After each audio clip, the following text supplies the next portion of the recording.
Hello, everyone. Good evening. Hello, Harmless and Mr. Taco and Rin. Hope you had a good Saturday morning and afternoon, because it's all about to change. Everything is bad from now on. I was staring in wonder at my microphone before I turned it on because I found out there's a mute button on this thing. If I press it, like so, you can't hear me. There, I said you can't hear me and you couldn't hear that because I pressed it. Isn't that incredible?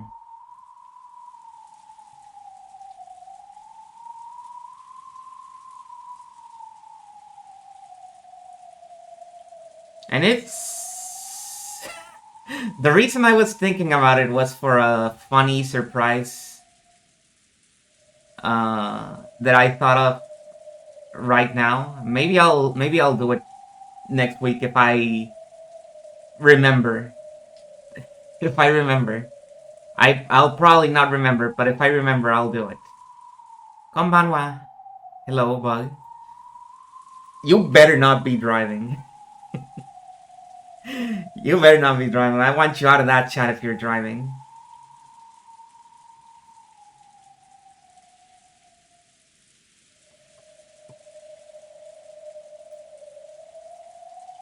You were driving. In ring race. Oh, okay. That's fine. I want you to lose, so it's fine. I'm sorry, I don't know why I said that. Becoming aggressive. Must be the witches. The witches are making me aggressive. They're making me evil. So, do people remember what happened last week? Just very quickly. I myself remember only the clip notes, because I've been doing a lot of discussion and it's kind of scrambled all the events in my brain. Oh, I caught it. I caught it. I caught it. I didn't change the title. You can't see it yet, but I didn't change it. I caught it in time.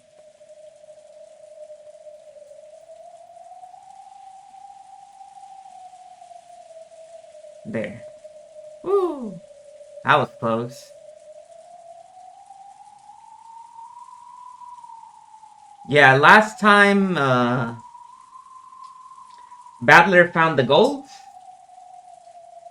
He even goes yippee. Yippee for us. And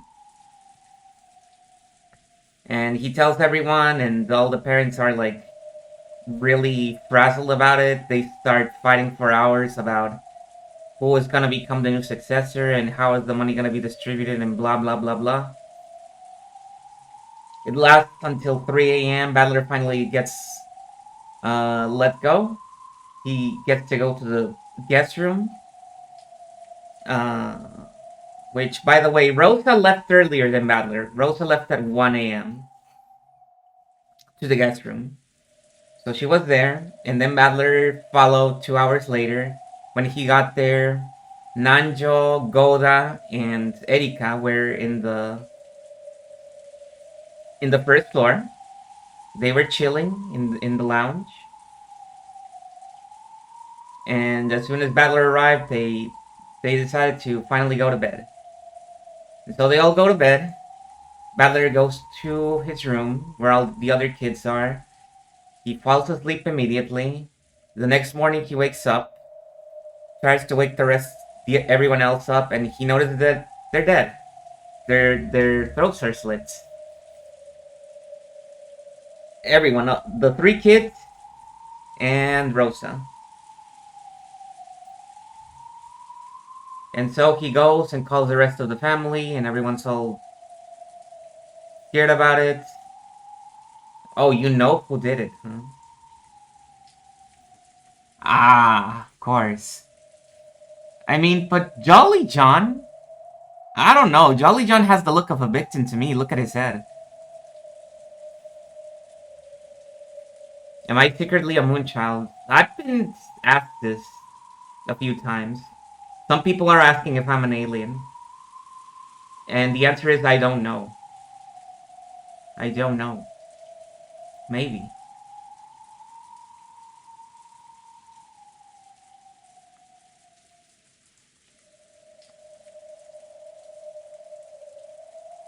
More of a mooncat. I don't jump funny like mooncat does.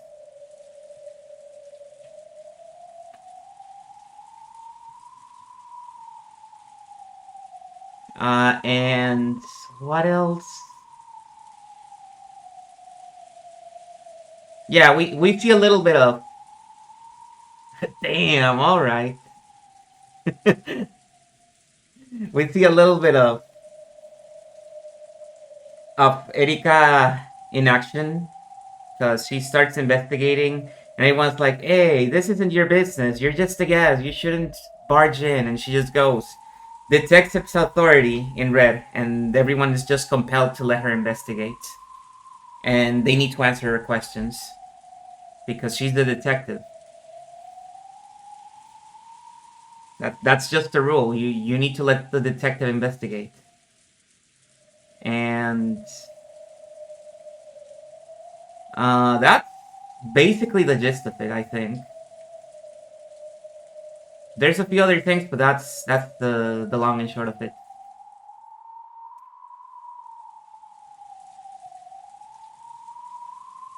There's of course the usual discussion in the meta layer, but that's always there. All right, let's get on with it. Is the layout correct for once in my life? I think so. I think everything's there. Okay, here we go. 3, 2, 1. Father, it's Natsuhi. Good morning. There's no way he'll wake up if you do it like that. Father, it's Eva. Please wake up. It's an emergency. Eva pushed Natsuhi aside and knocked repeatedly with all her strength. Quiet down. You're being too boisterous. Is now really the time to be saying something like that? So, he isn't picking up the phone. And he isn't responding to knocking either? That's troublesome.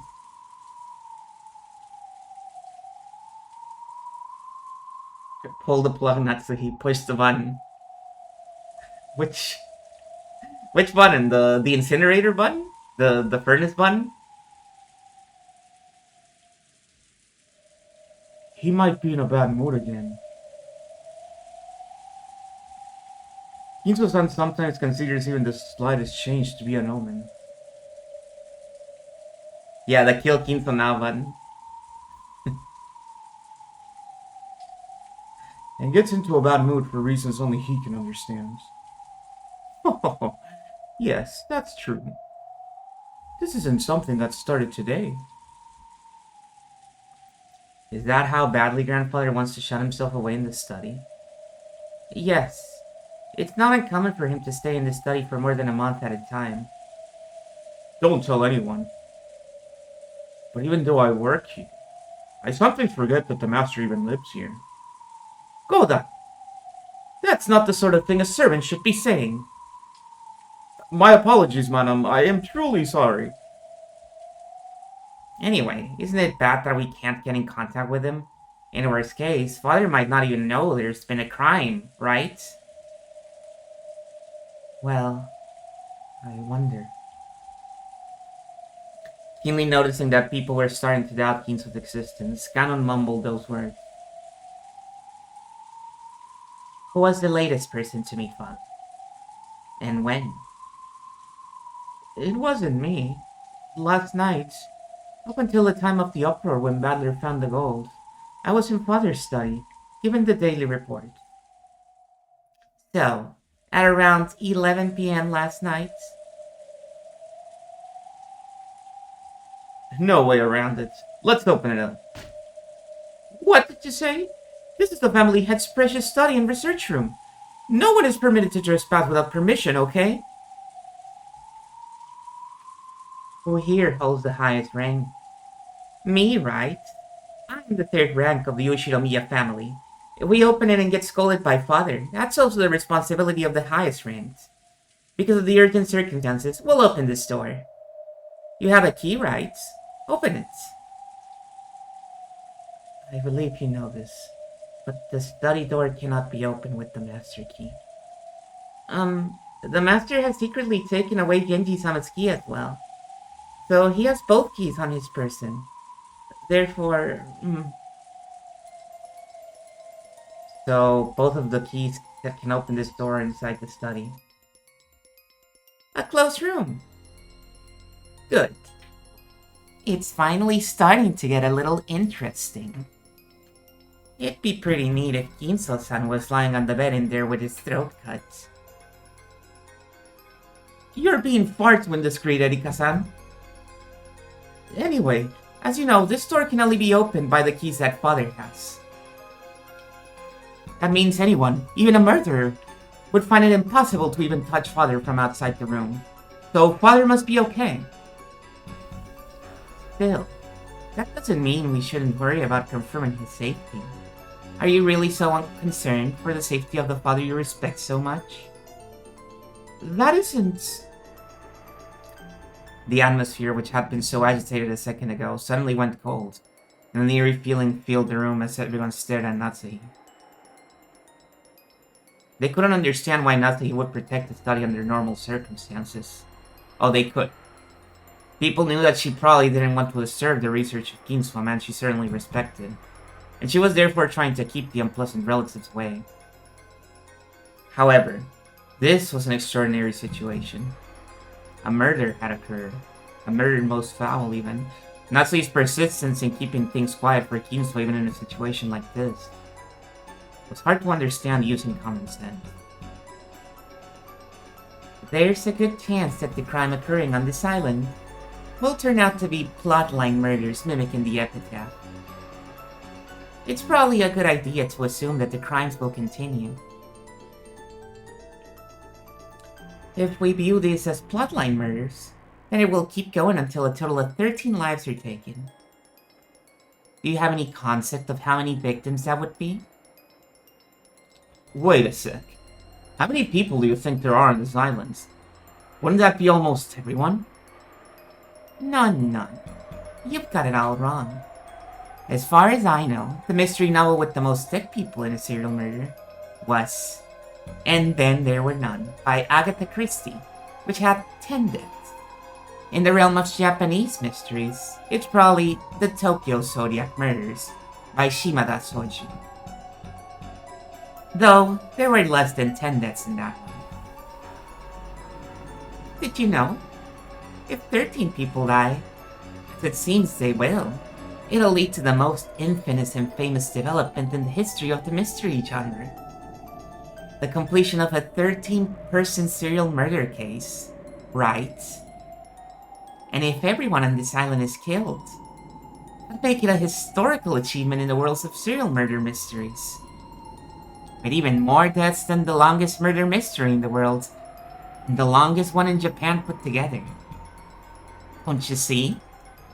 Hey, didn't you know? Everyone? The culprit in this crime has given us an incredible challenge, one that might even surpass all the mysteries throughout the world and throughout history. Of course, everyone realized that long ago, right? If you like mystery, Grizzly's a must-read. If you're Japanese, then it's only natural that you've read Shimada Soji's works all the way through. Are you sure you've been reading enough, everyone? It's useless. Huh? Looks like you haven't read enough yourself. Did I say something wrong? Erika, who had been chatting away happily all by herself up until a second ago, changed her expression into a displeased glare in an instant. What you were saying about the Japanese mystery genre. Sakaguchi Ango's non-serial murders beats the Zodiac murders. The number of people was the same in both, right? They tie for the record, but non-serial murders was first published in 1947. The Zodiac murders was 1981. If you know so much about it, shouldn't you have mentioned non-serial murders first?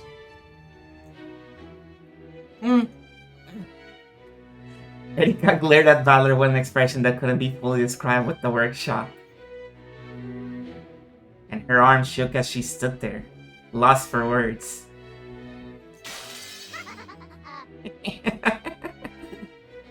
That's so totally lame. Well, that's understandable. The crimes in Zodiac took place in 1936, right? That must have gotten her confused, right? Lambda Delta kept on hitting the table, overcome with laughter. Even Bernkastel, who had been struck with humiliation, snorted and started pounding the table and laughing in the same way.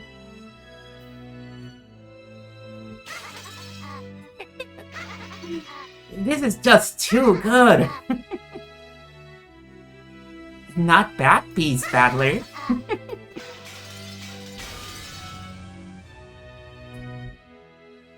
I'm impressed. You must read a lot, don't you, Battler-san? Books? I hardly read those at all. You liar. You know quite a lot, don't you? I'd never say something as arrogant as I'm a book reader. I'm a book reader isn't something a person who doesn't even read 100 per year should say so lightly, don't you say? Don't you think?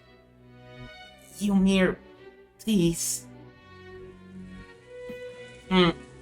Anyway, we can't let such a massive crime take place. That's right. At any rate, checking that safety is our first priority right now.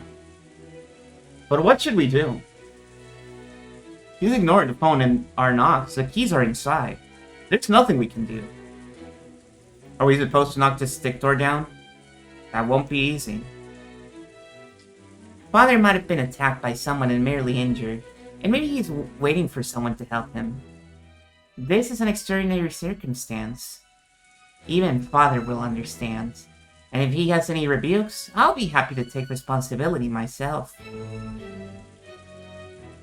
But breaking down a door would be quite rude. What about the window? That's right. The window. Is there a ladder somewhere that can reach as high as the third floor? We should be able to get inside by smashing the window. Erika finally came back to her senses and her tone regained its decisive edge. The third-story window. That would be dangerous. We won't know unless we try. Is there a ladder around here that can reach up the floors? I don't think the ladder in the garden shed is long enough. Oh, and what about the ladder in the boiler room? I remember using it earlier when a bird made a nest on top of the rain gutter. Yes, that would be able to reach without a doubt. He must have been extremely happy about thinking of something Canon hadn't. Looking pleased with himself as though he had won something, he glanced around at everyone. He was probably hoping that Natsuki would praise him, but she quickly avoided his gaze. Oh, that's so awesome. Of course, Canon had known about that letter too. However, in order to protect Kinso's secret, he had intentionally pretended to have forgotten. But with this weather and the strong winds, isn't this just too dangerous? I agree. If someone gets seriously injured, we can't go to a hospital until tomorrow, right? The wind might not be as strong in the courtyard. I think it's at least worth to take a look. But truly, going up to the third floor will be quite a challenge. Back when we had to clean up the bird's nest, most of the servants shrank away from the danger. And that's when I, your humble servant, took on a major role in spectacularly handling the situation. Right, then there's no problem. Let's just get a ladder that'll reach. And it looks like someone already has experience with that sort of thing. Huh?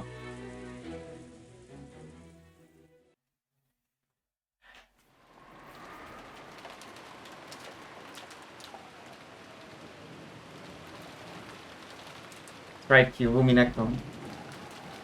We just learned that Battler is awesome because he reads at least 100 books a year. The courtyard was surrounded on all four sides, so while the rain was still fierce, the winds had almost no effect. Fortunately, the ceiling just jutted out a bit, so even the rain wasn't so bad. Okay. Let's try standing the ladder up. Be careful. Don't hurt yourself. Sure. Rudolph and Battler carried the special ladder which was designed for working high places. Two umbrellas followed the pair. Shannon and Cannon were holding umbrellas and sheltering them from the rain. It doesn't matter if we get wet. Go back under the eaves. Buda-san, even if there's something wrong with your knees, you can at least hold the ladder down, right? Yes. If only I had enough hyaluronan going up a ladder would be no problem at all. I'm truly sorry. Buda clambered forward to replace Shannon and Cannon. As she watched this, Gidia giggles. Dad, hammer. Cool. Battler, you love athletics, don't you? Not as much as I love my cool handyman dad. You little brat. Sheesh, I guess I gotta show this son of mine my good side every once in a while. Battler. Goda-san, hold that ladder down tight. And make sure you're looking up, okay?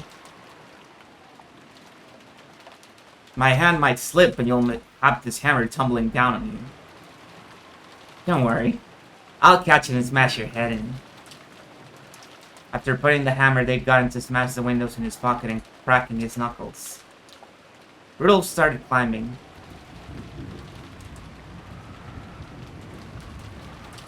Will Rudolph-sama be okay? He'll be fine. That guy could totally be in an action movie. Plus, sports are one of his strong points. I wish you'd tell me how my skating prowess is supposed to help me climb ladders. I don't know this song, sorry. I am Ina Bauer, always in a big pinch, or whatever. He'll manage to avoid dying, so there's nothing to worry about. More importantly, we're really lucky the shutters aren't. Isn't it common practice to lower the shutters to further study for the night? Yes. And we're permitted to enter and exit. We open and close them in the morning and at night. However, I think it was decided that such a thing wasn't necessary for the time being. So it was left. I see. Father will be pretty mad, won't he? If his son smashes his window and comes in while he's sleeping. That's probably... It'd be wonderful if we didn't have to smash the window, don't you think? Both Shannon and Cannon knew that peace no longer existed in this world. Natsui had ordered them to interfere as much as possible. But now that it had come to this, there was nothing the two of them could do. Just kick down the ladder. It's fine. They had tried to interfere by pretending they didn't know about a ladder that could reach up to the third floor window, but because of Gora's showing off, that ladder had been found. Rudolph carefully climbed that ladder.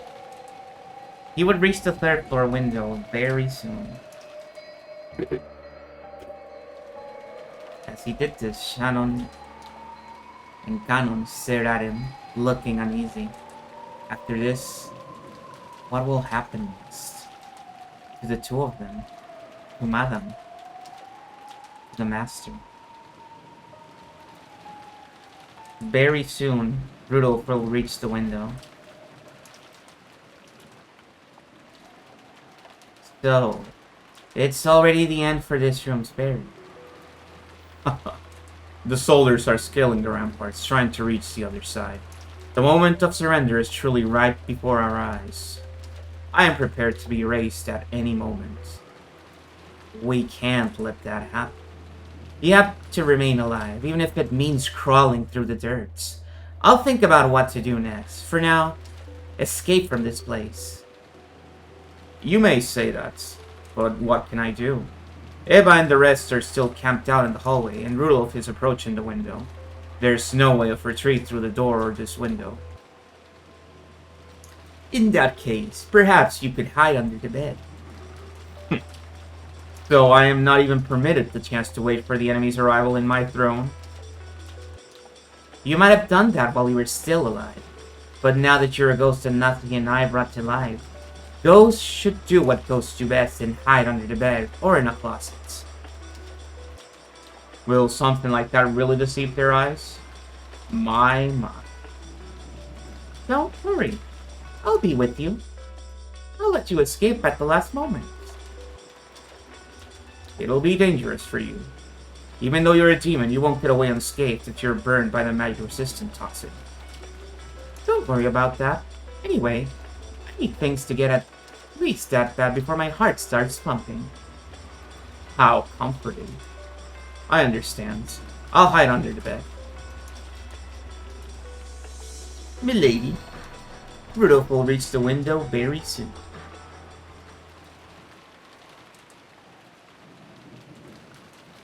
God, I've changed my mind. I'll guard this place. Hide yourself along with Ronald. What did you say? You've got it backwards. Didn't we plan to leave this place to Gap and have you retreat, milady? Doronov should have been used to her fickleness. This surprised him for the first time in a long while. Beato may have been a powerful queen, but she was also an important piece that mustn't be exposed to danger. Though she was strong, running to the front lines without any plan would not be a praiseworthy move. What kind of whim is this? It's just a whim. I'm not so fond of boredom that I could simply sip tea while leaving everything to you. I've just gotten the urge to jump into a struggle right away. I understand. It is your game after all. You can do as you wish. I'll carefully watch over the corpses of the first Twilight that I erased, making sure nothing happens to them.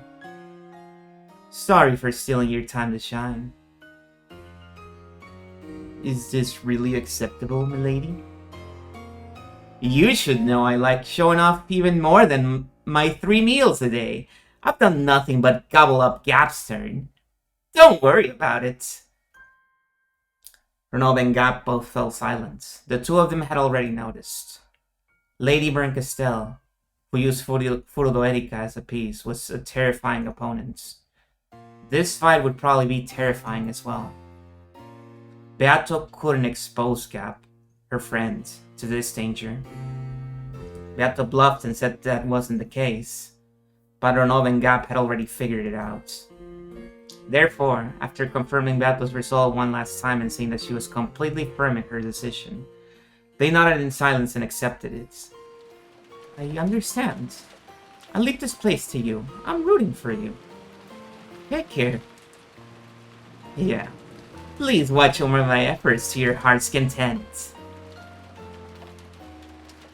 Lady Berncastel will probably start trying to expose Kinso's absence with a close rumor. Fights in a close room are normally Gap's area of expertise. Queens are commanders because they're best at fighting in wide open areas. This won't be an easy fight. I am fully aware of that. I currently serve Natsu. Watching Natsu's danger from above and letting Gap take care of it doesn't make sense to me. Understood. I wish you luck in battle. Be careful. If it becomes a complete closed room, we won't be able to come in and help you. I'll laugh at them a bit, and if things get bad, I'll just grab Ginzo and run for it. It's easy. With the door and the window, the past and the future to choose from, there are plenty of places to run to, of course. I won't let this become a closed room.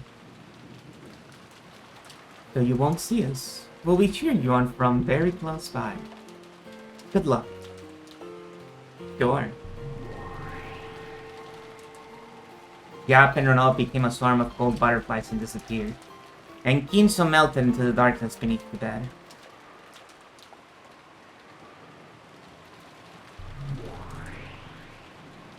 Then Beato also became a swarm of cold butterflies and melted away inside the study. After that, all figures and sign of life had disappeared from the study, and it once more regained the silence as though no one had been there from the beginning.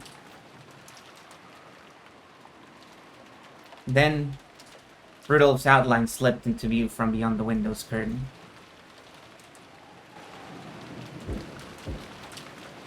Dad! You're there! Hamster! Dad! As he yelled, he hit the window. His footfall was so uncertain that just hitting the window felt life-threatening. But of course, this was Rudolph, the show-off. Deciding that he couldn't do anything stupid with so many people watching from below, he suppressed the fear from being so high up and boldly knocked on the window. Come on, grandfather. Oh, he does call him grandfather. Although, who's to say, this isn't Battler, this is another piece. Somebody else controlling the Battler piece. Can he hear? I wonder. I hope he doesn't drop the hammer. How many seconds have passed? It's been 30 seconds since he knocked on the window. So, he'll really smash it? The master will be very mad.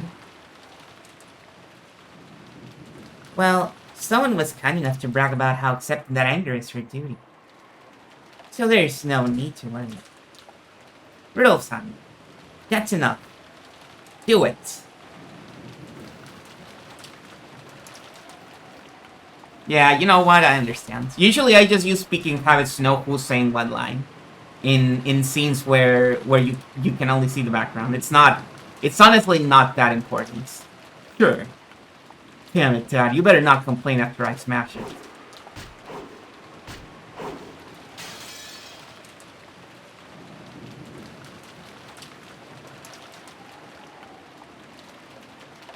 He hit it several times, and eventually a fist-sized hole opened up in the glass. Because of this unstable footing, this took a lot of effort. See, this is where you should just... Instead of pulling out the long ladder, you first pull out the long hammer. That's three stories tall. And you use it to smash the window from the floor, and then you climb to the window. That's a lot easier, right? Using the end of the hammer skillfully, he brushed aside the now fractured bits of glass and opened the hole further. Stuck his hand through it and unlocked the window. Then, after a hard struggle, Rudolph somehow managed to open the window, and his body slipped through into his study. After that, he flopped onto the floor using his entire body to enjoy the relief of having a ground under him. Dad, it's Rudolph! Answer me! It wouldn't be an exaggeration to say that Ginza's study was a small villa he had created inside the mansion. A study, a library, a place to sleep, and a bathroom and a washroom. And an arcade even. It was divided into multiple rooms. That's right. With all this at your fingertips, it wouldn't be hard to spend your days in the study without leaving it on. The bed was empty. There were marks in it that made it seem as though someone had slipped out, but there was no one in sight. This happens a lot in ninja movies. Someone finds that the bed is still warm, so the occupant couldn't have gone far. Rudolph tried placing his hand on the bed, but he couldn't feel any heat at all. Not only was there no heat, it felt completely ice cold. And the bed wasn't the only thing that was ice cold. The air inside the room, and even the presence about it, if that's the right word for it, even that felt ice cold. To Rudolph, it felt as though Kinzo had slipped out of this room a long time ago. However, it's been well cleaned. It has signs that haven't been looked at. Wrinkles in the bed, the slight angle of the chair. Here and there were many marks that would doubtless have been cleaned or fixed up if someone had come in to make the beds. As far as I can tell off the top of my head, Dad must have slipped out of bed several hours ago at the latest. That would be the same general time period as the brutal murder case. Yes, we can't be sure if Ginso's absence and the crime are completely unrelated. For the time being, he leaned out the window and told Kitty and the others in the courtyard to come back up, since he was going to unlock the door. Then, he pushed the button on the study desk and released the door's auto-lock. There was a heavy clunking sound, and Natsuki and the rest dashed in immediately. Father, good morning. Sorry, but it isn't Dad. I'm the one who opened it. Was Ginso-san there? Nope. Looks like someone slipped out of bed, but you can't tell when that happens. And Natsuki-san was the last person to meet him, right? At around 11 last night. I wonder if that means he slipped out of the study sometime after that and went somewhere else. That's... well... we must consider Father's fickle nature. If it wasn't at all uncommon for him to suddenly wake in the middle of the night, claiming to have a revelation in a dream, and walk around the mansion. Isn't that right, Dr. Nanjo? True. This has happened before. Anyway, he is a fickle person. Right, Kumasawa-san? Oh, that's true. Perhaps he had a strange dream and slipped out of bed. That is not common at all, yes. I like that the only one that's good at lying here is Kumasawa.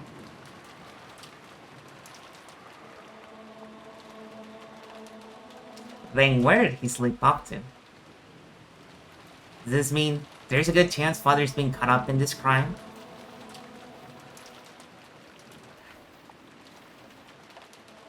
See? We should have checked to make sure Father was safe from the beginning, right? We can't be sure he isn't in this room.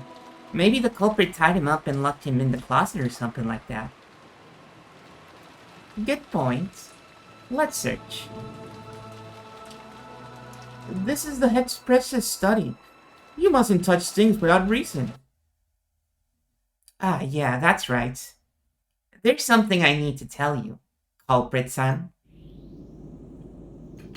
When Natsuki heard this said right in front of her, her heart froze. But Erika had only just happened to be standing right in front of Natsuki when she said it. She had directed her words to the room at large. She hadn't been speaking to Natsuki in particular. Natsuki turned her back on Erika, trying to prevent her faltering expression from being noticed. I have a photographic memory. If you try to alter the crime scene by hiding some evidence, I'll know right away. Please don't slip up here and disappoint me. Any mystery where the whodunit is solved by a culprit slip-up or misspeak is only third-rate, don't you think? I don't understand what you're saying, but try to refrain from uncautious remarks. Father, are you there? Please answer me. Natsuki started walking around and calling out in a loud voice, refusing to let Erika say anymore. There was a knock. Kiria and the others who had gone down to the courtyard had returned. So, Father isn't here after all. He might be tied up and shut up away somewhere around here. We were just searching for him. I'm surprised he managed to shut himself away in a place like this for all that time. Give it up, son. We can't change anything now. I wonder what Madame plans to do. Get paid back for all the lies she told, for all the lies she's told up until now. Let's leave fate in God's hands. Yes. Many people clamored around Ginso's bath study, looking here and there. Inside the closet and in the bathtub. Even in the refrigerator and under the study desk. They looked everywhere, almost as though they were it in a game of hide and seek. However, not only were they unable to spot Ginso, they couldn't even find a single suspicious mark. It seems clear that Father isn't here. That's enough. Please don't disturb Father's precious study any further. That's right, that's right. There's nothing the Master hates more than having things moved around without permission. Father's nowhere to be found. Maybe he really was caught up in the crime? Though we can't be sure about that. Natsuki averted her gaze once more. It's okay, Natsuki. We truly do have our backs against the wall. On the off chance that someone entered the study, I had planned to trick them by saying he'd probably gone for a walk somewhere. However, no one would believe that if I get dressed up for a casual midnight stroll in a mansion where a murder has occurred, and many people have been killed. Though I wouldn't put it past myself to do such a thing. Come on. Come now, Ginso. Be a good boy and hide under the bed. It's okay, Natsuki. You may remain calm. It's possible to prove that someone exists, but you can't prove that someone doesn't exist. In other words, the human world is one which, regardless of whether something exists or not, you can make it so that they exist. And the shadows that can make such things exist are themselves the world of us witches, the world of demons. You mean a devil's proof? Yes. So don't worry. The power of demons will most certainly protect you.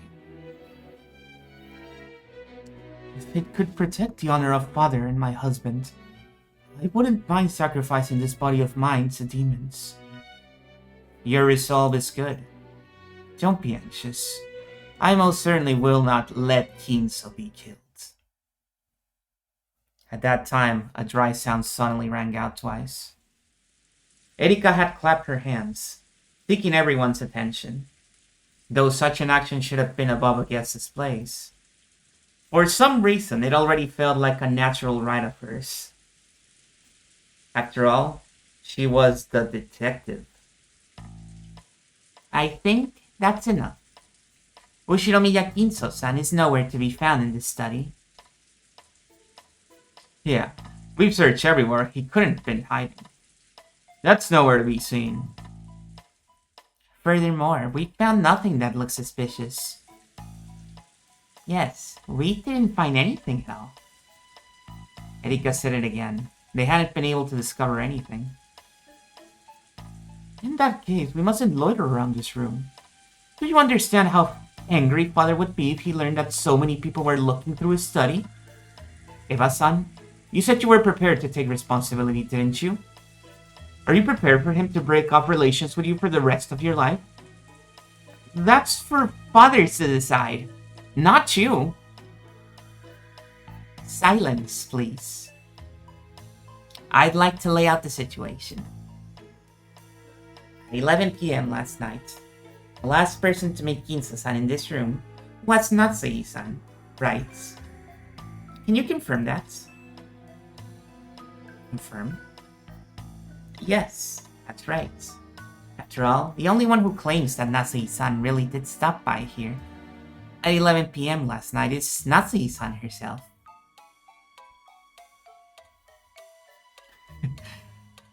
There wouldn't be a problem if Ginso-san confirmed that Natsuki-san really did come here last night. But that vital witness isn't here. So you're saying alibis are the foundation of the mystery? Yes, that's right. Alibis are important. Of course, they're almost useless when it comes to the actual theory making, but it's common courtesy to poke around those boxes. Even though you didn't ask for alibis regarding last night's murder, you are doing it for grandfather's disappearance. You really are a fickle person. Oh, don't worry. Have no fear that I will fully examine everyone's alibis. regarding the murders of the first Twilight later. So, can anyone confirm that Natsu-san visited here at 11 p.m.? If no one can, we'll be forced to doubt whether Natsu-san really was the last person to spot him. Hello, Camilla. Are you saying that I can't be trusted? No, it's actually the opposite. I hope that you aren't the culprit. After all, make this really boring. Only the worst third-grade mysteries have the most suspicious person as the culprit. Natsu-san is suspicious? Wait a second. How can you say that? He's right. Calling Madam suspicious is a height of discourtesy. Be quiet. Dr. Nanjo. Koda. Thank you. Erika-san, do you have some sort of proof to justify such a rude outburst? Yes. Though it's so simple that it annoys me. Sorry to bother you with this TV drama quality evidence. But if you don't mind, why don't you just let us hear it? The Battler glared at her, a cold expression rose to Erika's face for an instant. But it was only for an instant.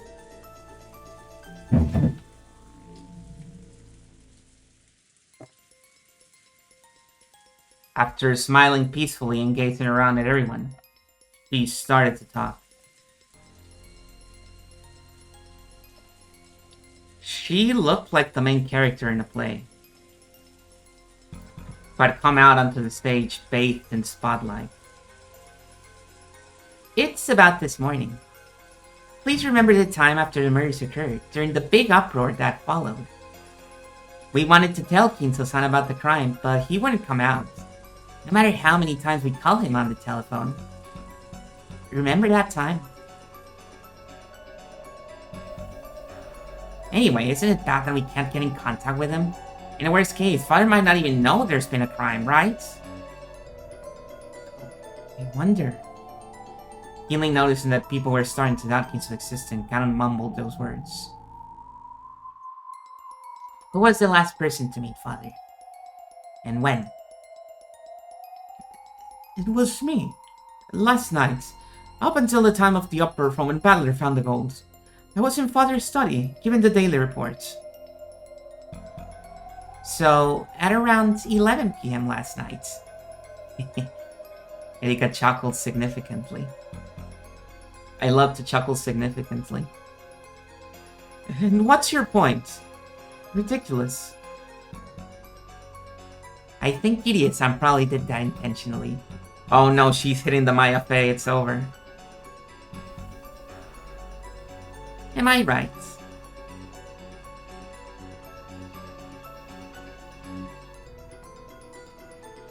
What? What do you mean by that? I hope someone might fall for it. I see. Thanks, Kirie-san.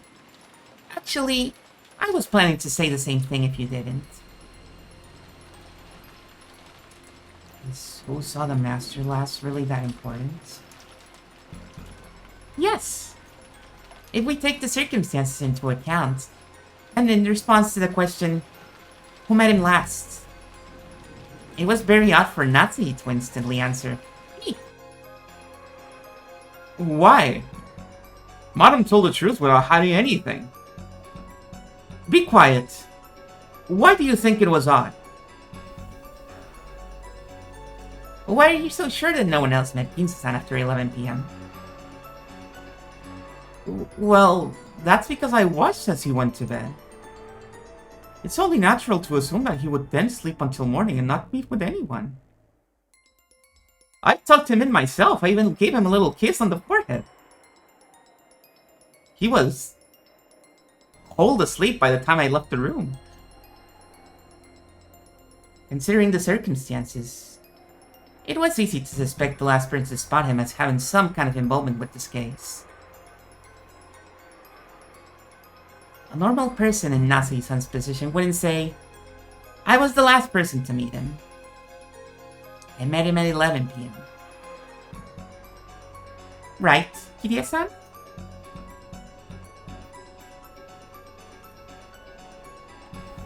Yes, that is correct. A normal person would say, I met him at 11 p.m.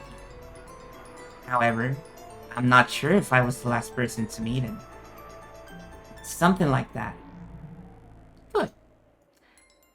Claiming to be the last witness is usually quite difficult. That is, unless you know something that makes you sure there were no other witnesses after you. In third-rate mysteries, the last one to spot the victim is often the culprit.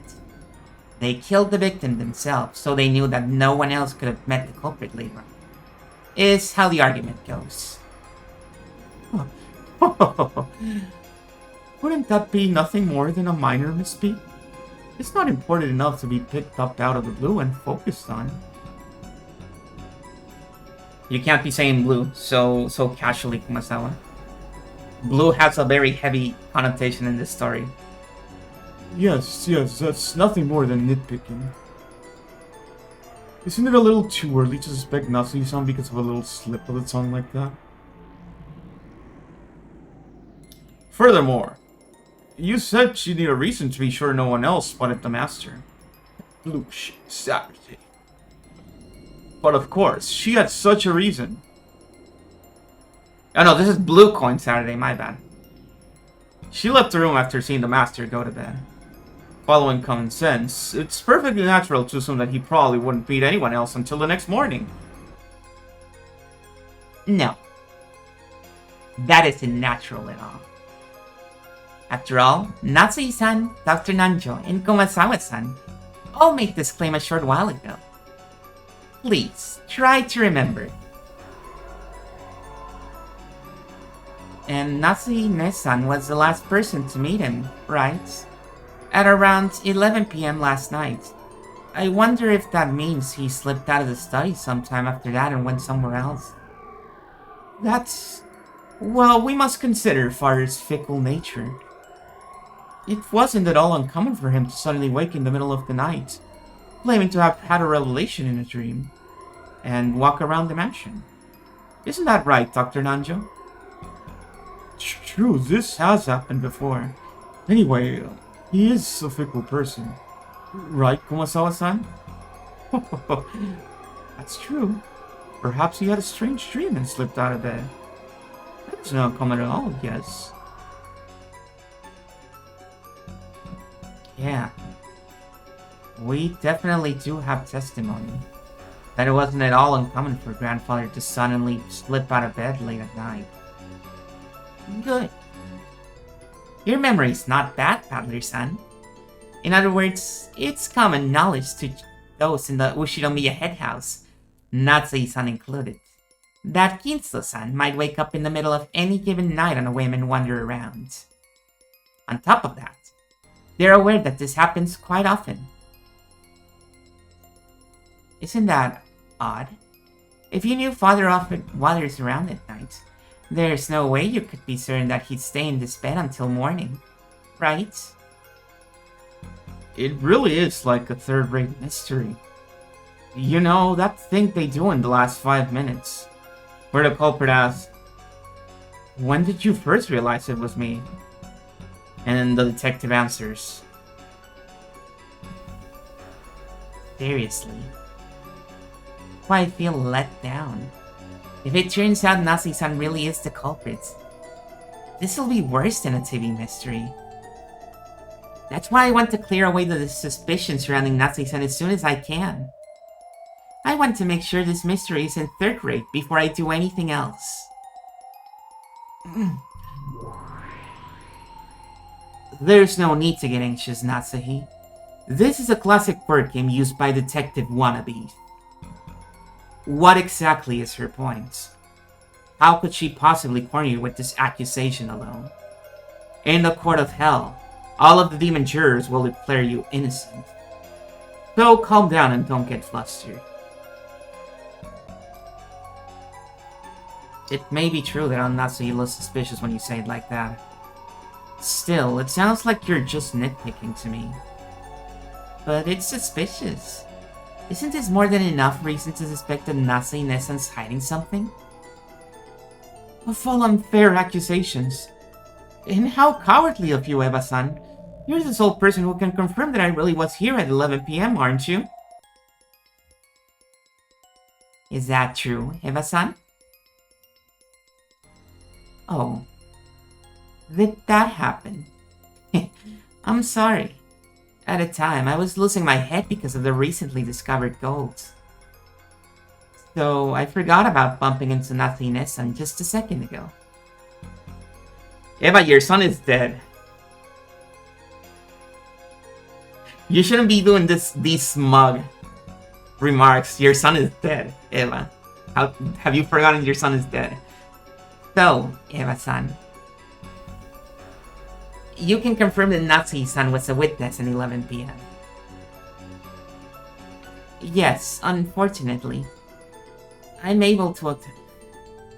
When your son get murdered, but we move. Yeah, basically. I'm still getting that bag.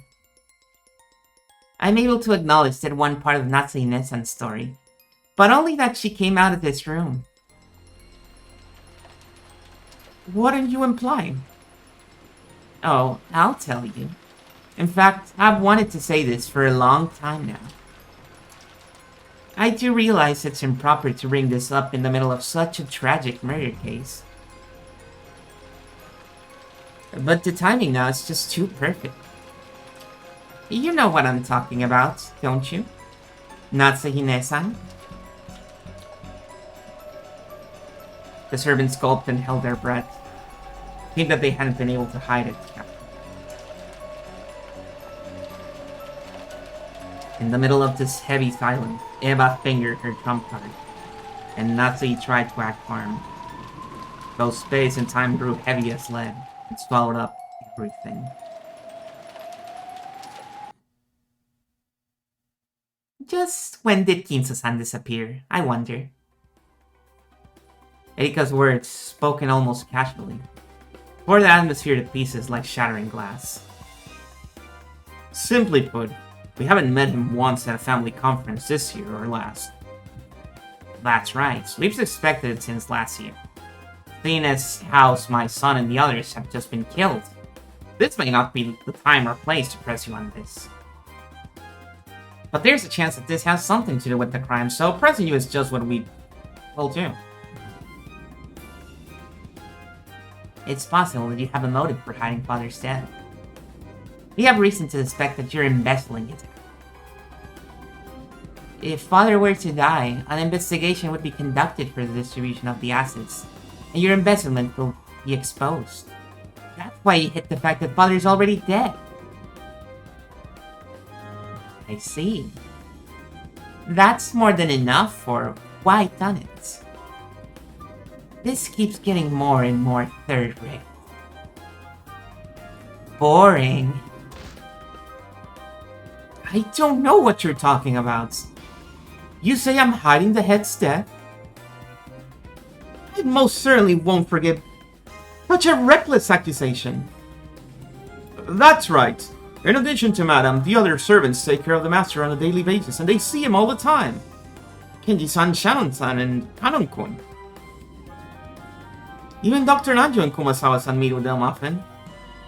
Perhaps because he doesn't trust me. I haven't seen him ever once last year, but... Be quiet, Koda. My apologies.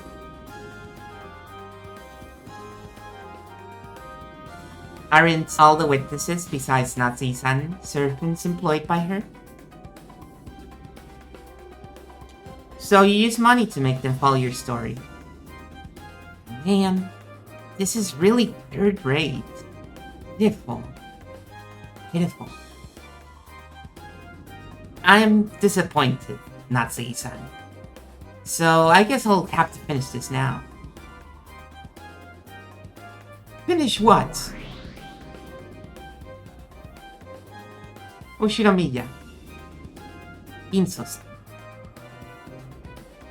What is it, uninvited guests? You don't exist, do you? You're a ghost whose death was concealed by those humans who didn't want it to be known because of the inheritance problem.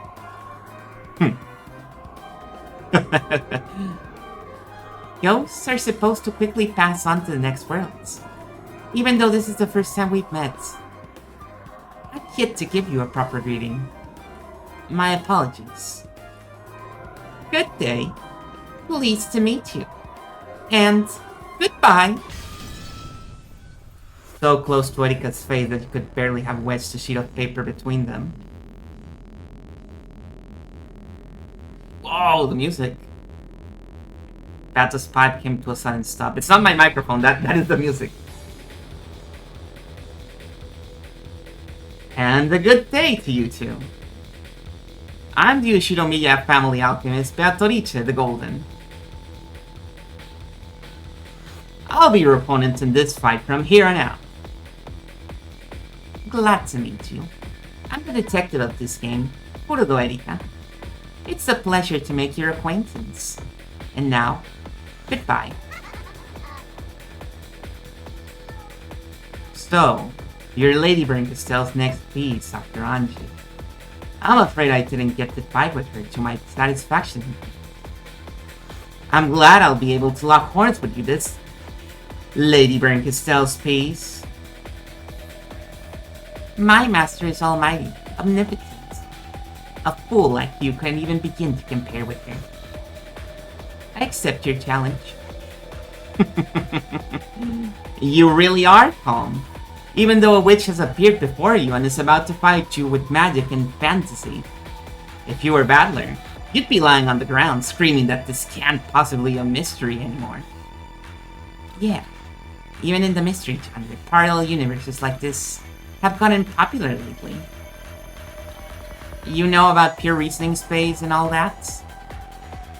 Ayatsuyu Yukito doesn't make his debut until next year. You sure are picky for a witch. No anachronism, said Beato.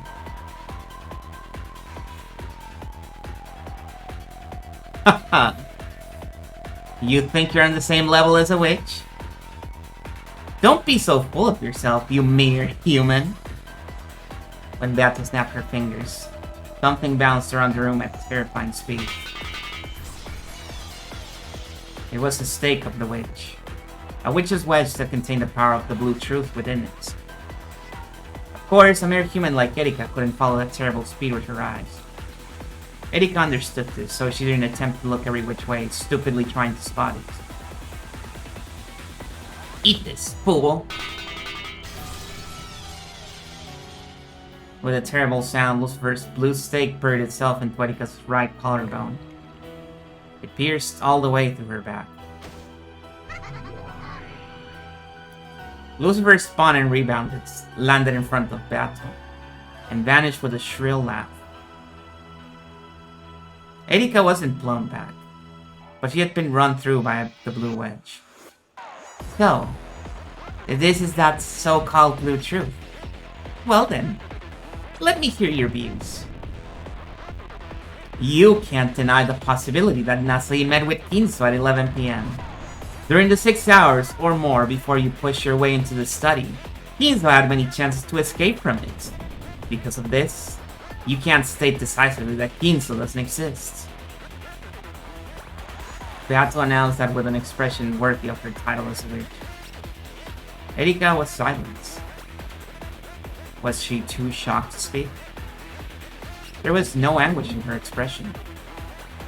She was just quietly listening to Beato's blue truth. No. Judging by her disdainful expression, it's probably more appropriate to say that Beato's words went in one ear and out the other. Good. Let's start with the classic moves. By the way, this thing really is stuck good. Can't take it out. She tried pulling from the front and the back of the blue wedge that pierced her, but it didn't budge an inch. However, her indifferent, relaxed expression didn't budge an inch either. You can't take it out. The blue truth can only be defeated by the red truth. For one such as yourself, a guest who came to this island at most a day ago, there is no truth that can possibly be known. That means there exists no red you can use. In other words, this is a checkmate.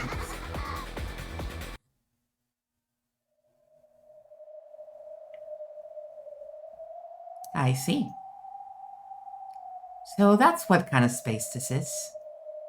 In that case, I'll need a piece suitable for fighting a witch.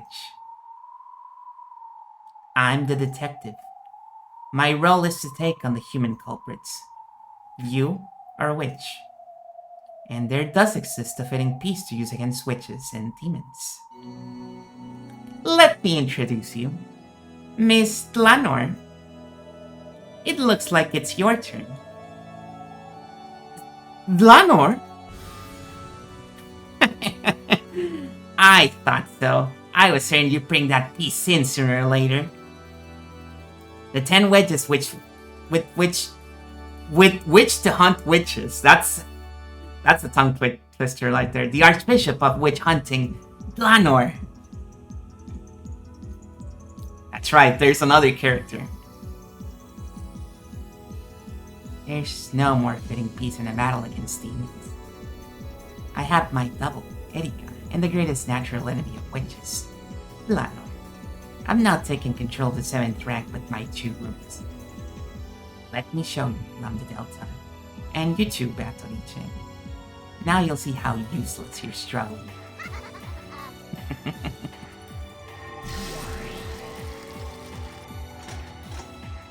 There she is. Now, I want to clarify something about this character. I already know how this character sounds because I've heard her being voiced. I will not be voicing her like that. Her speech quirk specifically, because I had a headcanon of how the speech quirk sounds before I heard the actual voice.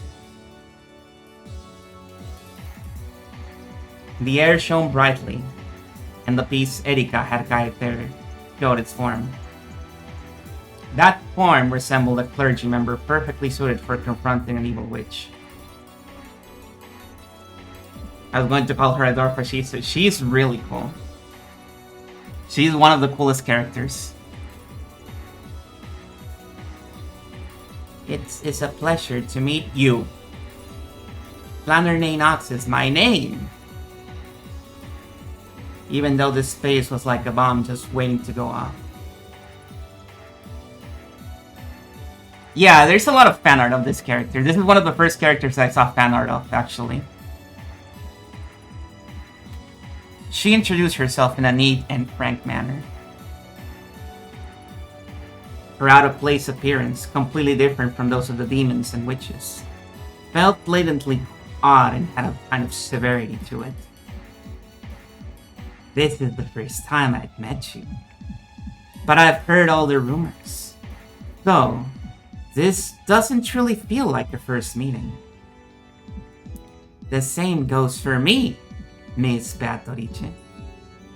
The detailed materials I sent Junfra as on you are summarized in 600 pages. I always read such reports, so this doesn't feel like a first meeting to me either. We can see her in the actual bios now. Tlanor A. Knox, a member of the Eisen Jungfrau, the 7th District Repentance Enforcement Agency of the Great Court of Heaven.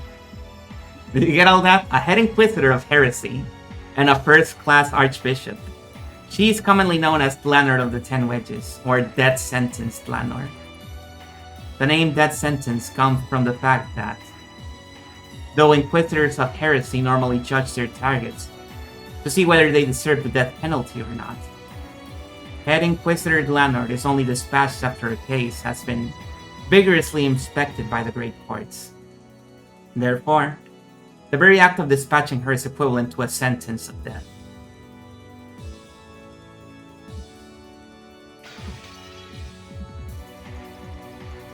The Secretary of Hell could summarize those 600 pages into 6 letters. Allow me to ask. Danger. A fitting summary. When I return, I will summarize the materials and you only using 2 letters or more. Out of respect. Execute. So I'm cute now. You're too polite, my guest. Triangulating, analyzing character. Then let us continue. Miss Beatrice, I, Planner, the head inquisitor of heresy, do humbly accept my role as your opponent. My first move is over. If you can remove the blue wedge from that Furdo Erika over there, then you might as well totter back up to heaven and get back to your usual boring job of stamping forms. Please, do something about this wedge thing. It looks like Beatrice-san thinks he's already achieved checkmate with this alone. After making a show of tapping your finger on the blue wedge that pierced her, Erika shrugged as though taunting Beatrice. Beatrice. It's okay. I'm just toying with her a bit. After all, if things get bad, I can have Keynes and run out of here whenever I want. I can leave this room at any time and go anywhere. That is useless. Oh. Now that you've met up with me, this is your demise. Escape will not be permitted. None can escape. True. We can't deny that it'd be possible for Father to suddenly wake up and go somewhere. But you know what?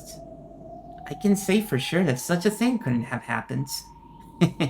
You know why? How could I know? Are you trying to say you stood outside this door all night? What, waiting to make sure the head didn't take a step outside?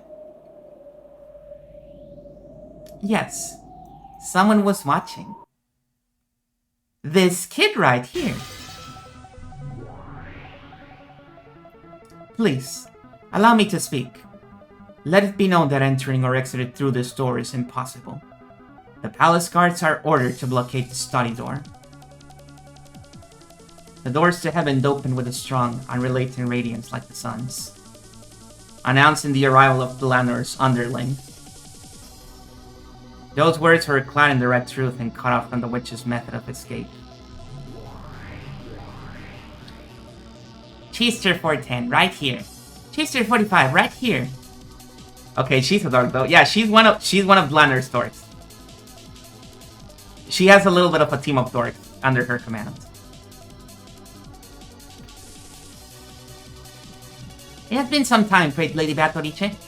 We were dispatched in accordance with Alliance Agreement 1516 and a request from the Great Court of Heaven. We apologize for the rumors that is to follow. We form a precision blockade on this study door, yeah. I think it's best if you stay away from it, yeah. Allow me to speak. I say again, from last night on 11 PM until the present time, the study door was not opened even once. What is that scrap of paper? It's a completely ordinary receipt. But even so, this is mere scrap of paper proof that you lied. Last night, when you came out of the study, Eva saw her chance and wedged the receipt into the crack of the study door. You remember that from episode 1? Her awesome trick? And it fell down just now when Rudolph won't open the door for us. Know what that means? In other words, from 11 PM last night until now, Father couldn't possibly have opened this door. What'd you say? Rudolph, the window was locked, right? Yeah, that's why I smashed the glass. The other windows are locked as well. They're built so that you can't lock them from the outside.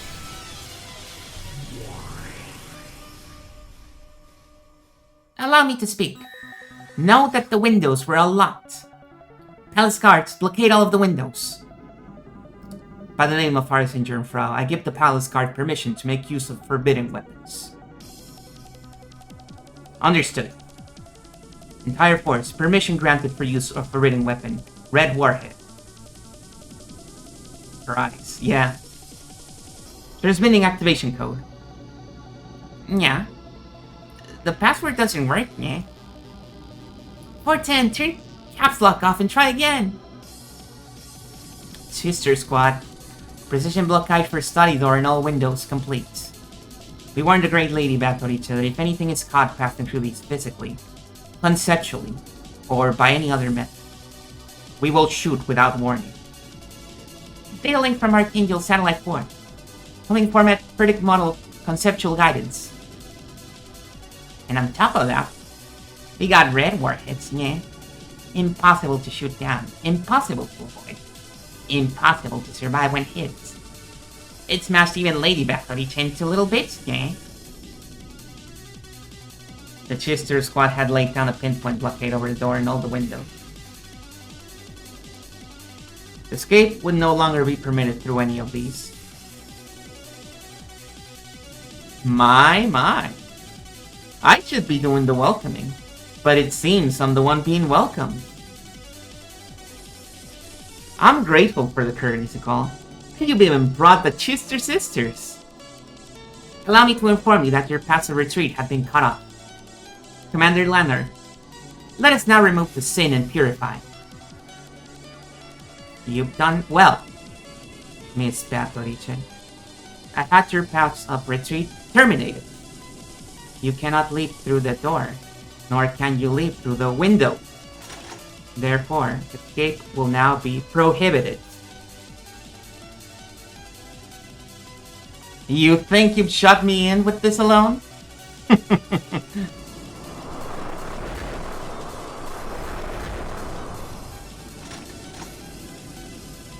The Inquisitor of Heresy in Heaven and her subordinates surrounded the witch. The subordinates used a powerful barrier to cut off Baptist's method of escape. Demons tend to resist capture, and as a result, they sometimes escape. However, angels counter by blocking off passages of escape, allowing them to eradicate their targets without fail. In other words, this study was a perfect closed room from the time Natalie Netsan claimed she said good night to the time Rudolph opened the door. In that case, Father would have to be here. There's not even a trace of him. Come on, what the hell's going on?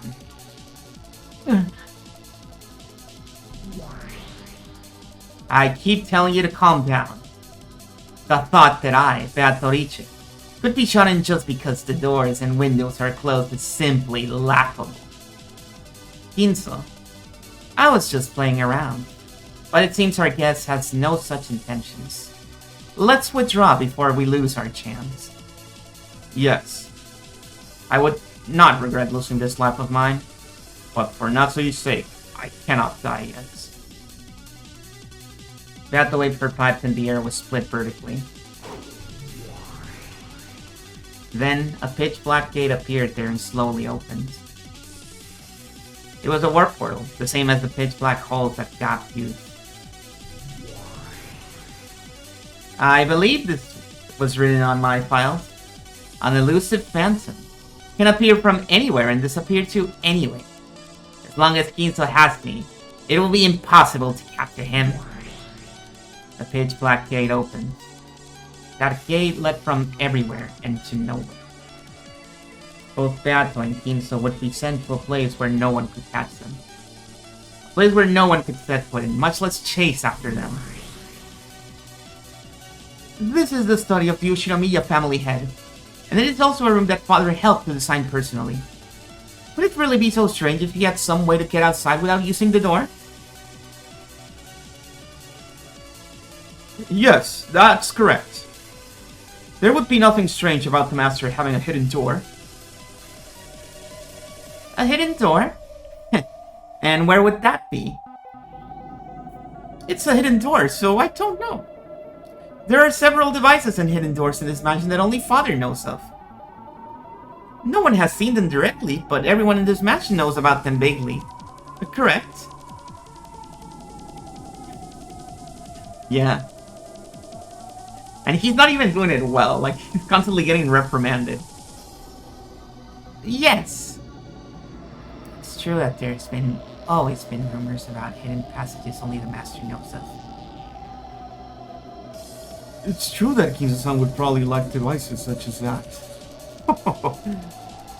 And they are hidden doors, after all. No matter how much people such as ourselves might search, it's only natural that we won't find. I see. So it's a devil's trick. You're saying that we can't deny the possibility that a hidden door exists in this room. That's nonsense! A farce! Even considering that your lie about concealing Father's death is about to be revealed. How dare you? That's right. Just where in the study is there a hidden door? Try and prove that it exists. Yeah, he doesn't even know.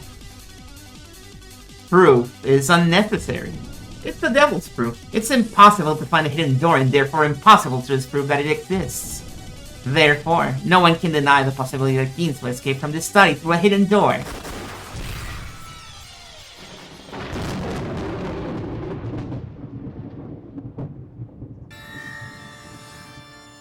I will not allow a hidden door to exist in this room.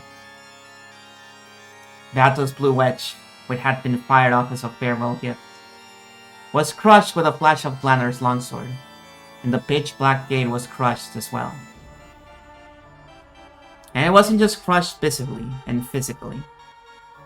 The warp portal conceptualizing hidden doors would remain destroyed from that point onward. Why can't someone like you, who is neither the owner of the study nor the game master, use the red truth?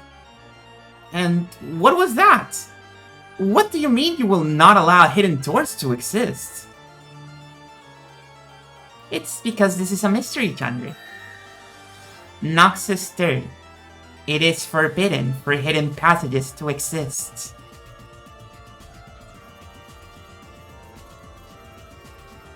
Hidden doors mustn't exist in the mystery genre. Sorry about that.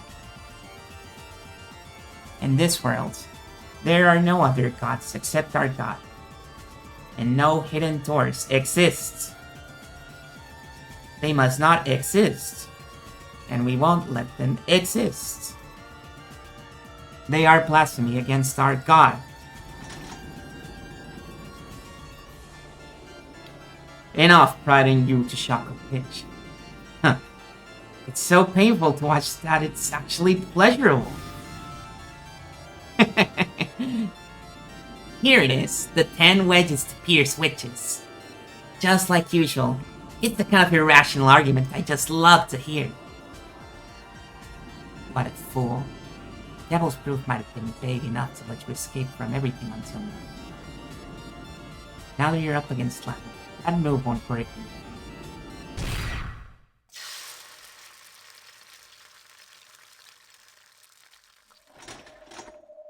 As I thought, you're no different from any witch after all. I'm disappointed.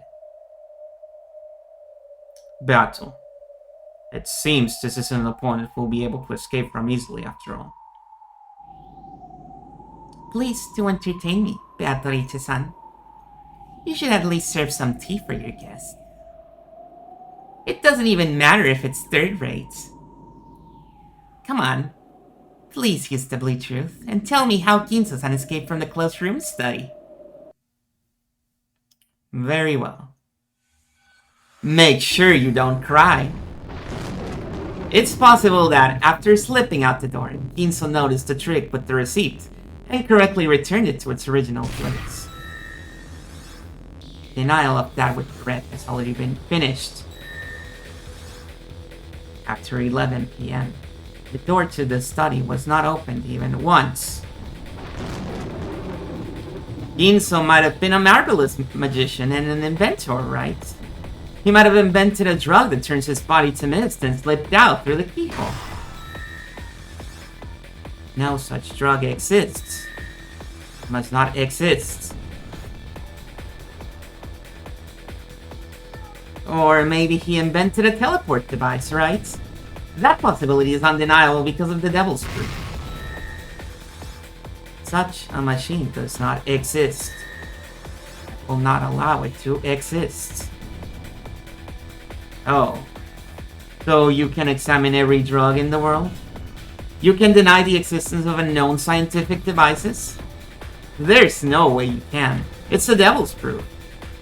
You cannot deny that they might exist. I will repeat. By the name of God, I will not let such a drug or machine exist. I will not allow them to exist for all eternity. Not even in the future? Huh. So you think you can even deny possibilities in the future of the human race? It's Noxus Fourth. It is forbidden for unknown drugs or hard to understand scientific devices to be used.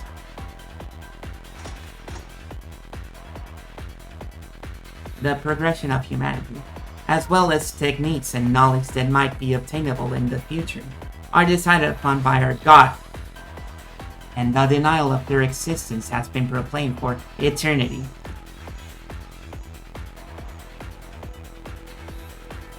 Yeah. She's just a little girl.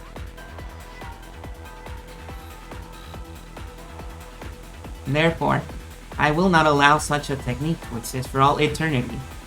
It is not permitted. Beato and Lanner has supposedly just gone through a massive exchange of red and blue. However, not only did Lanner not take any damage, she also showed no signs of fatigue. Beato might have been a fearsome witch, but blood flowed through her veins and she did breathe. She felt both pain and fatigue. But Lanner was like a doll made of marble. He felt no fatigue, no pain, no hesitation. Even if Beato's sharp wedges had aimed right for Lanner's eyes, she wouldn't have shut them. In fact, it's doubtful that she ever blinks in the first place. Beatrice, hang in there. Well, I'd already heard the rumors, but our compatibility really is off. To think that dreams, hopes, and even future possibilities would be forbidden. The pride of gods is overwhelming. I'd expect no less from a witch hunt executioner. It seems we'll never be able to enjoy a drink together. Even the strides that had made Fowler surrender over and over had absolutely no effect on Lanner. Well, I more or less knew that was coming, but to think that it'd be repelled so easily. Quite a formidable. Oh my. So even the great goldsmith has gotten old and decrepit. Hearing those words come out of your mouth is rarer than seeing two comets in the night sky. I'm not decrepit. I'm already dead. That's true. Sorry. But I'm not letting you die for just a bit longer. Beato experienced something she'd only rarely felt during her entire life. It was probably what we call hardship. Beato quietly brushed aside Nasui's hand that tried to comfort her. And she regained her posture again, showing off her witch's pride and her continued readiness to fight. Is that all? There was no need for me to come here. I'm disappointed. I'm not done yet. I was just testing a few moves just now. I merely wish to measure your abilities. How foolish. Know your place, Golden Witch. Lady Beatrice. Beato's expression became tense once again. No longer was there any trace of mischief. The mood changed. The time for playing is over. Here I go. In that case, I shall acknowledge that Kinso did not enter or leave the study. Why don't I accept your closed room? Let it be known that Beatrice has changed her pattern of attack. Beatrice, who had until then thoroughly resisted the idea that a closed room existed, They're an about face. She proclaimed that she accepted their proposition. Of course, this didn't mean she'd surrendered. This was a new attack of battles. Hello, Sheriff. Thank you for the 11 months. You had a good night. Lanner noticed this and readied herself. What's going on? More good song, yeah. Why did Lady Vatoricha acknowledge the closed room when she's trying to destroy it, yeah? She's probably trying to claim that Ginso existed outside of this room. Confirmation that the great Lady Vatoricha's warp portal has reactivated. Natsui claims to have talked with Ginso in the study, but she never said that she spoke with him face to face. Therefore, if Ginso was in a location other than the study, there is no contradiction as long as they held a conversation. Oh, that's pretty good. After bouncing at an erratic angle, the witch's stake pierced the top of Lanner's foot. You sure are slow. Top of the foot, oh my! Nazi used the internal phone line in the study to speak with Ginso, who was in another place. There'd be nothing strange if Ginso, who hates the relatives, predicted that they'd entered his study and left to go elsewhere. He might have gone to the hidden mansion, Kuwadoria. Asimodeus' estate, which contained the power of Battle's blue truth and pierced Lanner's foot, changed into a blue wedge. Not bad. That makes sense, eh? Blue truth. Valid. A cyclone of gold butterflies swept up with Battle at its center. The magical power of the once smashed black gate was once again refilled. I can manage to hold Lanner off here. Be able to warp Ginso out of the study this time. All the way to Kuwadorian. Lanner moved clumsily, trying to pull the blue wedge out of her foot. But it didn't even budge. Of course, Beth didn't miss the chance. No witch would. I've got more, so get ready. There's a chance that Ginso Natsui mentioned does not refer to the person himself. The Ginso Natsui spoke of might have been another name for this room, right? Ginso had taken refuge in Kuwadorian and was impossible to contact. Perhaps Natsui called this room Father, and by contemplating inside it, she felt as though she had received some sort of revelation from Ginso. We've stopped your movements. You've already lost.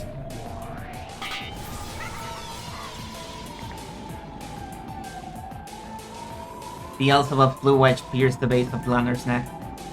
Of course, even this didn't cause her to flinch, but her movements were restricted even further. Interesting. Is that all? You don't call it a full-course dinner if you stop at the tubes and horse tubes. I'll hit you with the main dish and the dessert at once, so watch your stomach explode as you die. Even if, as you say, this is a closed room and impossible to escape from, you can't deny the possibility that he's still hiding in this room. I'm not talking about a hidden door. He might be under the bed or above the ceiling. He might be hiding in a truly unobtrusive blind spot that only demons could know of, right? Or it might be that Natsu, who was ordered to speak specially on Ginso's behalf, considered herself both his representative and another Ginso. In other words, it's possible that Natsuki was also Ginso. I've got plenty more. At 11 PM last night, Ginso escaped out the window. Natsui watched him go, then locked the window. This doesn't lead to any problems. In fact, it might be the most beautiful brute truth yet. How's that, Flannery not? There are many ways to escape from this closed room. Know your foolishness on trying to oppose my master. There's no need for you to argue back. Just lose and sleep for all eternity.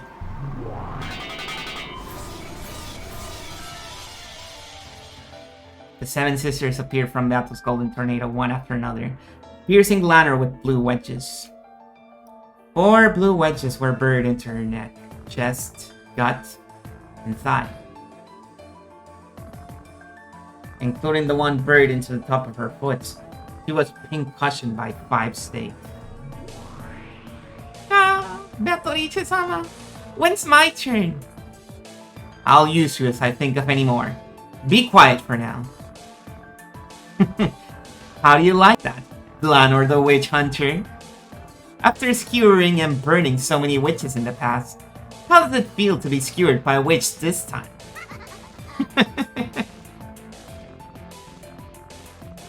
They were all ridiculous arguments, but they came fiercely one after another. Through a total of 5 wedges pierced Lanor, her expression didn't change in the slightest. However, her movements hadn't been limited. Phew, witches sure are scary, eh? You can't beat twisted logic, eh? They don't violate the Nox Decalogue. It's valid.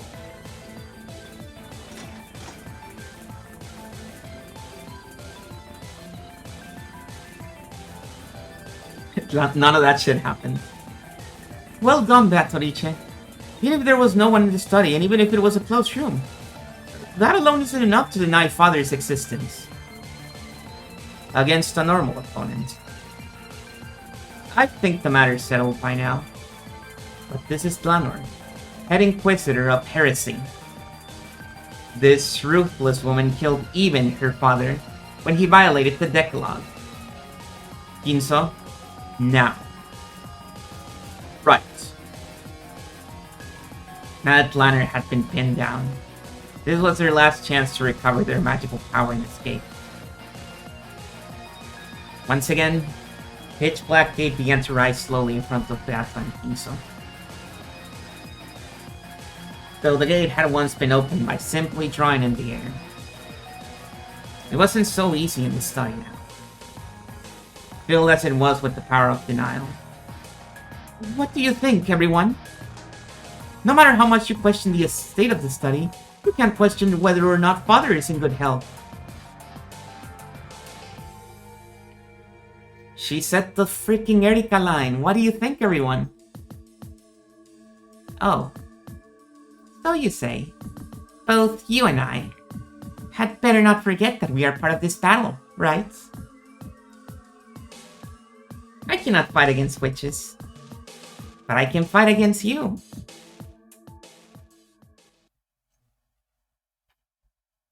Erika grinned at Natsuki with a smile more demonic than her real demons. Natsuki-san. Oh, just not Natsuki, she's not her sister. Let me ask again. Last night, you're sure you spoke with Yoshiomi Ginso-san, right? Yes. I've said repeatedly that I came to deliver a report for the day and say good night.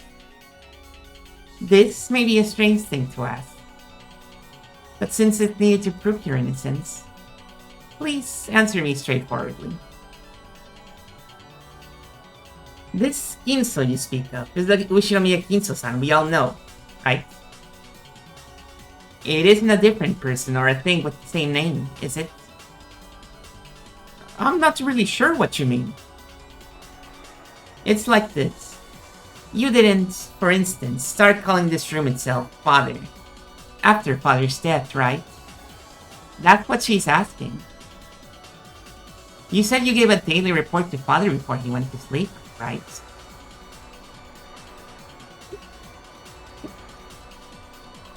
That doesn't mean you gave a daily report to the wall here all by yourself inside the study called Father, right? How rude! Nothing of the sort happened. Father is Father. He is in good health, and I most certainly gave him a report and said good night to him last night. I'm not trying to trick you or talk my way out of anything. I see. In that case, can you repeat what I'm about to say? If you aren't tricking or deceiving us in any way, you should be able to do it. Fine. I'll repeat whatever you want. Repeat it. Shinomiya Natsuki did at 11 p.m. last night. Speak with Ushinomiya Kinso while in the same room as him. This room.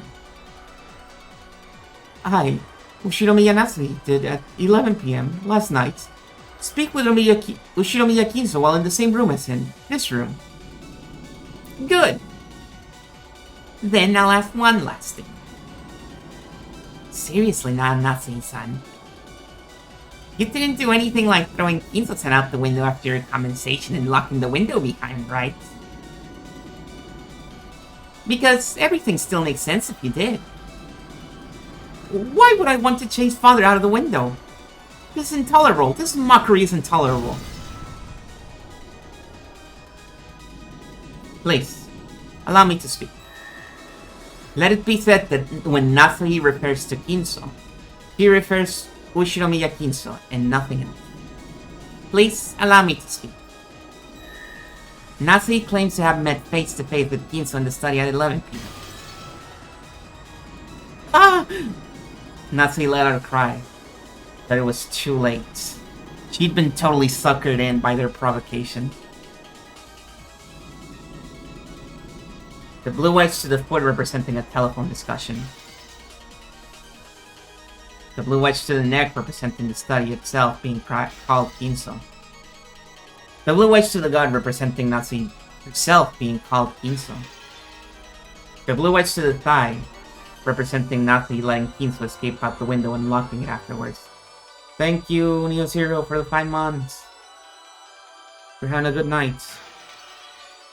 The 4 of them were smashed up with a thin sound. Because Natsuki, the one who knew the truth, had denied them. Those denials had gained the power of the red truth.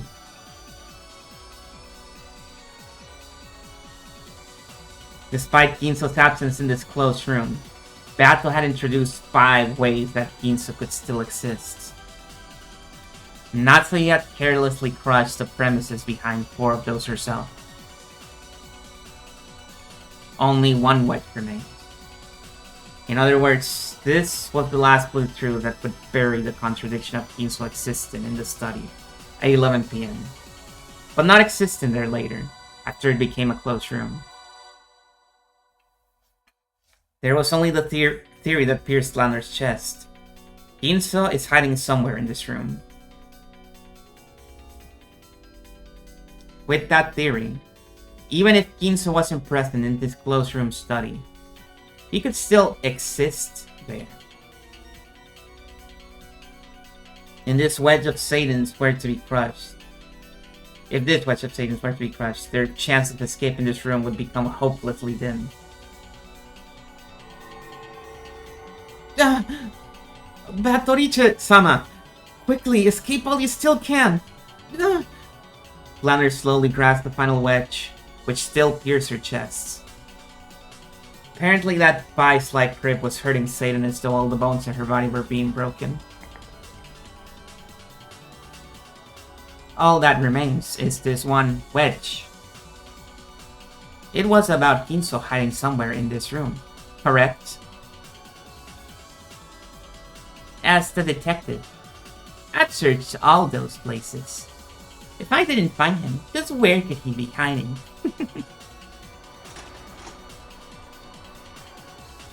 With the final wedge still sticking out of her chest, Lanner slowly approached Battle. If this wedge was taken out, then... Allow me to ask. Just where in this study is Kinso hiding? Well then, maybe he's under the bed? A check of that place had been finished.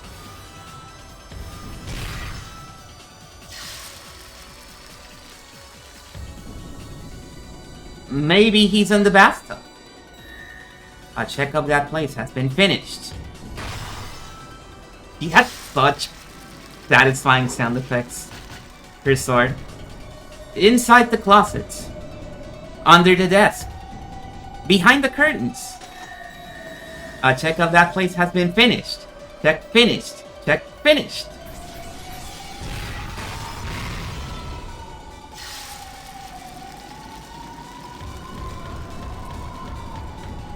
Behind the bookshelf, behind the closet, under the carpet, under the floor, above the ceiling, behind the wallpaper, inside the sofa, inside the chair, inside the bed, inside the blanket, inside the walls, inside a rock, inside a crack, inside the room.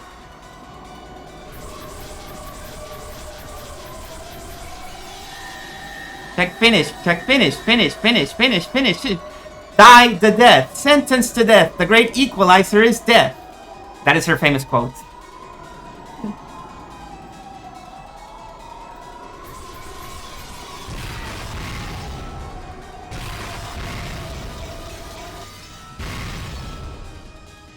This scene is so good.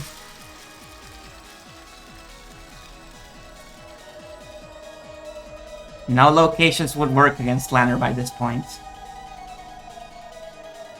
Lanner took Beato's final desperate onslaught head on. Cool that a character's doing something they like, yeah.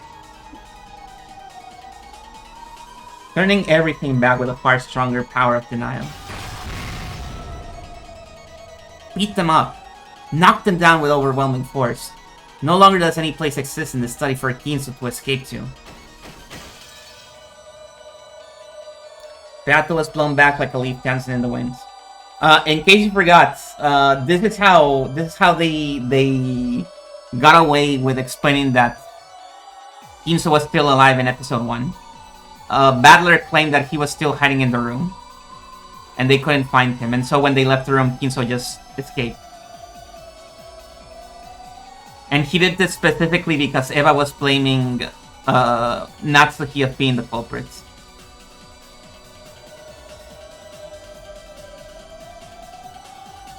Beato was blown back like a leaf dancing in the winds. Knocked around over and over again like an empty can lying on a road. By now, no matter how many times Beato used the blue truth, it wouldn't be able to defeat Lanor's red. Witches are so pathetic. You just try to talk your way out of things endlessly, trying to confuse the truth. Let me borrow Planner's words. I'm disappointed, Beatorita-san.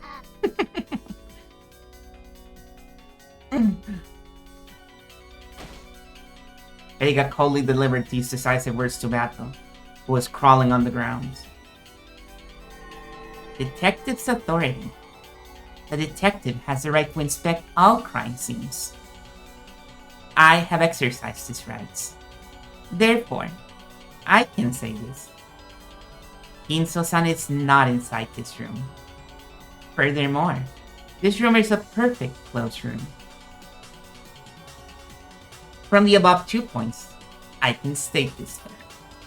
This room was empty the whole time. Natsuki-san lied about having met Ginso-san here last night. That makes this checkmate, Beatorita-san. How's that? Simply by the existence of this room, this level of reasoning is possible for Furudo Erika. What do you think, everyone? At these words, the final wedge shattered. And at the same time, the pitch-black gate that was about to open shattered once again. This time, the warp portal had been completely destroyed. No longer would Ginso be permitted to exist in this room, or escape from it. Beato struggled to her feet, but that was the best she could do. She no longer had the energy to fight. She had taken all of the 9 red head-on from close range. It took all her strength just to withstand the pain so strong. It felt like she'd vomit up all her insides. Even Beato, who had always aimed for the title of strongest and most evil witch, couldn't do a thing against the witch hunter. No matter how sturdy a sandcastle you build on the beach, it can never win against the rising tide. Sorry, Ginso. Looks like this opponent was tough after all. Beatrice, I thank you. You've done so much for me despite your remaining grudge. I guess it's true that your life flashes by when you see death coming. I remember how you once looked when you were young. You were annoyingly like Battler. I now pass on everything, my soul and the qualifications of the head, to Battler. I no longer have any regrets.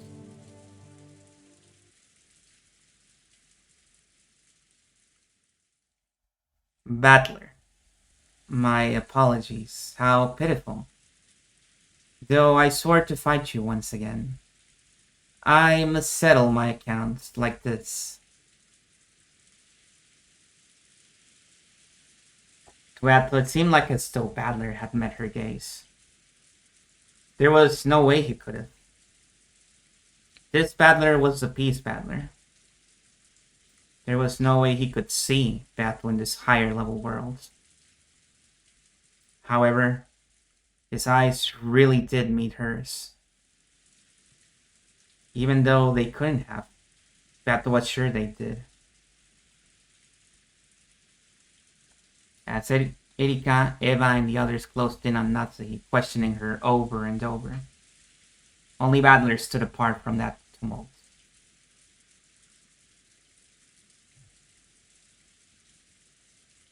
His expression held none of the enthusiasm and excitement that the other humans had. It just piercingly and coldly surveyed the scene. And the expression on his face was of quiet displeasure, anger. He wasn't feeling compassion for Natsuhi because her lie was about to be exposed. However, he couldn't excuse Erika, a self-proclaimed intellectual rapist, who simply enjoyed cornering Natsuhi and those who sympathized with her. Then, he whispered softly, "It's useless." Battler and the others definitely heard that. You don't think Battler might turn things around from this weakened position? I probably could have done it back in the day. And Battler can probably do it. Battler. Battler. If you're indeed the man who will inherit everything from me, now is the time to prove it. Don't let the legend of the Golden Witch end here.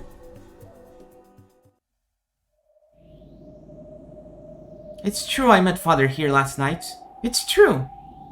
And he spoke to me of the Yoshimiya family's glorious history, as well as the burden of bearing it.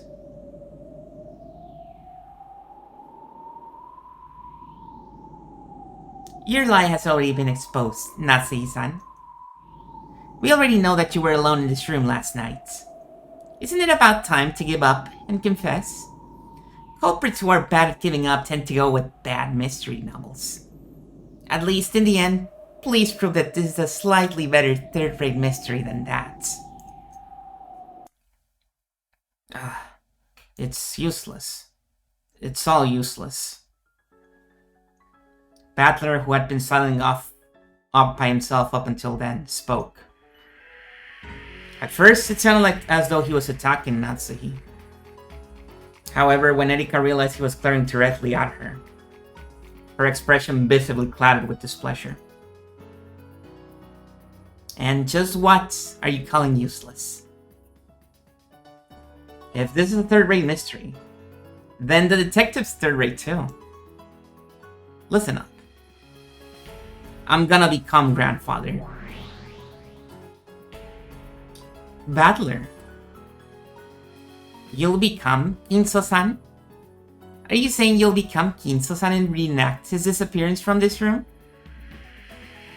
Do you actually intend to deny my checkmate? Fool! What is this man saying? Hey, new girls. This here's your first game, right? Sorry, but it's totally useless to call checkmate after a little something like that. Yeah, it's all useless. What are you talking about, Battler? You say you'll become dad? Yeah. I'll reenact it. I'll become grandfather and disappear from this room. You can't use the windows or the door, right? How would you do it? Did you find a hidden door? I don't have a clue either. Yeah. Yes, not a clue. Bustle. That sound wasn't just the noise of the onlookers fidgeting. It was a provocative chill that ran up Erika's spine.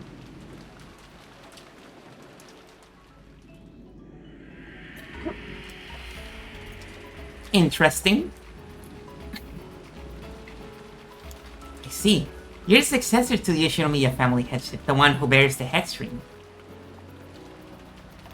That should make more than qualify you to stand in for Kinso-san. Why don't you let us have a look at your theory? Erika's expression was no longer a challenging smile. It was malicious, overwhelmingly displeased. She couldn't conceal her anger at having this very pleasurable time of hers ruined. How will he get us out of here?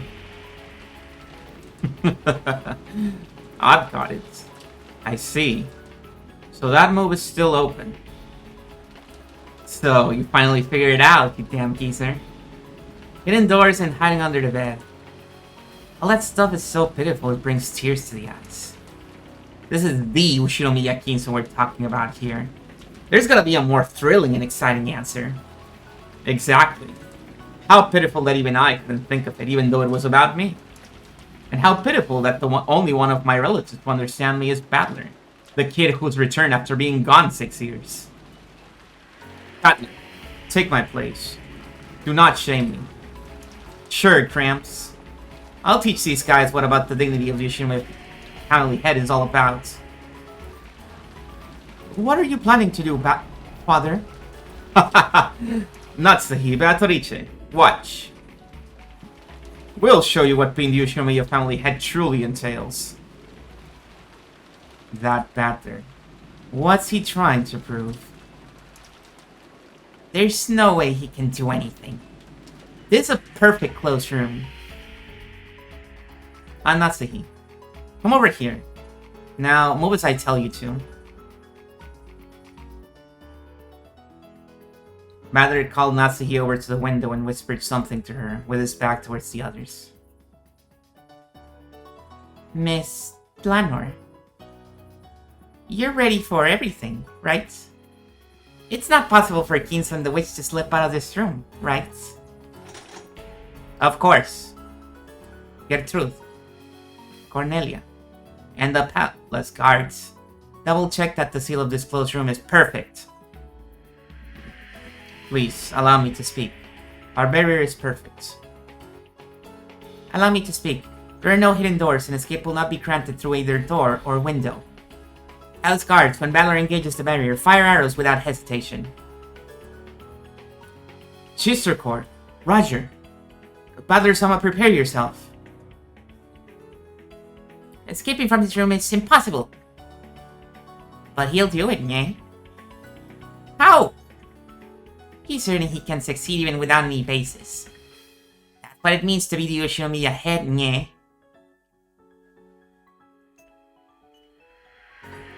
True. Let's watch. Let's see what Majesty of Reach's opponents.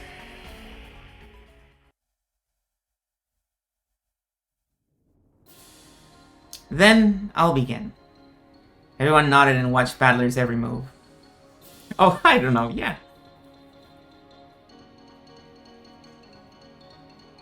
Actually, he left. Don't forget, he actually left. He's watching from a different room.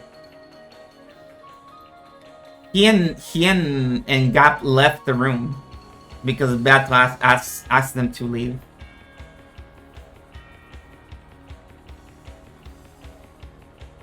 Grandfather was lying in bed, like this, fronting his understanding of Natsuhi's daily report or whatever. Battler laid down on the bed himself. As if it still mattered now. Eika grumbled about disturbing the crime scene, but no one listened to her. Then I stopped answering and sleep. Well, realistically speaking, I probably got tired of all that talking and only pretend to be asleep. You really do get it. I see father has gone to sleep. Bow silently and leave. Nasi lowered her head to Badler, who was still lying down in bed, and turned around. As though doing an inspection of the room. After seeing that grandfather was asleep, Aunt Nasi probably did an inspection of the room before leaving. Of course, she had Shannon-chan and the others clean it every day. But she still checked it thoroughly herself, making sure there was no dust piling up, making sure he hadn't run out of any consumables. Yes, this is the room of the Precious family head, so I check everything carefully myself, instead of relying entirely on the servants. You always do that. That's true. Madam usually checks things very carefully. Her inspections are very detailed, and she even checks all the consumables in the washroom one by one.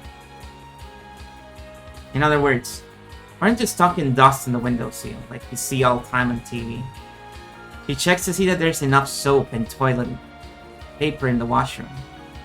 Though she probably doesn't have to do it each day, she's very devoted. That's my routine. I mustn't slacken my inspection of the head's room for even a single day. So, what's your point? Please keep any showing off to a minimum. Isn't getting to show off the biggest perk to being a detective? Yeah, but I'm the detective. Since we're inside the study, you can probably tell. But even though you call it a study, it wouldn't be wrong to call it a second house inside the mansion. It has a sleeping room, a study, a washroom, and even a toilet and bath. In other words, it isn't a single room. You could call it a full house. She's awesome. Thank you for the explanation of the room layout. However, the move of having him hide somewhere in this room has already been defeated. He isn't hiding. However, there's gotta be several blind spots.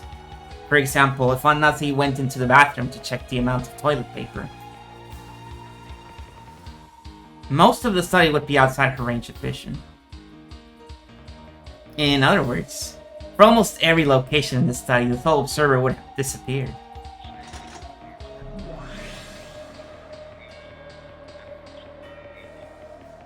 Observer disappearance!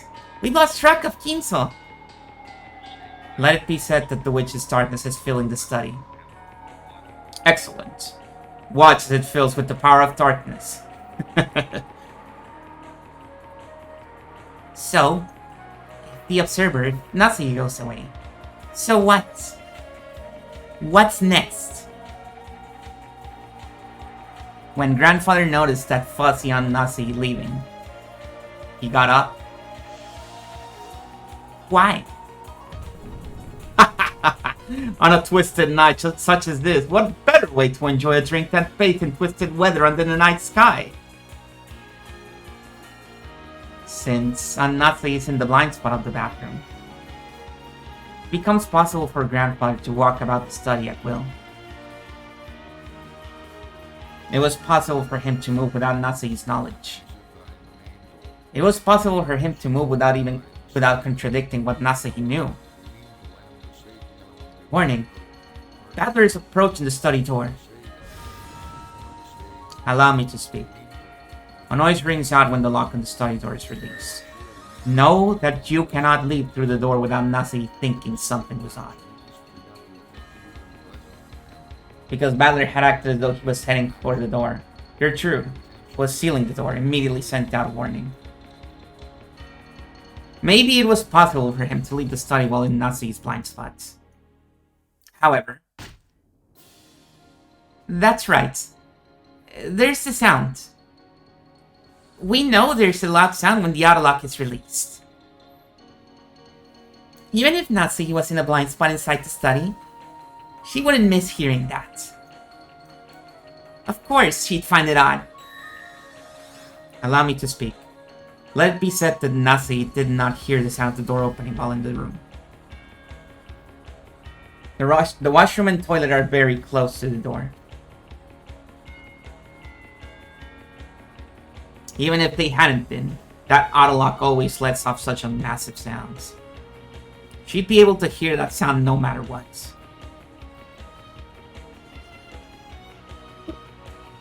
Natalie had already spoken with Erika and the others about the details of the previous nights, making it quite clear that nothing out of the ordinary had occurred.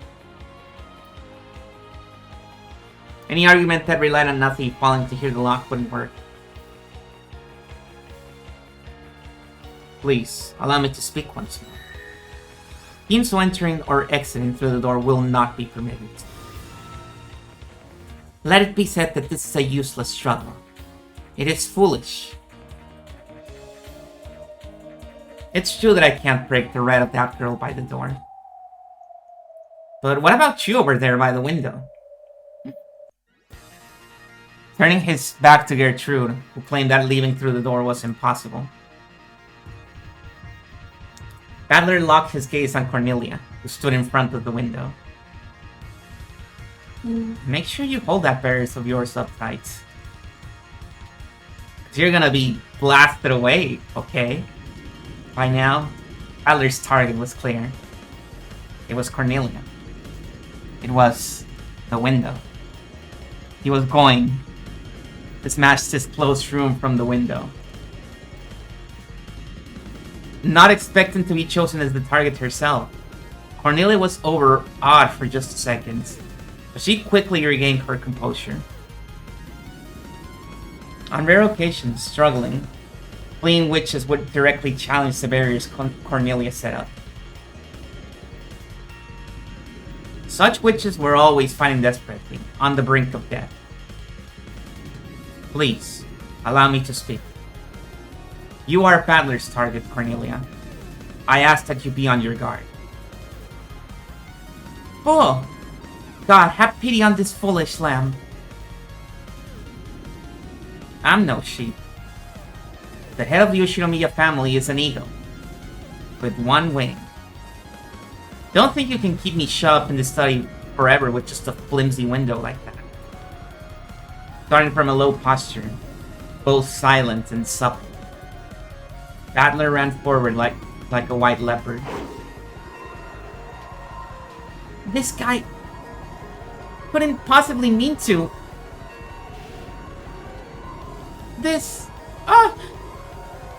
Allow me to speak. There is no way to defeat my red. Know that your wish will not be granted. Cornelia thrust out both her arms and made a sign. When she did, a red barrier closed in front of Badler. Know that your course is a fruitless one, Ushinomiya Badler. Know that this window is sealed from the inside, and Nasui did not help Ginso escape. I'm not saying that Nasui helped Grandfather escape.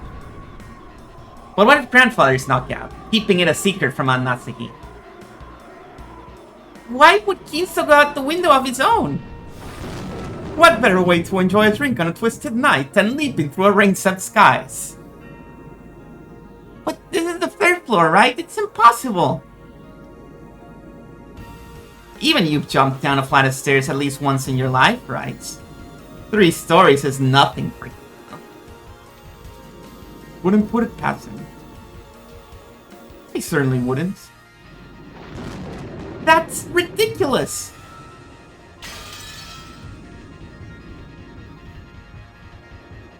Blue cracks appeared in Cornelia's red barrier, and it shattered with a crisp sound. It was all far too quick. It looked almost as though she'd gotten out of the way herself in fear of Badler. Endless 9! Maggie's resistance power, Endless 9! Cornelia-sama, you can't block it. Retreat! Yeah, it's really good. At the same time the barrier shattered, the window behind Cornelia's back was flung open. The curtains fluttered for just an instant. Though it was all filled with rain, the heavens and the courtyard were spread out in front of them. A fitting exit for an eagle leapt leaping from this closed room. Cornelia, repair the barrier. As you wish, Commander Lanor. Know that you will not be allowed to break this. Cornelia quickly returned to her senses and set up another red barrier. However, this was her last one. Please, allow me to speak. Let us accept for the time being that Ginso escaped through the window. In that case, how did he lock a window which cannot be locked from the outside? The window was locked from the inside. Useless. Yeah, it's all useless. Ginso and Battler grins.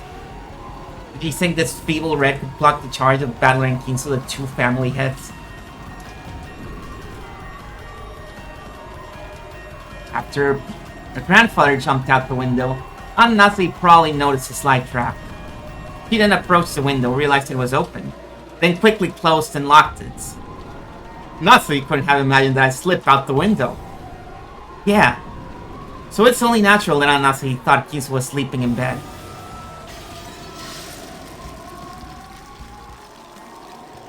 Now that Battler had found the answer, the red barrier was more fragile than thin glass. The red magical wall of certainty had been smashed again, so easily that it disgraced the name of certainty itself. Unbelievable, right? That barrier was more firm than any Ronov have ever used against Jessica, and yet it had been destroyed so easily. Though Battler was rushing fiercely and had almost reached Cornelia, he didn't step aside. Her steel spirits, worthy of the name Eisernjungfrau, didn't allow her to step aside. She took a charm from her pocket, placed it against the thin air, and made a sign. Then, not red, but blue burned there. But it was far more frail than the red barrier. It was her last method of resistance. You won't get through. You won't. Let me speak. Let me speak. Be that as it may, this is the 3rd floor. How could a wingless human escape from the window? No, you won't get through. You won't! Just quit your whining and watch. This is the answer. Ah!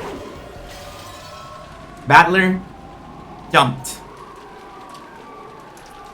He burst through Cornelia and her blue barrier, knocked them away, and his body flew out the window through the darkness of the rainy sky.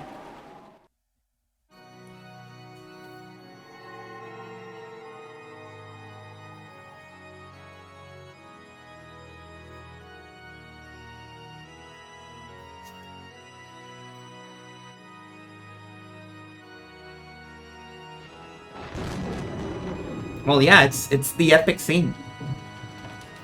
This is when Battler finally, for real, manages to be epic. The fragments of the blue barrier scattered, beautifully adorning the surrounding air. The closed room had been smashed open. Battler flew out of the mansion, through the sky above the rainy courtyard.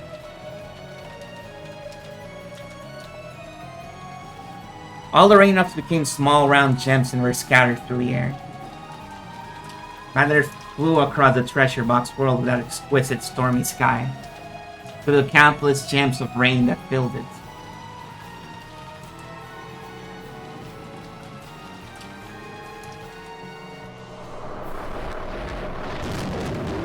In the sky, over the world frozen in time, Lanner and Battler faced each other. If Battler, who had smashed and flown out the window, was like a knight leaping off a white horse, then Lanner was another knight who floated in the air, waiting for him. In the air above the courtyard, surrounded by the Ushinomiya mansion and frozen in time, the true new head of the Ushinomiya family, and the disciple of heaven who would test him cross paths. Well done. When you fall into the courtyard, whether you live or die, I won't change the fact that Ginso could have defeated this closed room. You who kept throwing away your life and jumped are a martyr. Well done. You have smashed our closed room barrier. Splendid, Ushinomiya Battler. However, I am the head inquisitor of heresy, Lanner A. Knox. I cannot allow you to escape out from under my nose. Now, At the end, allow me the honor of crossing swords with you. Sure, bring it on. This game is surprisingly unrelenting. In this world where the gems of rain fell slowly like large snowflakes on a snowy field, Blanner and Battler slowly crossed paths.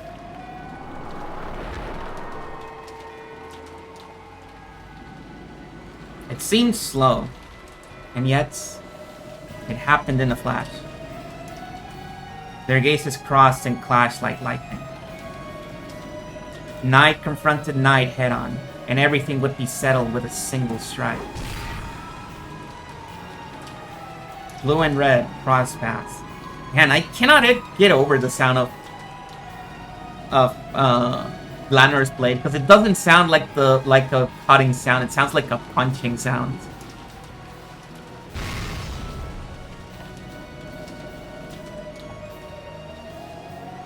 Was it shown beforehand that a blind spot existed within the study for Natsuhi? If it wasn't shown, this theory will not be permitted. Noxus 8. It is forbidden for the case to be resolved with clues that are not presented. Bury this one in your minds. This is probably the most important rule. And this is the main reason why I was saying, oh, people need to see episode 5. Because this one is such a big deal.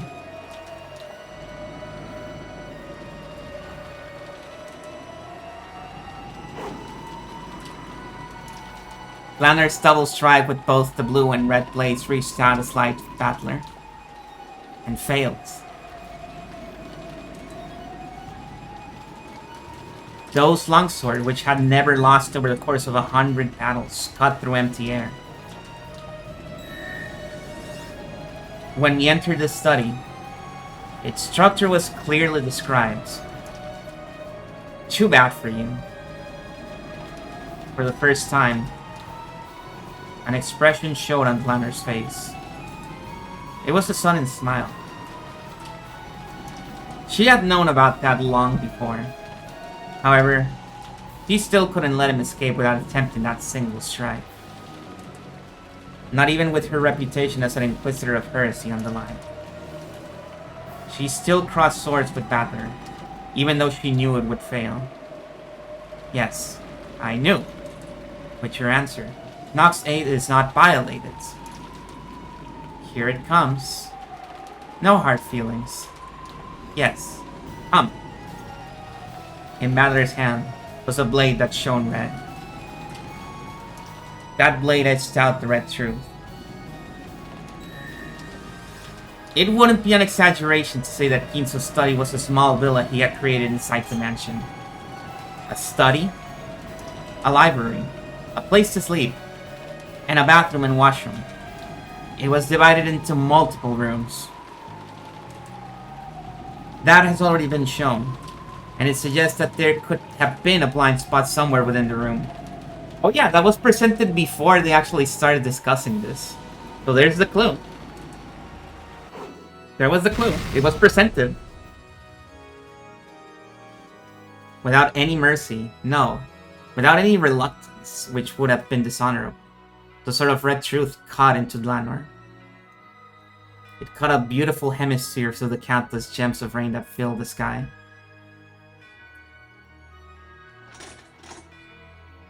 Well done. Time exploded into life. Both of them fell through the courtyard. One drifted down. The other tumbled through the air. Then there was a soft sound and a dull thud. The first was the sound of Battler landing gently in the courtyard. The second was the sound of Blanner crashing down. After crouching down for a while, Battler slowly stood up. Though he had jumped down from the third floor, he had landed as slightly as though he had merely jumped over a fence. Battler! Battler leaned out the study window, looking to see if the supposedly wingless Battler had landed safely. Battle! Come on! Jump! Huh? That window is our way out, so jump! You aren't the kind of witch who can be locked up inside a closed room, right? The study was no longer a closed room.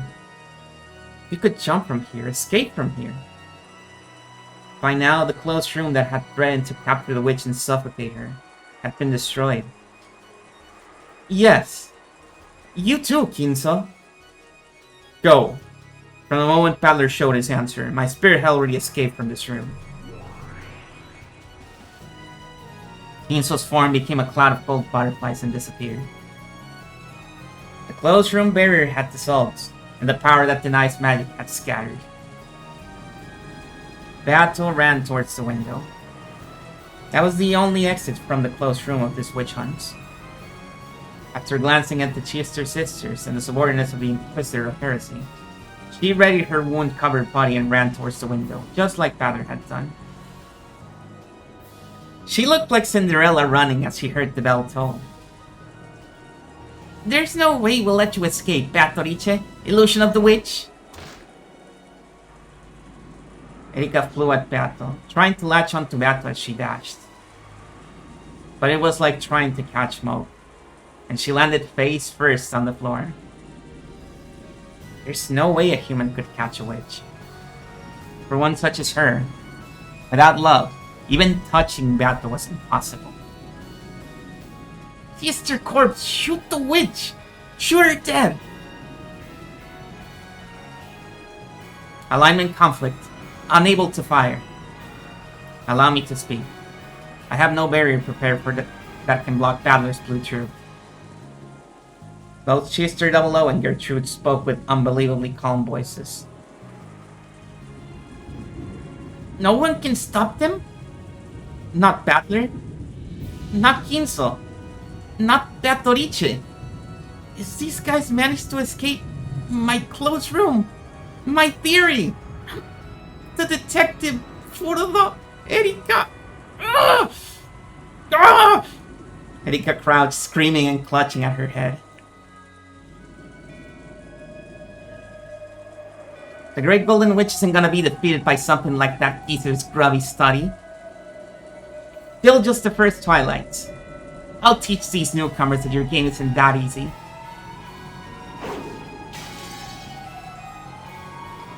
Just like Battler, Beato also flew. She drifted down through the rain treasure box world into Battler's chest. Battler caught her with both arms as though catching a feather from an angel.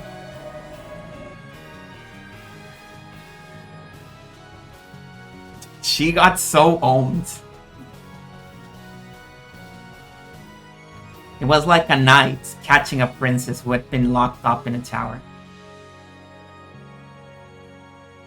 Like a beautiful picture of a scene in some fairy tale.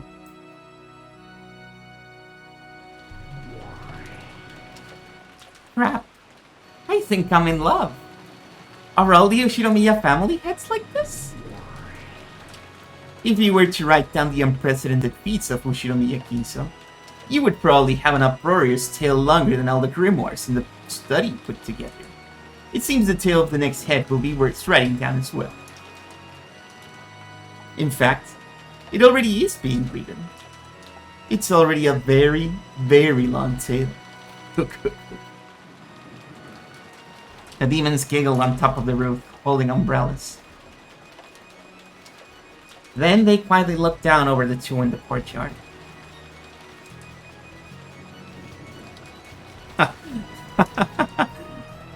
You're not bad at all.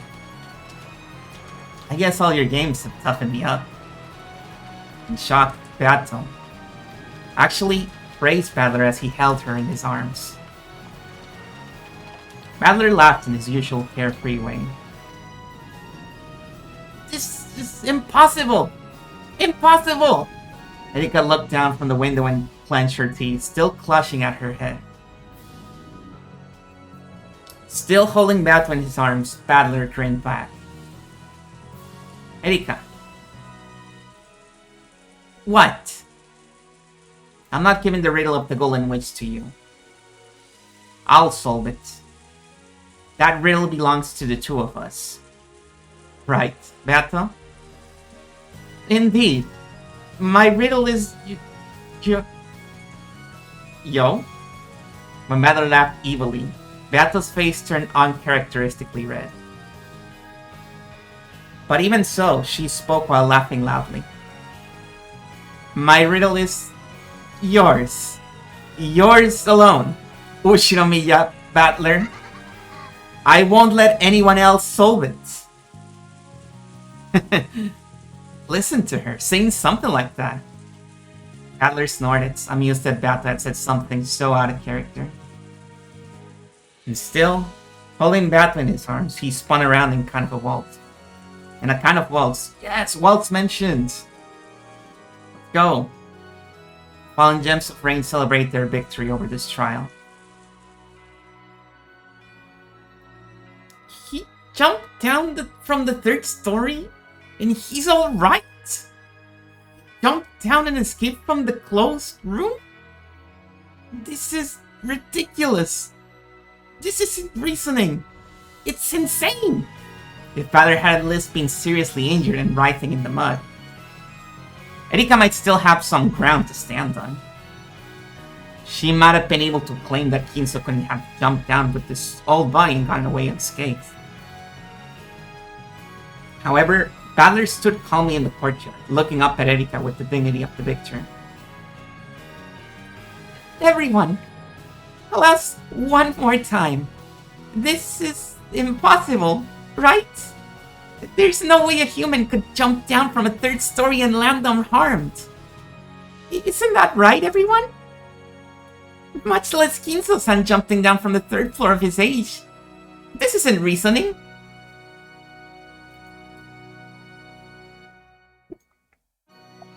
Erika tried to get everyone's agreement and somehow turn things around. But the responses were no different from how they'd been a short while ago. No, it would be possible for Kinso-san.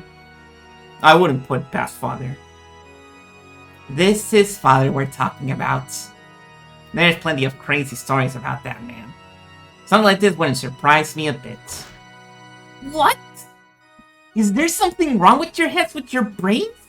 People? At any rate, it looks like your closed room argument wasn't perfect. Ugh! Not only the servants, but the family members also agreed. They all agreed that there was nothing strange about Kinso jumping down from a third floor window. Just who in the world is this Ushinomiya Kinso person? Well, I'll give you 60 points. Kinso wouldn't have done it with a bit more flash in his younger days. It needs some more tweaking. Oh, and how much should it be tweaked? Well, he might have jumped down with me in his arms. Got it. Next time, I'll do that. If you think you can, just you try. Bato's voice grew very faint and she gulped. Then her body suddenly crumbled away into a cloud of cold butterflies. That was because many people had rushed up to the window and she was being bathed with cases filled with the anti-magic toxin. Bato's body became invisible to them and melted into the air.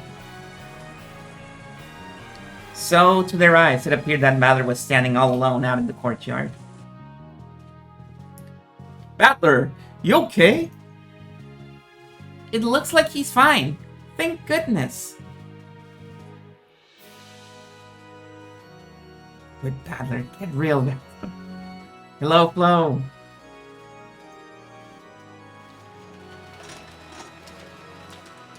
I have lost. In that case, for the benefit of those people in the study as well, deliver your final blow to me. Use your final blue truth to show how Kinso escaped from the closed room in that study. There was no pain in Dlanner's expression. I love the fact that Dlanner and Erika are in the same team. Because compare Erika's expression to Lanner's. Oh yeah, I lost. Well played, GG. Pleasure and pain never showed up on her face in the first place. However, she was only barely able to rise to her feet, using her longsword as a crutch, so it was easy to guess at how heavily she'd been damaged. And despite her lack of an expression, you could tell that this was a loss she could accept. Battler and Lanner turned to face each other. Here I go. Yes, come. Although readying herself, Lanner quietly closed her eyes. But she still stood tall and maintained her air of dignity. This is my blue truth. The blue power gathered. Battler slowly approached Lanor. Then he faced the rainy sky and yelled out the blue truth. Bushiromiya Kinso escaped from the study through the window when Annase couldn't see him. Annase didn't notice and locked the window. In this way, Annase saw grandfather go to bed, yet grandfather was able to escape from the study without contradicting the lock of the window, or the door sealed by the receipt. I've just demonstrated that it was physically possible for him to escape. Therefore, this battle is over. The blue edge flashed to the courtyard along with a blue bolt of lightning, roaring down towards Lanor's forehead as she stared up at the sky.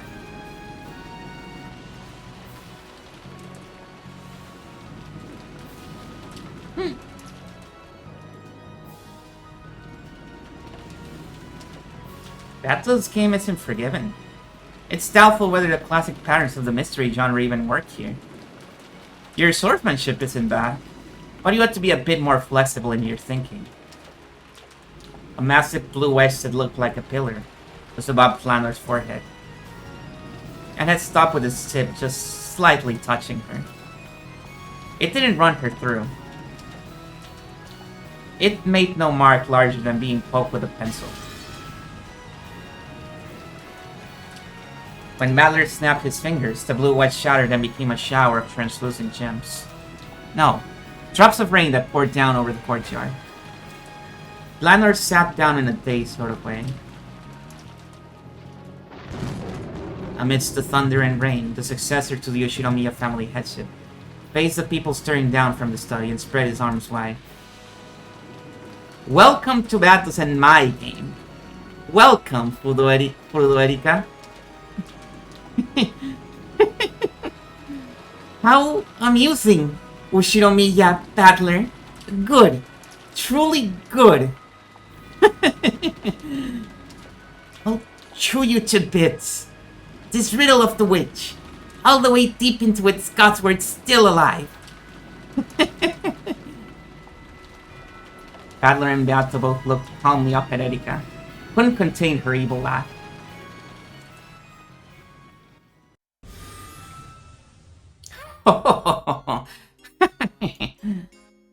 Ah, this is good stuff.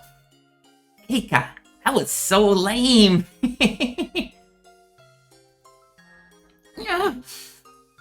Lady Brinkestil, my apologies. That look on your face. It's so incredibly laughable that I'd like to smash it and put a frame around it. My double is so pathetic. Pathetic. Lame. Lame. Bathed in the sneers of Brinkestil, a being who was like a mother to her, Erika was so ashamed that it looked as though she'd chew her lower lip to pieces. Yeah. Someday I'll definitely. Ah! Shiramiya, Battler, Toricha, Shiramiya, Natsu.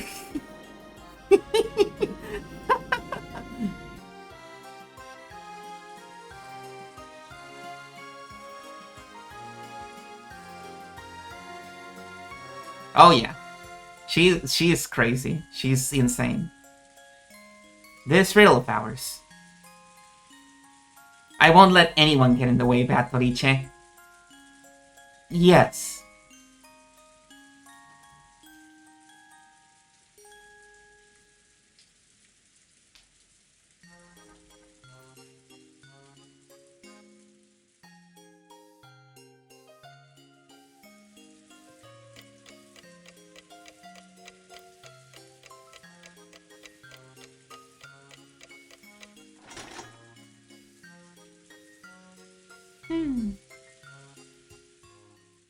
How are you doing here, everyone? Oh, Fire Mountain. We just finished the scene that introduced a few characters. To be precise, 3 new characters. I don't think 2 of them are gonna show up in the bios, but one of them is definitely here. Oh no, they're here. Never mind. They're all here. The epic Blanner and her two dorks.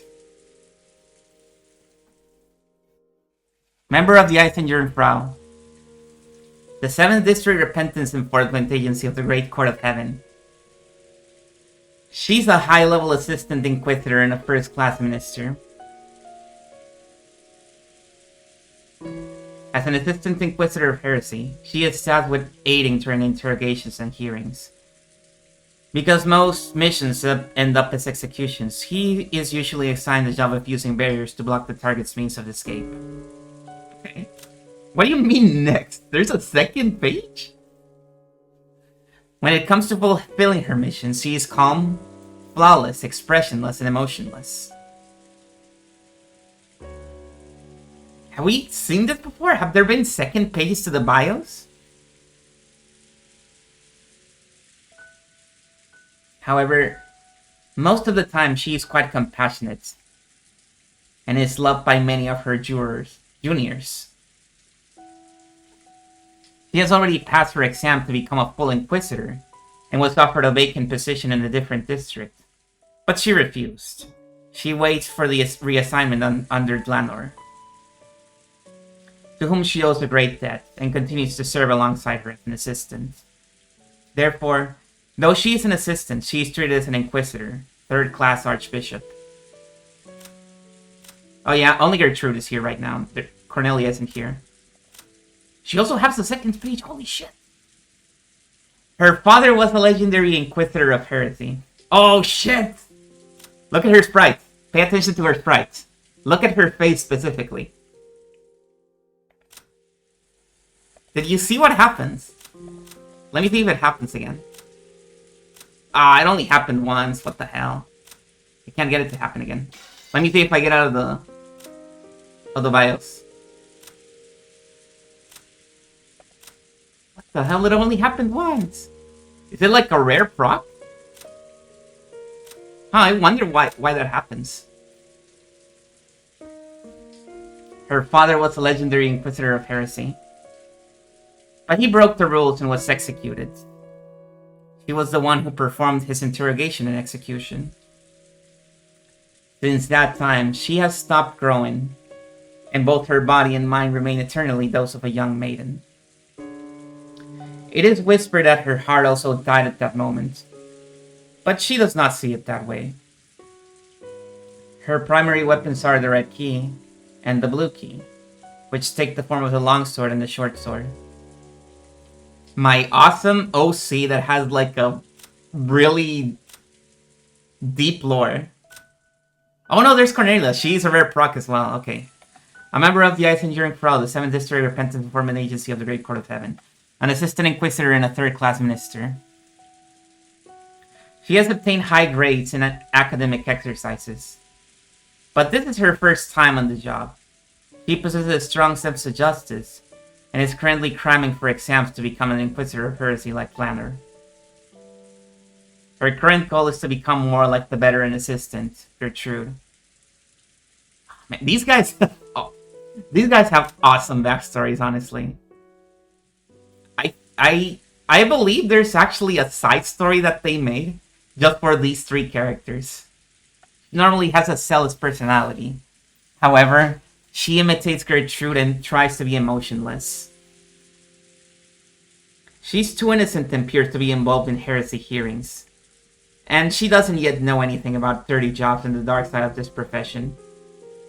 Gertrude intentionally sealed her for this mission. Selected her, which reeks of a plot within the Senate. She wants Cornelia to see for herself whether she's really suited for this kind of work. Holy shit!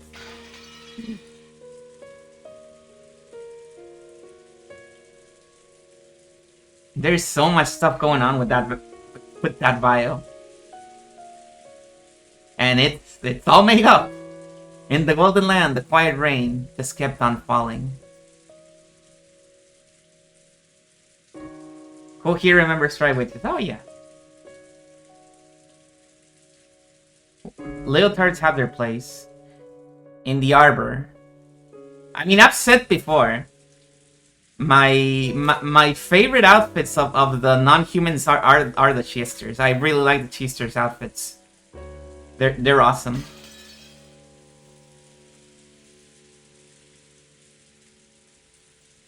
In the arbor sat the sad witch whose eyes had lost their glint, and Battler.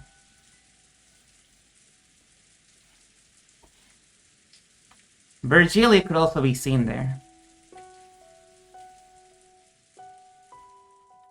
She sat next to Battle, knitting quietly.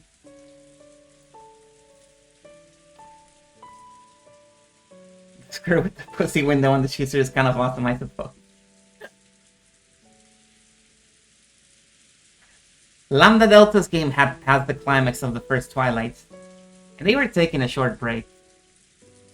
Wait, let me check something.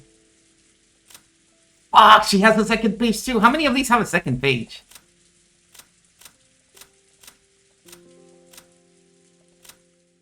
I think it's just those. Come on, glasses! Come on, glasses! Roll for glasses! No, okay. Okay, let me see page 2 of Erika. Therefore, even though she is an outsider to the Ushinomiya family, she possesses the right to demand full attention from everyone when speaking, the right to advance proceedings, the right to investigate the crime scene before the police arrive, and many other special abilities. She gets pleasure from the process of solving riddles, but her greatest joy comes from using that victory to sneer at others. It is so fun to finally be reading this after that scene where she got super mega owned.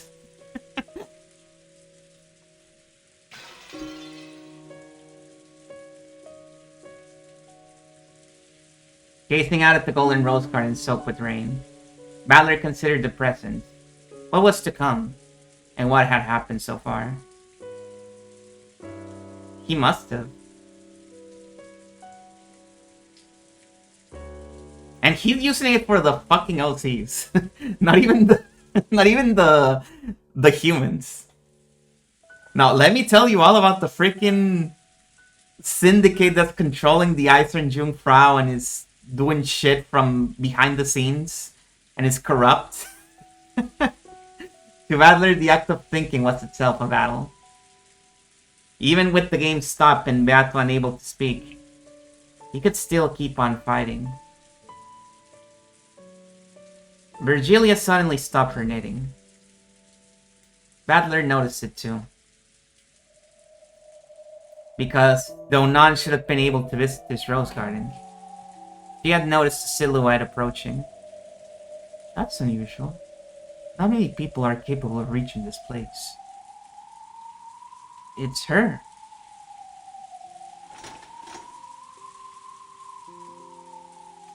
That silhouette, which walked amidst the quietly falling rain without so much as an umbrella, was Dlanor. That was a spectacular garden maze. A splendid way to enjoy the roses. Why are you here? It's been some time, Miss Beatrice. No, wait. Now it's Mrs. Virgilia, is it not? Long time no see, Dlanor. Come over here. We aren't ones to leave a guest out in the rain. Don't worry, she doesn't come to fight. Do you know her? She's one of my old friends from heaven. This really takes me back. That it does. Mrs. Virgilia possesses a deep knowledge in heavenly studies. I have often argued with her over interpretations. My many intellectual adventures with you were quite enjoyable. I'd like to do it again sometime. Yes, let's do it again sometime. I'd love to fight with you again. They used the word fights, but it didn't sound like they meant anything unpleasant by it. It sounded like something old chess rivals would say to each other.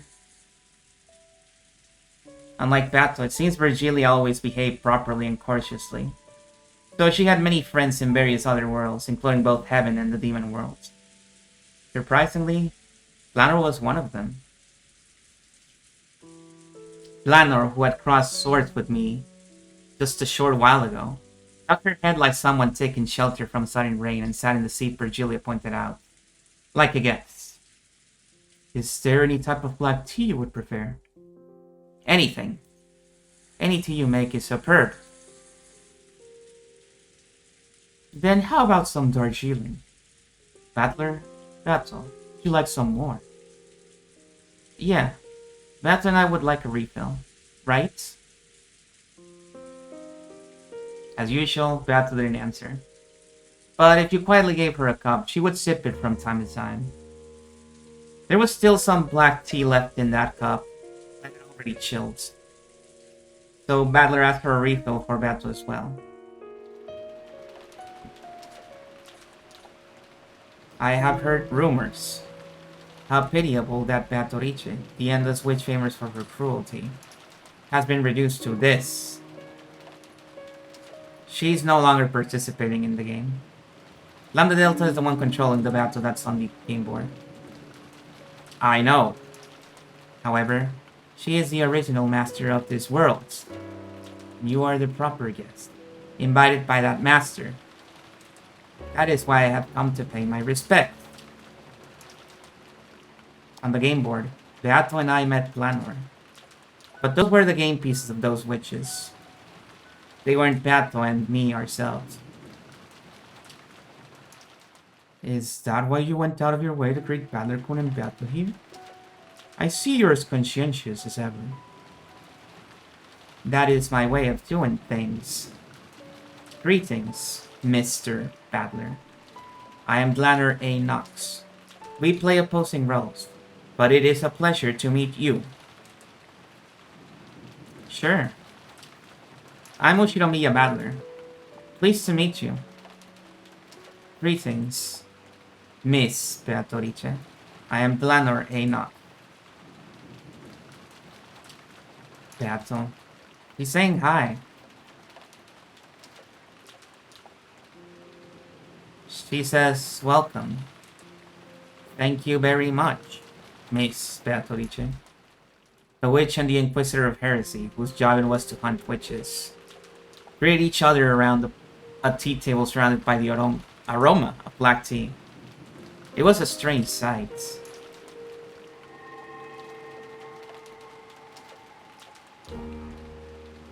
Virgilia made gold butterflies sprout from the palms of her hands and transformed it into a teapot and a can of tea leaves.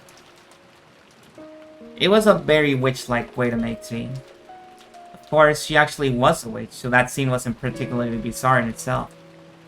Though I was a bit concerned about whether Blanor, an Inquisitor of Heresy, could watch such a spectacle. Do not worry. I am not so boorish as to complain about how my tea is served. Even though the tea is being made with magic. There is a tea set hiding in the shadows, and Mrs. Virgilia is making us tea with it in secret. We interpret or judge that was made with magic, and it is written as such in the tale. That interpretation is allowed by Noxus 9th. Oh my. I do believe the interpretation of the nights is such a delicate problem that it's viewed as a taboo, even in the great courts. Even though it's just a personal opinion, if it became known that the head of Inquisitor of Heresy said such a thing, you might get sacked.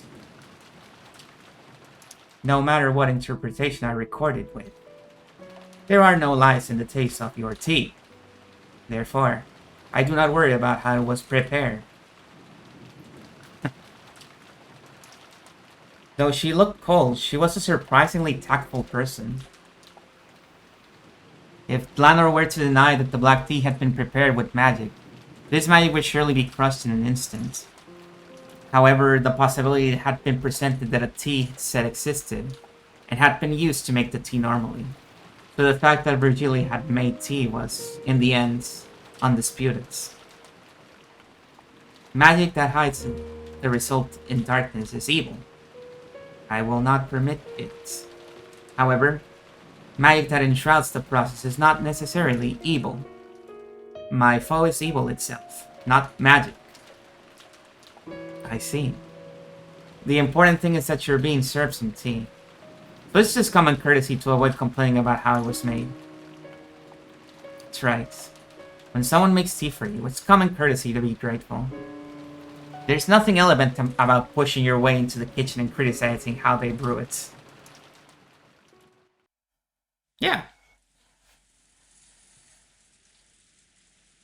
You don't invite your guests into the kitchen, and when you set the table, you should adorn it beautifully in the spirit of hospitality. Here you go. Careful, it's hot. Thank you. I would like some sugar and milk. You still can't drink it straight? I'm a kid. It must be sweet. Oh, she's so awesome. So then, is magic gentle lie?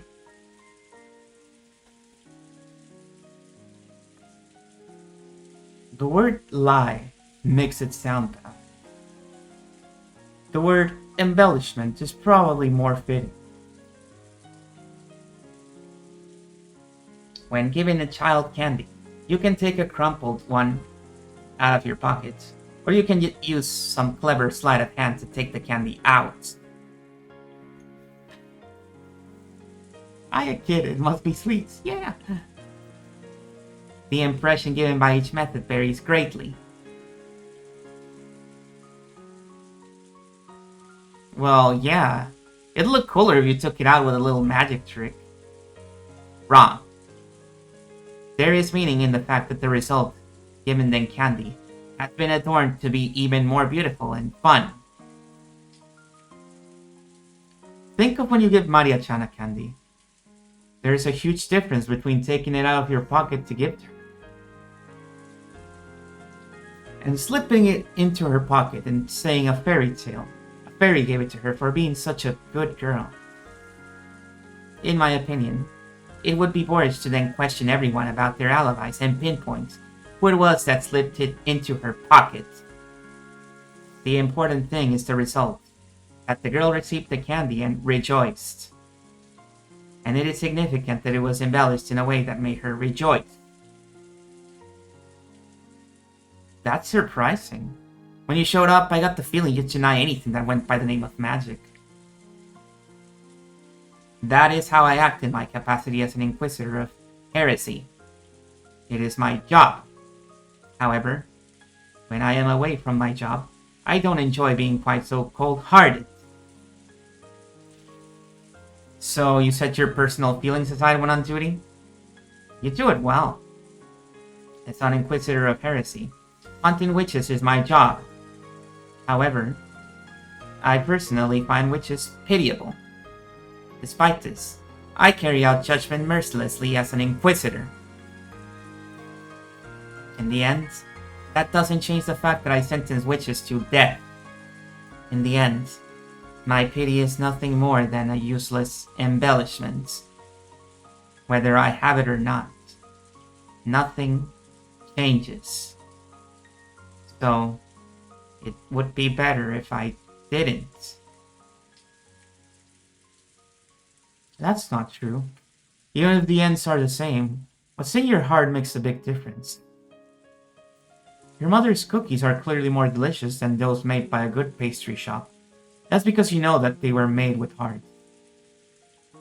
That's right. Even if the result looks the same, whether or not there's warmth behind the feelings of whoever gave it to you makes a big difference.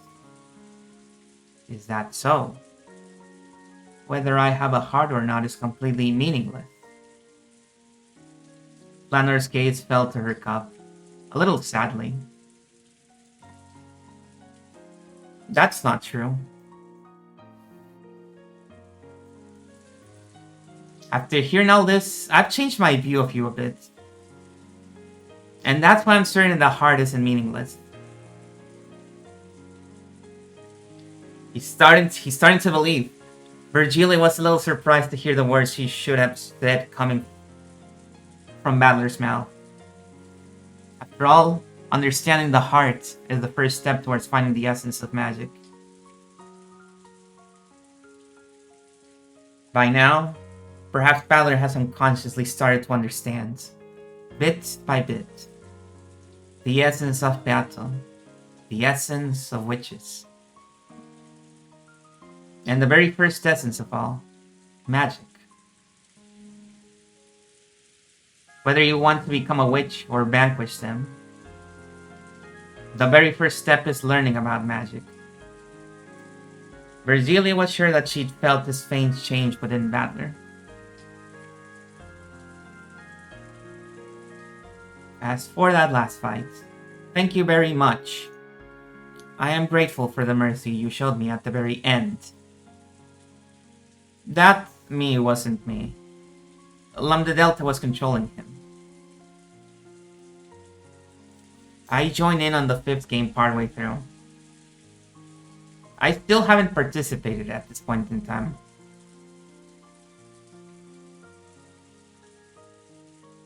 Oh, so this is what's wrong about this game. I understand now. That's how you know that Lambda doesn't get it, because she made Battler epic. She messed up. So until I do join in, the piece me is probably being controlled by Brinkastil or Lambda Delta. Just what kind of wind's guiding them? Trying to make it all look all cool. They made me look like some kind of knight coming to save battle. Lady Lambda Delta wants both witches and humans to be in balance, resulting in a draw. Battler's one epic moment, and it wasn't him, yeah. With Erika's appearance, the scales tipped strongly in the favor of the human side. So she'd manipulated the tale in a way that supports battle. I am aware of that. However, pieces cannot do things that are impossible for them. And they specialize in actions appropriate to their original personality. Therefore, that was certainly something that Battler was capable of. That is why I am grateful to you. It feels a bit weird to be praised when I didn't actually do anything. After the game continues a bit more, I'll probably regain control of my piece. Not sure I'll be able to go easy on you then.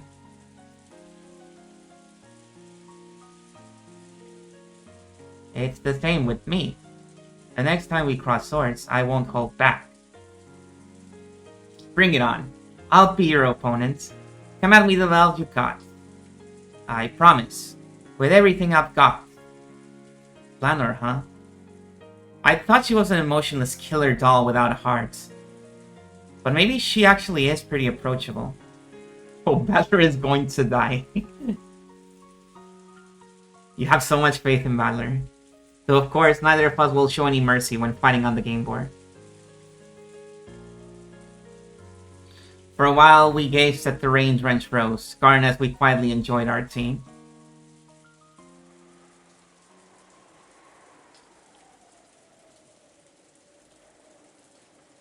There is one thing I must apologize for. With a sudden sigh, Planner muttered something. What is it? If it's about that fight a short while ago, it's already over. We both fought with everything we had. The outcome was just luck of the draw. No, it wasn't luck of the draw. I couldn't just let it be, so I came here to apologize. What are you talking about? You're saying you threw the match, aren't you? Virgilia spoke softly, without hesitating in her knitting. That is correct. Mr. Battler. That Mr. is really awkward. Just Battler works fine. She's saying Mr. and Mrs. in English, by the way. Battler.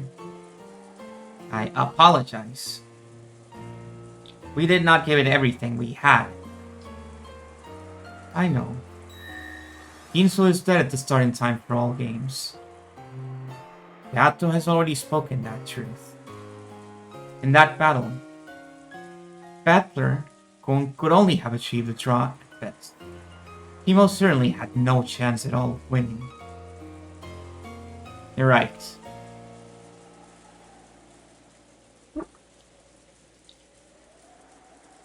If you say that, the whole fight's already over.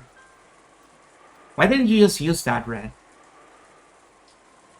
Don't tell me it was because of a stalemate or something like that. Nox's second. It is forbidden for supernatural agencies to be employed as a detective technique. Oh yeah. We cannot use that Red Truth directly. However, I gave Cornelia, who was protecting the window, the Red Truth that the window was never opened after it started raining. Boom. That's checkmate. Why didn't that girl use that trump card? This is... Allow me to speak. There is no way to defeat my Red. Know that your wish will not be granted. Though she had fought calmly up until that point, she quickly got flustered when I dashed forwards. I thought she'd been frightened by my sudden attack. It is funny, isn't it? It's a little bit too much of a modern statement for him, but the truth was different. Even though she held a trump card that could completely repel me, she suddenly became unable to use it and hesitated. I don't understand. All of a sudden, in that instant, use of that trump card became forbidden. Once we lost that, your victory was guaranteed. The Game Master, Lady Lambda Delta, probably interfered. So in the end, that whole fight was a farce in the palm of Lambda Delta's hands. She made us play out that entire act according to her scripts. I do not like it. However, since you told me to fight with everything I had no choice but to let you know. Please forgive me. Still, even though you lost your trump card, you kept on fighting all out with your remaining cards. I don't believe anyone could find fault with what you did. That's right.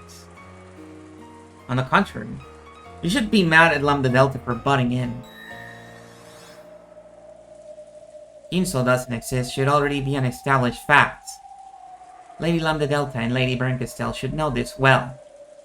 And yet, they are both leaving room for Ginso to assist as they continue in this game. It's almost as though the two are conspiring to prevent Ginso's existence from being denied. In other words, they intentionally let Grandfather escape? Yes. They must be after something. That is a bit odd. Lady Lambda Delta and Lady Bernkastel should always be in a position. Unless the witch side is in a superior position. It's hard to imagine that those two are conspiring together at a time like this. I can't help but think that they have some sort of wicked goal. I came here because I wanted you to know that.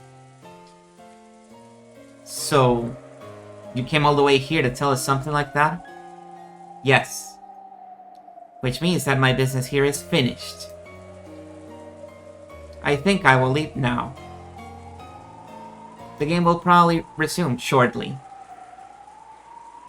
I must stay with Erika during the rest of this game. Planner gulped down the last of her black tea and stood up.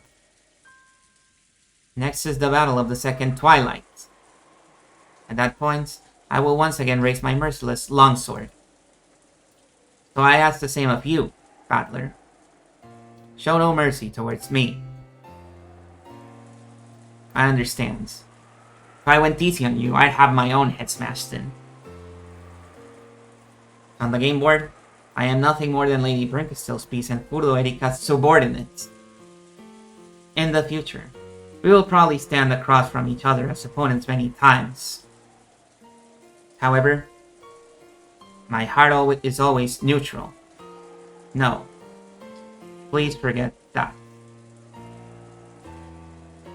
Such has no meaning considering the relationship between the two of us. It does.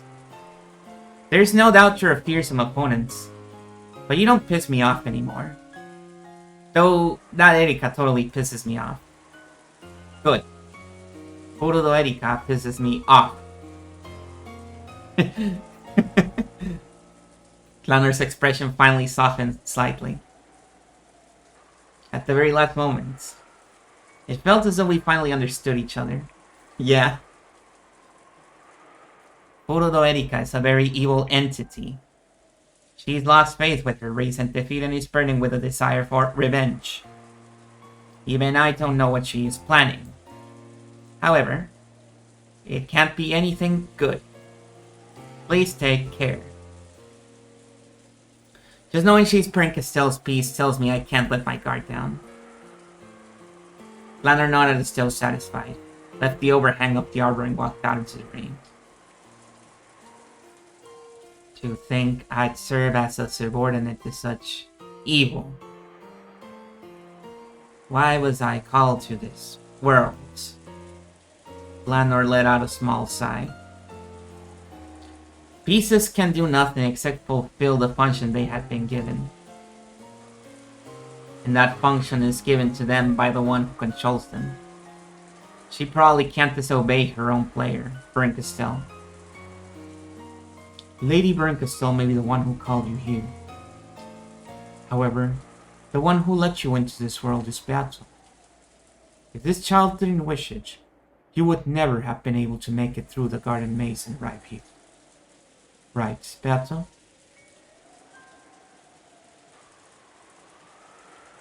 Miss Beatrice, what is it that you want from me?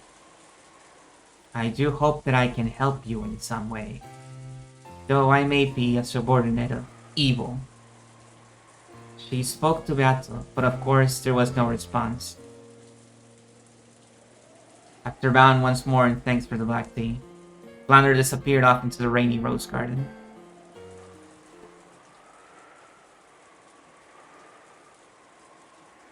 So, no one can reach this golden land if Beato doesn't want them to?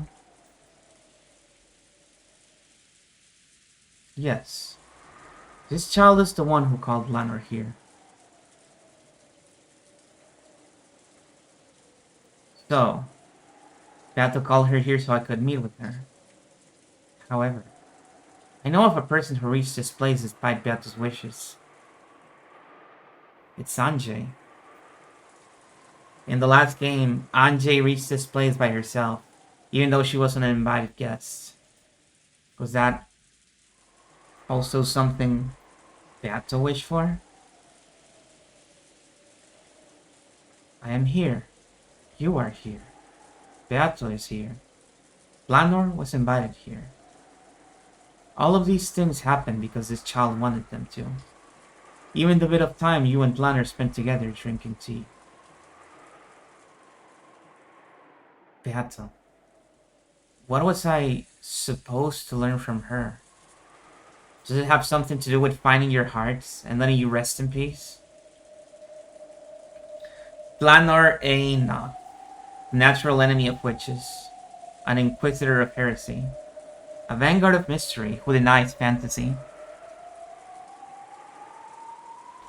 Possibly. It is a real place, you know? They could have just gone to the same place. Is she here to help by gouging out your heart and choking the life out of you?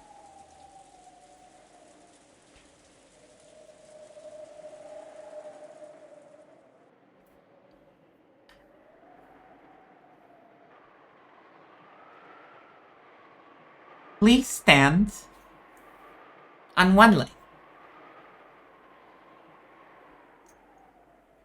Cornelia slowly got up and stood on one leg, as she had been ordered. Her hands were clasped behind her back, because she had been ordered to do so. Then, with a thump, Erika pushed her from behind with both hands. Cornelia landed on the floor face first, with a thud. Please stand on one leg. Cornelia rose shakily. Then, once again, she stood on one leg as she had been ordered. She had been ordered not to hold her ground. So she had fallen on her face over and over again.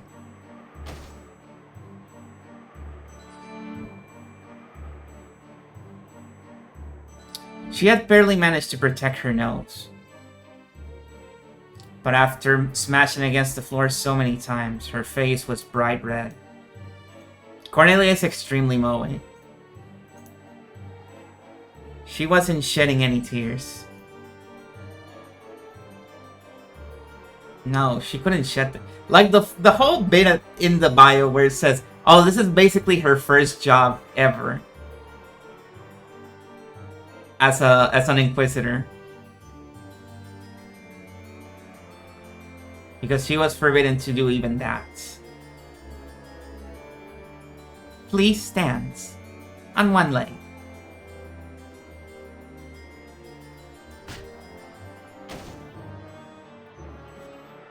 Yeah, they give Cornelia the whole backstory that she's like the rookie who is a little bit uncertain if she wants to do the job or not, and so they're testing her.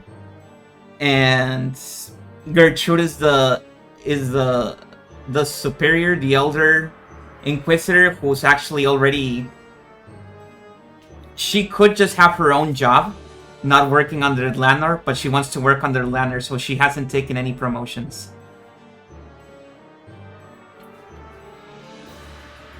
Please stand on one leg.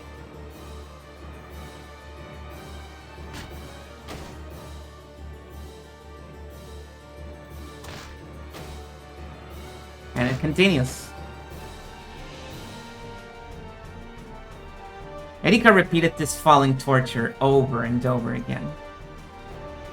At times like this, Erika hated counting things. So she decided that once she ran out of fingers to count the number of times, she would just repeat it until she lost interest. However, Erika's main redeeming feature was that she never lost interest in anything. So the torture continued on and on. Erika didn't know why Cornelia had been unable to fully protect the window. So the whole time since then, she had placed all of the blame of their loss on her. Please, allow me to speak. Forgive Cornelia. She has already repented enough. Oh, is that true? Then please take her place from now on. Gertrude has done nothing wrong. Gertrude, please stand on one leg. Clasp your hands behind you. Gertrude followed the order and clasped her hands behind her back, standing on one leg. You mustn't resist or hold your ground. You are not permitted to bend your knees. You are not permitted to shed any tears. Got it? As you wish. Gertrude. Erika made a show of walking behind Gertrude. She even enjoyed making her wonder when she'd push. At that time, Gertrude and Cornelia burst with a bright light and disappeared. Because Lanor, who must have returned at some point, had sent them back to the heavens for the time being. Erika, who'd had her fun spoiled, gave Lanor an openly malicious look. Miss Erika, I will bear the punishment for all of my subordinates' faults as their superior. I ask that you let them go. No, thank you. Punishment only works because it causes pain. There's nothing interesting about an unfeeling doll girl that I can't leave a single injury on. Erika slowly grabbed hold of the back of Blanor's hair, tugging unrelentingly. Blanor's neck tilted upwards, creaking. You may cause a physical injury, but you do injure. If you had a heart that could get injured, you lowly witch-hunting murder doll. Are you trying to talk back to me? Me, the envoy and double of the great Lady Brinkestelle? No. I got scolded by Lady Brinkestelle because you guys are useless. Never fail so lamely again. Understand? The hair she had grabbed was stretching back as far as it would go, along with more creaking. This didn't cause Lanor any physical pain, but she could clearly feel Erika's ill will. My apologies. Forgive me. Fifth. With a sound like a bowstring being cut, several of Blanor's hairs were pulled out. Then Erika waved her hand about as though trying to brush up something dirty that had gotten stuck to it. Well, that's okay. I'm done. My anger's finally settled down, and my little gray cells are tingling again. Please call those useless people back and reconstruct the crime scene. Let's start the reasoning game.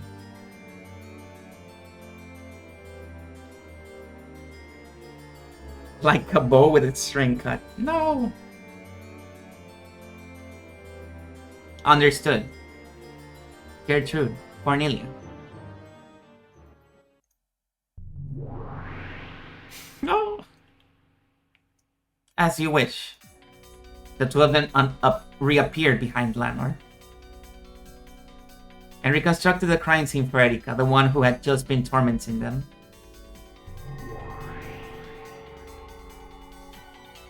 Ginso's disappearance was nothing more than a bonus round after the first Twilight. Let's start investigating the first Twilight itself. But before we do that, did you realize we were actually given a riddle before the murders even occurred? Yes. The letter with the mark of the one-winged eagle, which appeared at midnight last night along with a knock by some person. That's right. The tale creates the illusion that the events of that instant would be impossible for any human, making it seem like an unknown which exists. Let's start by crushing this illusion of the will. We'll first check the situation in the dining hall last night when the letter was delivered. Understood. Gertrude, Cornelia, reconstruct last night's family conference in the dining. As you wish. The family conference last night was held with the adult relatives and Battler. And partway through, the servants had arrived to serve tea.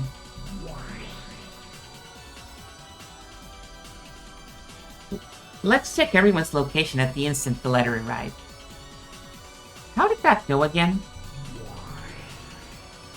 Please, allow me to speak. Before the family conference, Erika, George, Jessica, Maria, Nanjo, Boda, and Kumasawa left the mansion and moved to the guest house. Please, allow me to speak. Of those who remain, only Kraus, Natsuki, and Genji were in the second floor corridor, while all the others were in the dining hall.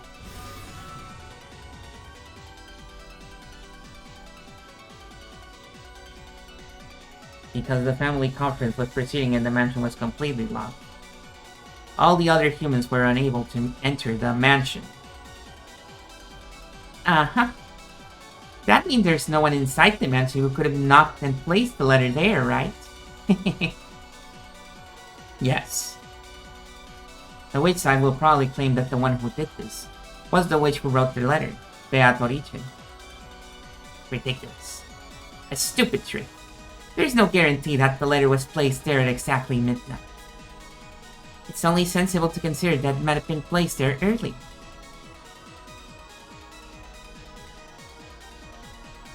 Just a few minutes before the tea was discovered, or the letter was discovered, Canon and Canon came in to serve tea. When they entered, multiple witnesses confirmed that there was nothing suspicious like the letter in the hallway. Maybe one of those not in the parlor, Kraus, Natsuki, or Genji, simply saw their chance right after that and placed the letter there. No, wait. It should be possible for the people who supposedly went to the guest house too.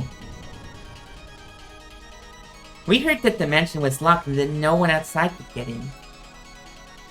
But if someone pretended to have gone to the guest house and instead hid inside the mansion, it would have been perfectly possible for them to place the letter there. Allow me to speak. The truth. Valid. In that case, the problem is the knock. Unlike the letter, someone would have to exist there at the instant of the knock. I see. So this is the so-called proof that a person who shouldn't be there, a witch, existed? This is just so ridiculous. Do they think I, Fururo Erika, would surrender to something like that? First off, we can doubt whether the knock was even something hitting the door to the dining hall at all. For example, there may be a certain pillar on the second floor which, because of how the mansion is constructed, makes a noise when struck that gets transmitted down the pillar, and that sounds just like a knock on the door to people in the dining hall. Or they could have misheard some random sound to be a knock, and they only construed it the same way. Or the recorded sound of a knock could have been stealthily replayed for a tape, which might have been carefully set up to go off at exactly that time. Either way, I can think of many ways to make them hear a knock, even if no one was on the other side of the door. How is that, my master? How's my reasoning? That's what she says. So what do you think? Well, it looks like your cute piece gave it her all, thinking up all these blue truths. So I guess I'll be nice and give out a few red. I guess I'll start with the letter. We have both the knock make when the bell of the large clock rang out midnight. And the letter sitting there in an envelope turned the wang in heel pressed when the door was opened. It's so obvious to suspect that the people who weren't in the parlor secretly placed the letter there, right? Kraus, Natsuki, and Genji did not even touch that letter. Oh. Then, when Shannon and Cameron came in to tea, who was the last human to enter the dining hall? Let's say it was Canon. Wouldn't it be easy for Canon, the last person in, secretly drop the letter there when he closed the door? Not a single person in the dining hall. No. There's a simpler way to say it. Among all those inside the mansion at midnight. Not a single person placed that letter in the corridor. So, you can't say that no one touched it. Obviously. They touched it when they picked it up. Of course I couldn't say that none of them touched it. I see. Then let's interpret it this way. Someone who existed outside of the mansion at midnight placed the letter somewhere other than the hallway before it ends. Then, it was moved by some means and ended up placed in the hallway.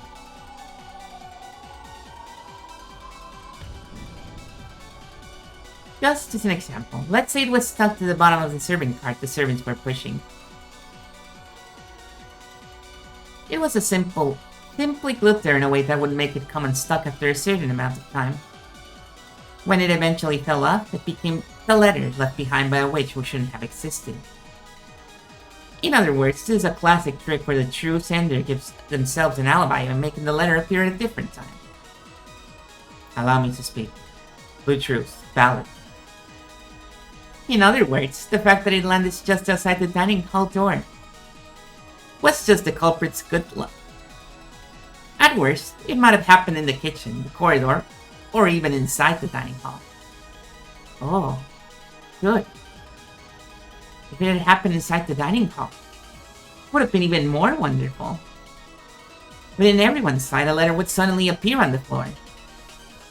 That wouldn't even violate the truth, saying no one in the closed room of the dining hall touched the letter unexpectedly.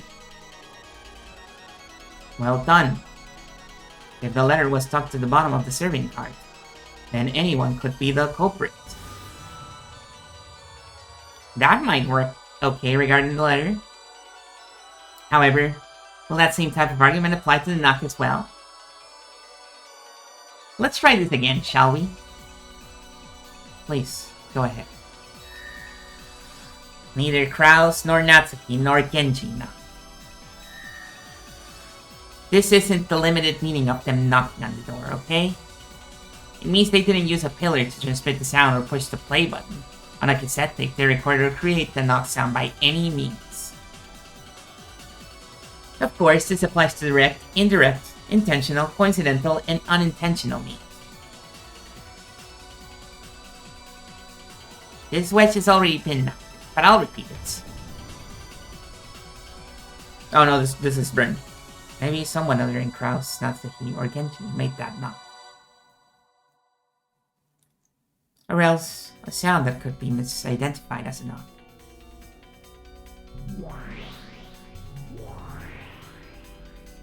Please, allow me to speak. Let it be known that, at midnight, Captain Kraus, Natsuki, and Genji in the second floor corridor, and all the people in the dining hall.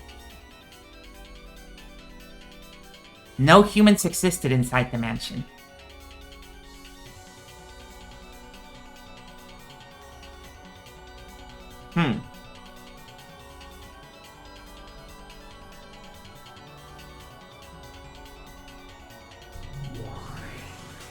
Please, allow me to speak. Let it be known that in the addition to Kraus, Natsuki, and Genji, none of those in the dining hall knocked on that door.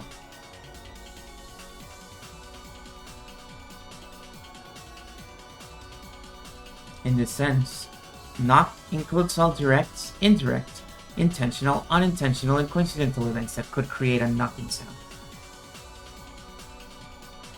A direct knock refers to someone literally hitting a door to make a knocking sound. An intentional knock refers to someone creating a fake knocking sound to try and make it appear that someone knocked. An unintentional knock refers to someone unintentionally creating a fake knocking sound. A coincidental knock refers to some kind of coincidence creating a fake knocking sound. In short, it means that it was impossible for any character within the mansion to be the source of a knocking sound. And any character refers even to the unobserved people that no one has noticed.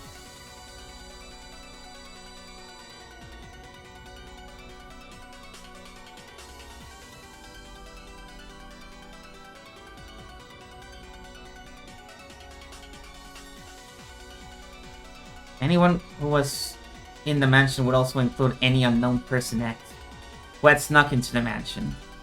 Therefore, it literally meant it was impossible for anyone inside the mansion to knock. With no wordplay allowed. I see.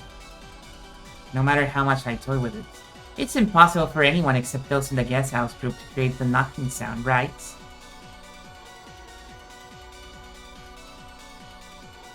Like me, for example. What if I, Fulo Erika, recorded a knocking sound on a cassette tape, and used some kind of secret contraption to start playing at exactly midnight? Of course, I wasn't in the mansion at midnight. There aren't any problems with this, are there? No problems. However, though the knock did serve as a way of informing them about the letter on the other side of the door, I do not think it would have worked if the letter had fallen elsewhere. If the trick on Erika's theory about the letter being stuck to the serving card was accurate, then the location that the letter fell was a matter of luck. Because it had fortunately fallen near the door, the people in the dining hall noticed it due to the knock.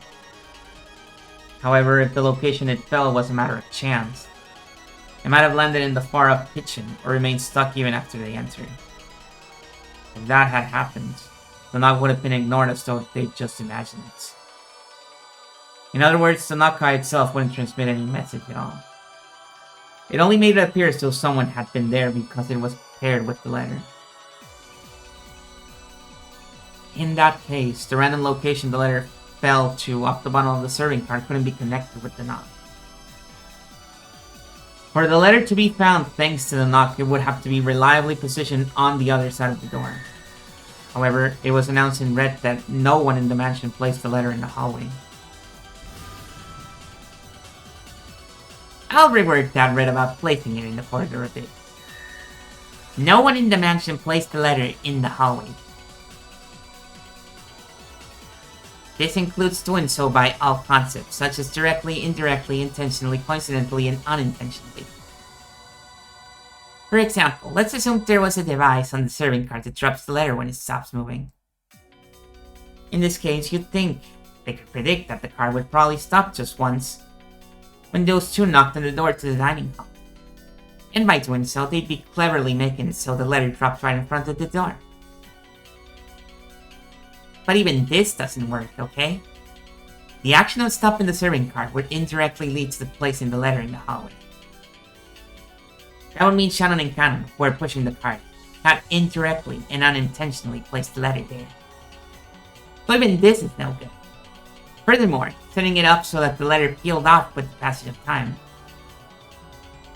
would mean that the people pushing the serving cart had coincidentally and unintentionally placed the letter there. Of course, this is also no good.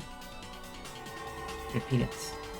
At midnight, only Erika, George, Jessica, Maria, Nanjo, Goda, and Kumasawa existed outside the mansion.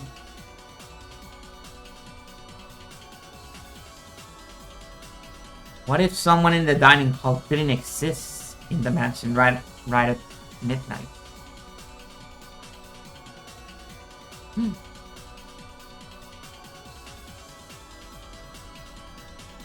For example, what if they slipped out a window just before? With this wordplay, it might be possible to get around the red room. Repeat it. Even though I'm nice enough to give you all this red for free, aren't you being a bit greedy? I'm not an idiot like that, though. So I don't go around saying everything my opponent tells me to repeat. I'll give you a full body massage in a box with marshmallows and completo sometime soon. Enough to rub your skin up. Now you gotta keep that promise. Okay, here's a freebie. I'll respond. At midnight, only Erika, George, Jessica, Maria, Nanjo, Goda, and Kumasawa existed outside the mansion. In other words, no matter how much they struggled, those 8 people, including Erika, could not have existed inside the mansion. Much less in front of the door. And at the same time, no matter how much they struggled, those inside the mansion could not have existed outside the mansion.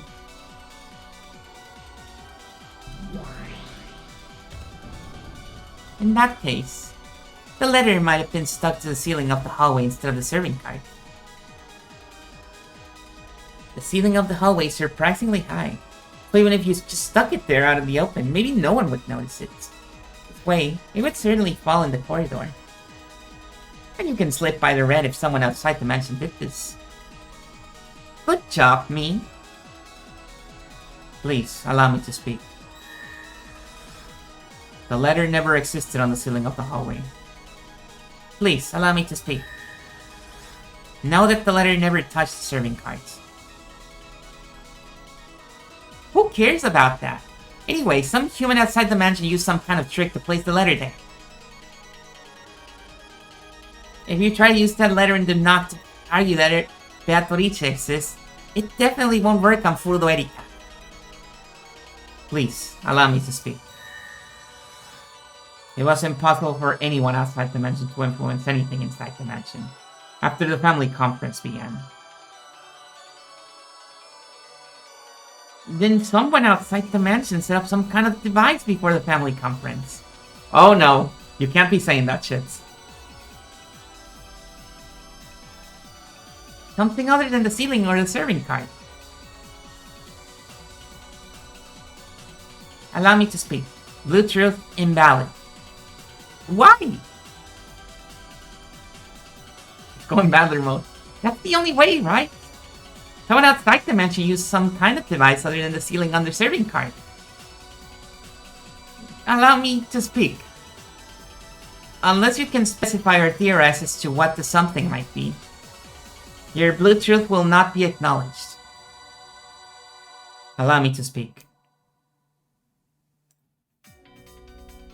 All of Erika's blue truths regarding the letter have been lost. They've all been lost, you say? Watch your tongues a bit more, useless furniture. If I can just think of that device, it's an instant checkmate. What do you mean, all of them? What do you mean my blue truth is invalid? How dare you say such a thing to me?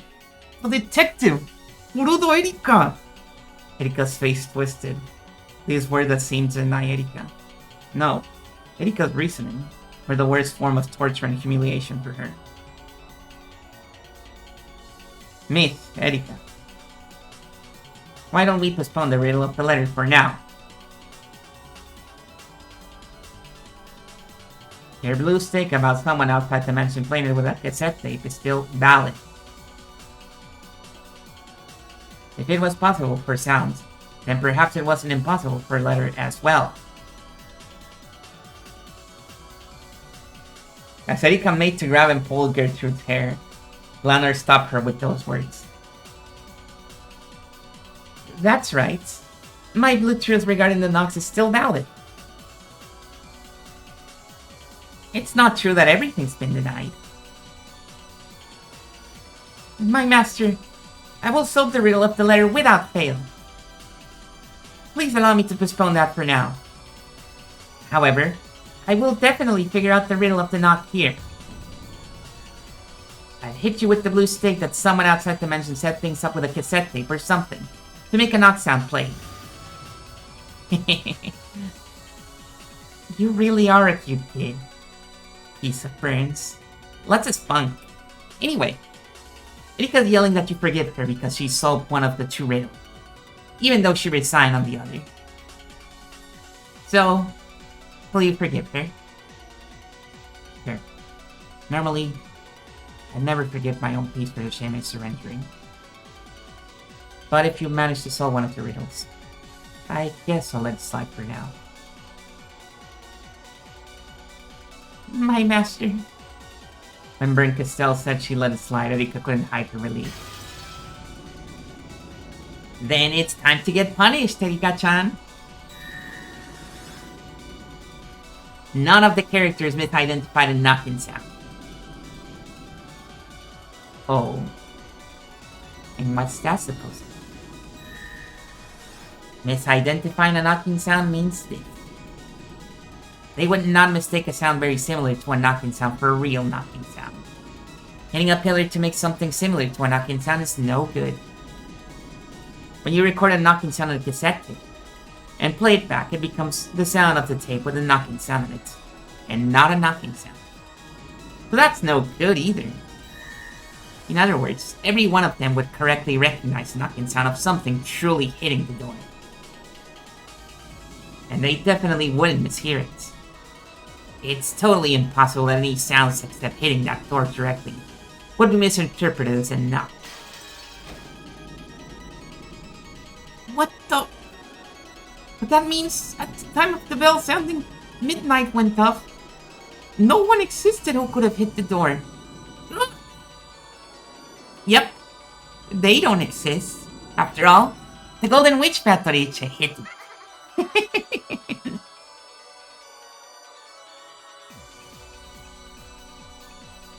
So, in other words, there's no way to make it work unless you actually hit the door.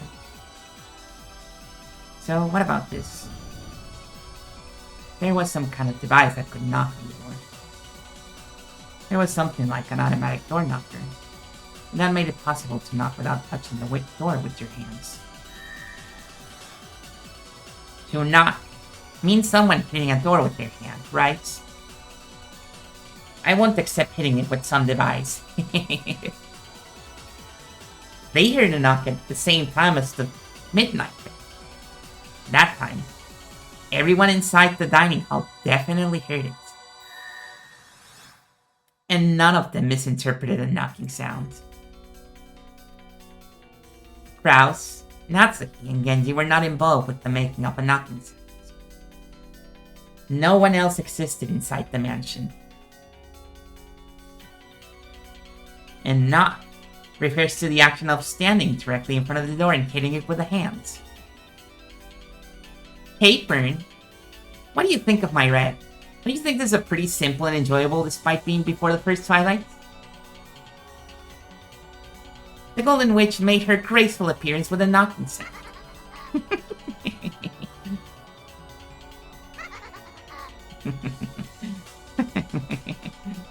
Interesting. This is really riveting, Lambda. Wouldn't have it any other way. Yes. Nami is... The two witches doubled over, laughing as though this was the most fun thing in the world. My master. Don't worry. If you just give me my little gray cells sometime, I will definitely reach an answer to this pitiful red. You're nothing but a lonely piece. Your absence wouldn't hinder my progress in this game and this life. If you can't think of any theories in particular, please just go back to the peace train, just gather dust or something. Useless pieces are painful even to remember. After all, Bern's pretty forgetful. If you don't try a little harder, Bern's gonna forget you, okay? He'll collect dust in that forgotten peace tray, awaiting your return that'll never come. I imagine that'd be pretty harsh, don't you think? Don't worry, Lady Lambda Delta, and my master. I promise that I'll keep you entertained and never let you down again. Oh, how reassuring. I guess you're my double. And make sure you're really arguing it your all, in more ways than one. If you don't make an impact, I might forget all about you. As the two witches giggled, they continued discussing the letter and the knot. There was no room for Erika to step in. If she contented herself with that, he would literally have no place to go, and would be buried in an eternal oblivion. Erika endured this with a hideous expression, looking with shame at the back of the Master of Whitnord. And with both fists clenched, she sought frantically in search of some kind of breakthrough. The detective, Empurudo Erika, the peace and double and servant of the great Lady Berncastel. Definitely make her satisfied. Satisfied. Definitely. Definitely. Show me your battler. How dare you humiliate me so? She stood there, ignored by the witches and shrouded in darkness. It looked like someone had told her to go stand all alone in the hallway.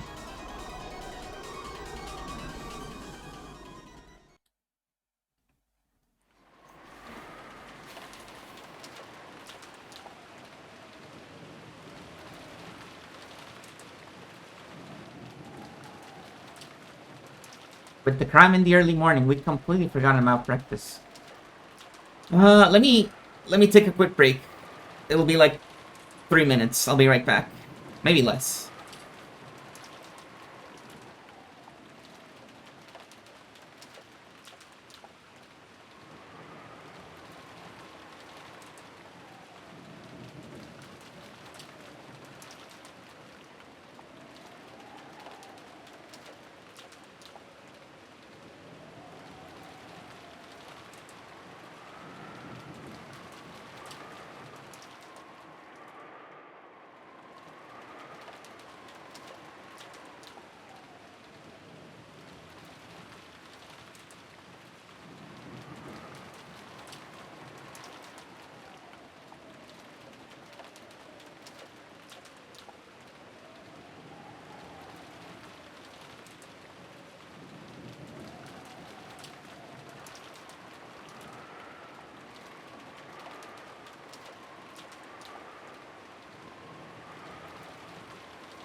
I'm back.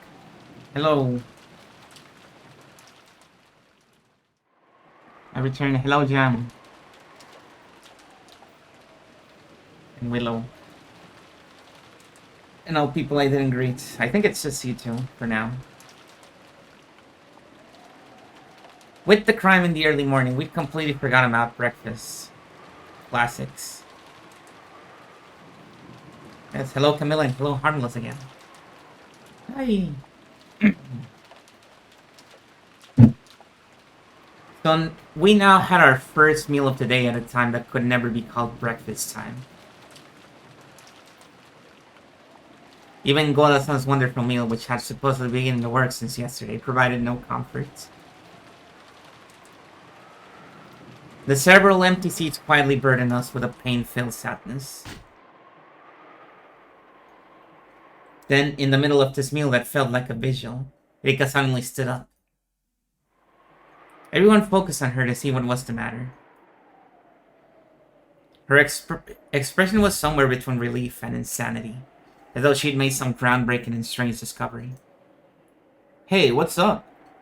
Are you okay? I got it! I got it! Did you think I wouldn't understand?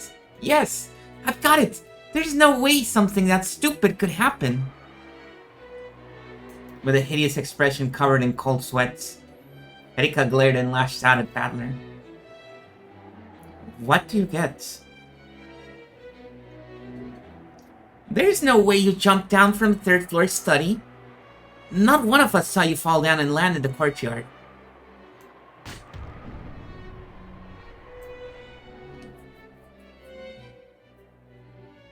When you set up the ladder from the courtyard and saw Rudolph-san go up it to the third-story window, you closely observed the construction of the outer wall and realized that by cleverly using a rain gutter, it might be possible to go down the courtyard from the third-floor window.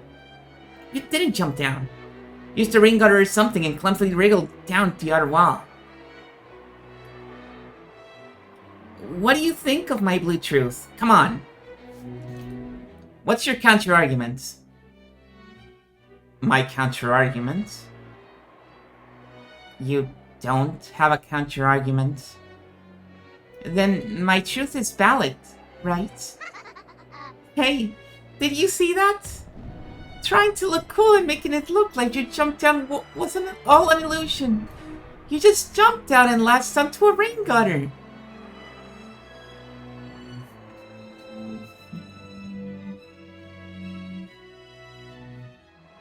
He's awesome. My argument then was about whether it was possible for Grandfather to escape from the study, right? It was possible for Grandfather to escape through the window. All I did was prove that. Be so for real right now. Whether I jump down or crawl down, that doesn't change anything, does it?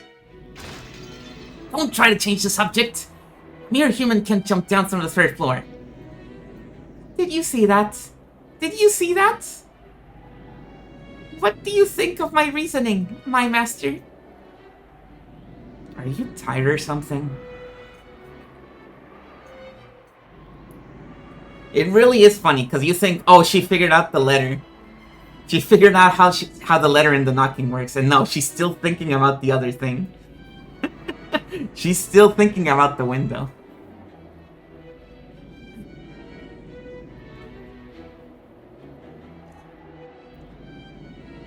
Just calm down and eat some food. When he escaped to the courtyard through the window,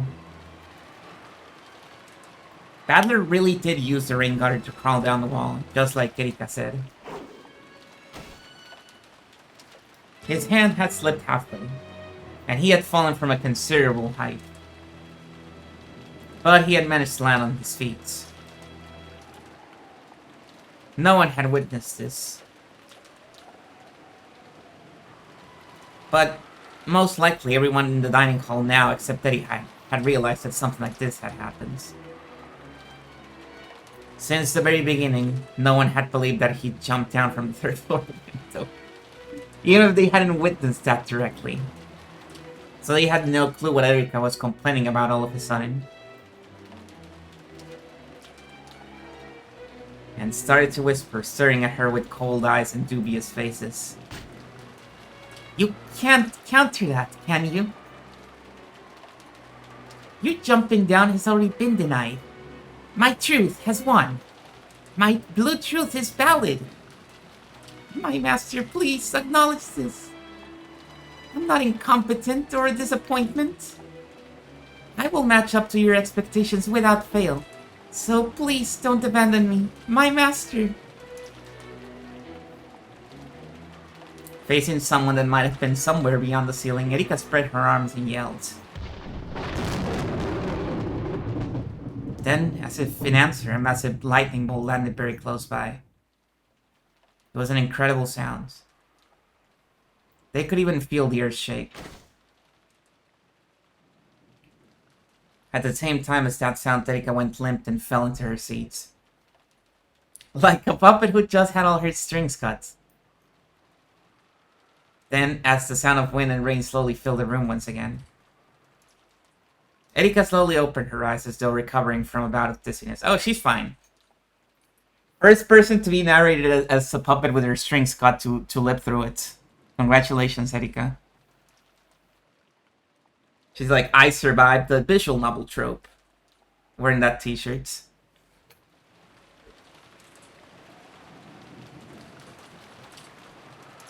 Then, she continued eating in silence as though nothing had happened. As if she had been acting normally the whole time.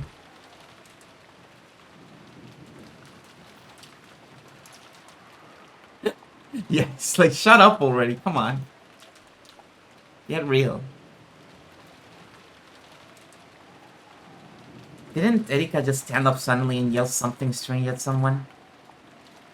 Automatically, enough to make one doubt their eyes, Erika continued eating quietly as though everything was perfectly normal. When they saw how ordinary she looked, everyone convinced themselves that they were totally worn out. Okay, that did not happen. And that they must have just seen some illusion of Erika suddenly yelling. So Erika's sudden transfiguration a few seconds ago was treated as a daydream. And faded out of everyone's memories. Erika quietly poked at her salad and muttered in a voice no one could hear. Thank you very much, great Lady Brancastel. I am Furu Erika. And my master's piece, and her double. I will most certainly present you with an incredible tale.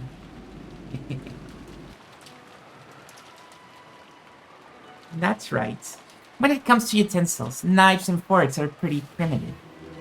Chopsticks are the best. Don't you think chopsticks are the easiest way to eat salad? Well, everyone?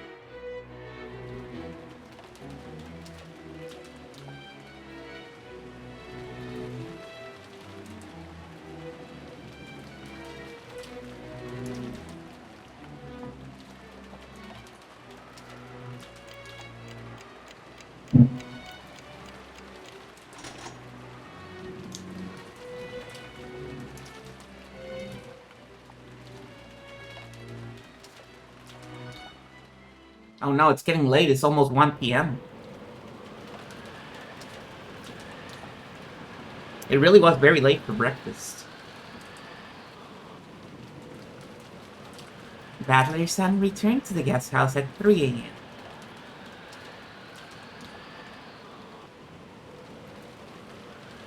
That's right.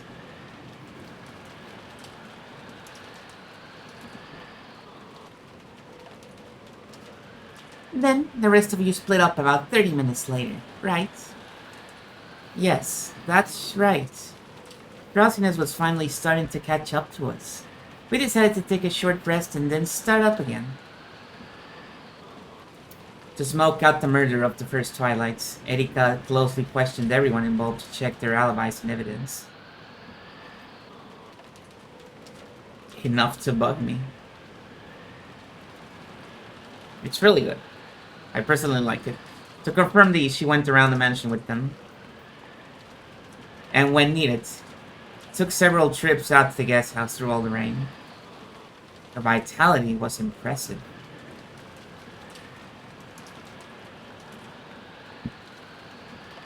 Though she was an uninvited guest, everyone had long since stopped feeling anything strange about the way she played the detective.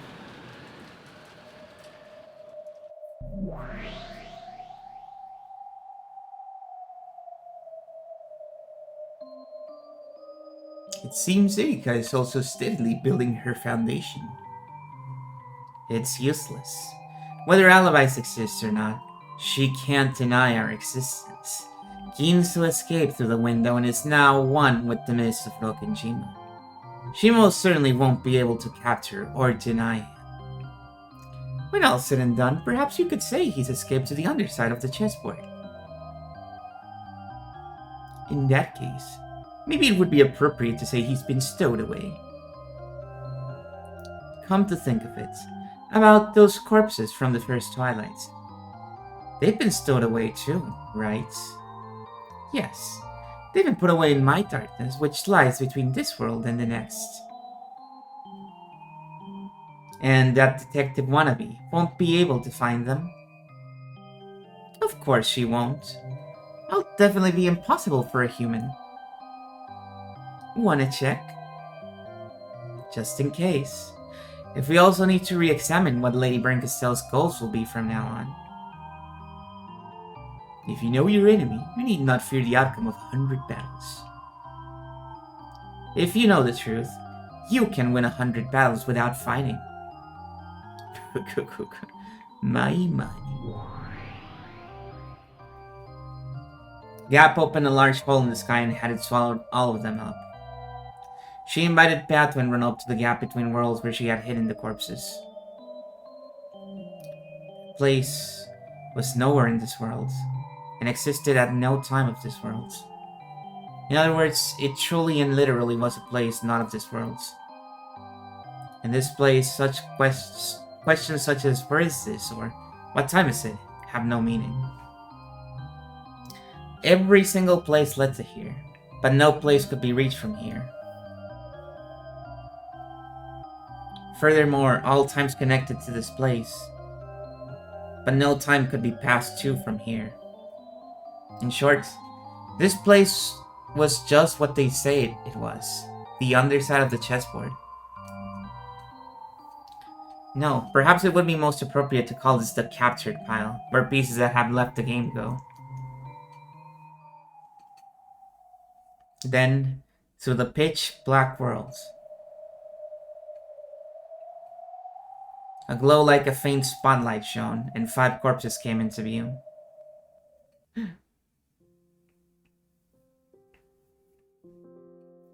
The 5 pitiful corpses with their necks spliced open had been arranged neatly. Their eyelids were shut and their hands joined. Apparently, even Gap had respect for the dead.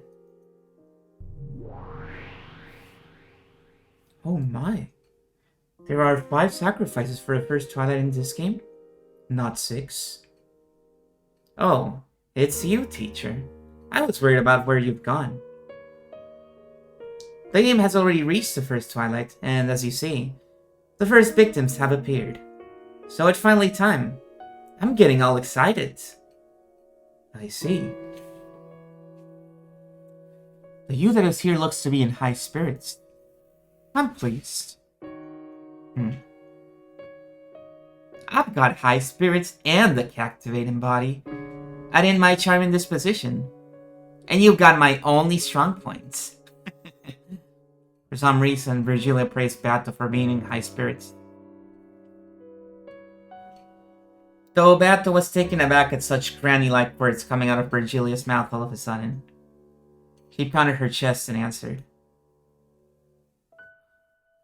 Virgilia had been absent often during this game.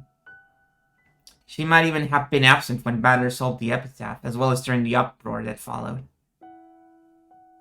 Apparently she'd been absent for so many critical points that she didn't really understand much about what had happened so far in this game. Right now, 5 corpses have appeared. As you can see, their necks have been slit. George, Jessica, Maria, Rosa, Genji. All 5 of them had their necks sliced open by something sharp. The wound opened wider than their mouths. It made it feel as though they no longer need their mouths to breathe. I see. So anyone looking at George, Jessica, Maria, Rosa, or Genji's corpus could confirm at a glance that they are dead. Red. Well, there's no point in me holding out against you. That's right. At a glance, anyone could confirm that these corpses are dead. So it's absolutely impossible that they're just plain dead. Why did Leah use the red? Who knows? However, she's always thinking of what's best for Milady. She probably has some idea in mind that will benefit her.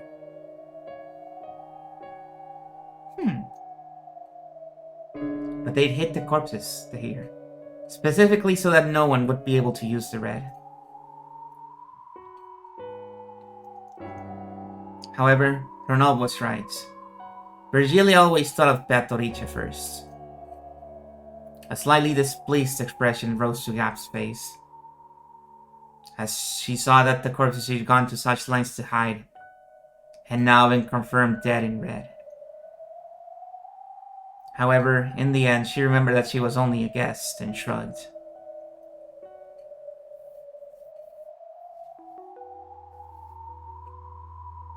Why did you have Gap hype the corpses? As to that, since the epitaph has already been solved, this game of mine is different from usual. I now have serving and protecting Natsuhi as my goal. How would concealing their corpses protect Natsuhi? We've more or less figured out where our opponent's moves will be. This is probably a trap meant to corner Natsuhi. Most likely, they'll sort through alibis for Twilight and find them for everyone except her. She had serving as her goal. Good. Not bad.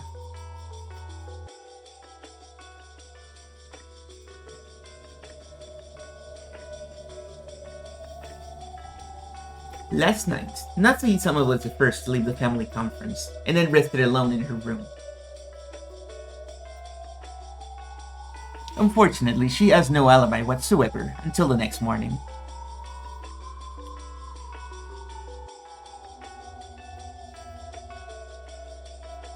We've already made Kinso's existence impossible to deny. I'm trying to think why Virgilia would be out of the game most of the time compared to the other servants. Like, for example, Renault. Renault is constantly in the game this time, never outside in the meta layer. I guess it's because Virgilia usually doesn't do much in the actual games. She doesn't have a significant role. Her biggest role in the story is being the tutorial witch. But yeah, it would make sense that she's hanging around with Battler.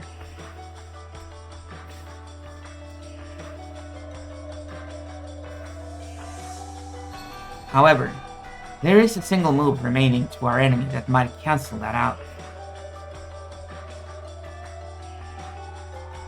She has to take her midday nap, you're right, she's retired after all. I see. So they'll corner Natsuki and make her confess that Kinso doesn't exist. Indeed. The enemy is probably after something like that.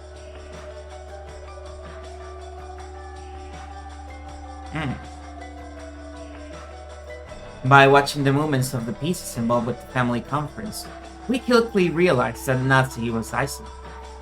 Notice that trap of theirs, encountered with this move. The corpses disappeared. Everyone has alibis, and no one exists who could have moved them.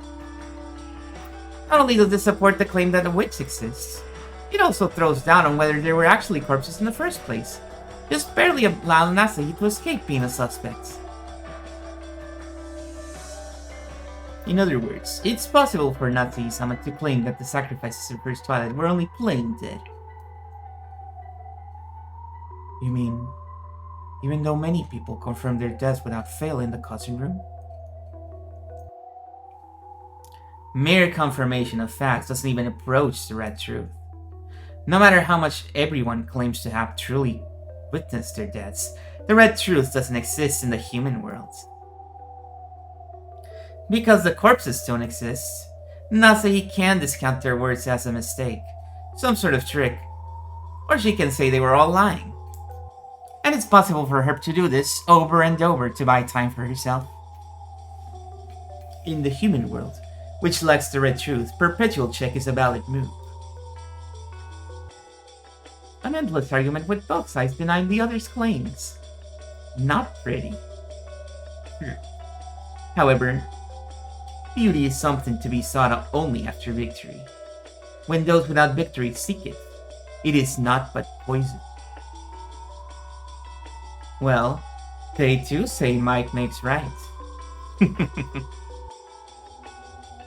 And even if I don't think it's beautiful, those Voyager witches will probably like it and say it isn't boring.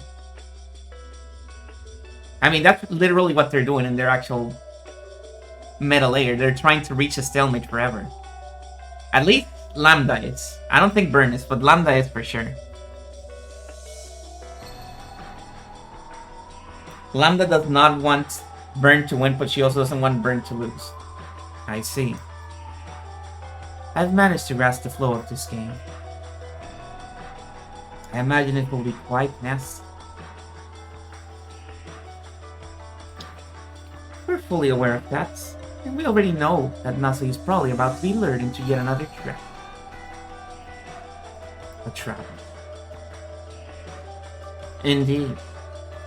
Someone Lady Lambda Delta created, who calls himself a man from 19 years ago, has already threatened Natsuki. She was ordered to go into a closet in a certain guest room in a few minutes, at 1 p.m. in Haito. Krause was taken hostage, so Natsuki can't resist. You see, how relentless.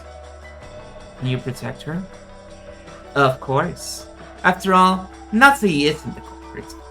No matter how much she's treated as the culprit, both the truth and phantoms are on our side.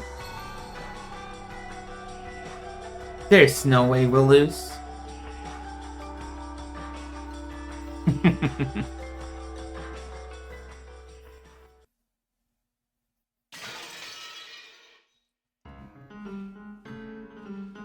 Natsuki threw her cup of tea to the ground in protest, expressing the anger that flowed throughout her entire body. Uh-oh. What do you mean by that? Are you saying you suspect me? You told me you left before anyone else. Returned to your room and didn't leave that room until morning. However, if you cannot prove that, it doesn't count as an alibi. Prove? How could I possibly do that? It doesn't matter how. Objectively speaking, it'll all be fine as long as you prove it was impossible for you to commit the crime. Everyone else is cooperating. I want you to stop being so hostile and give me your alibi, along with proof. That's right. Almost a whole night is a blank space in time for Natsuki-ne-san. She might have left the conference saying she wanted to rest before us, then gone to the guest house and attacked George and the others. Please don't be such a fool. Why would I kill George-kun? And on top of that, my own daughter, Jessica. Calm down. We're all equally suspicious. Sad, but we all have to prove our innocence. Yeah. We've been thinking frantically about how to prove our alibis for last night, so we could clear up the suspicion against us. I know you can't like being suspected, Natsuki-san. If it frustrates you, then shouldn't your first priority be searching for some way to prove your own innocence? The relatives spoke as though they were all under equal suspicion. But the mood about the place didn't feel so peaceful. Erika was still in the middle of confirming all the facts. But except for Natsuki, who was uncooperative when it came to proving alibis, everyone else had an alibi that was reasonably credible. Only Natsuki, who claimed that even being suspected was an insult, was uncooperative with Erika. And her position began to grow more and more perilous.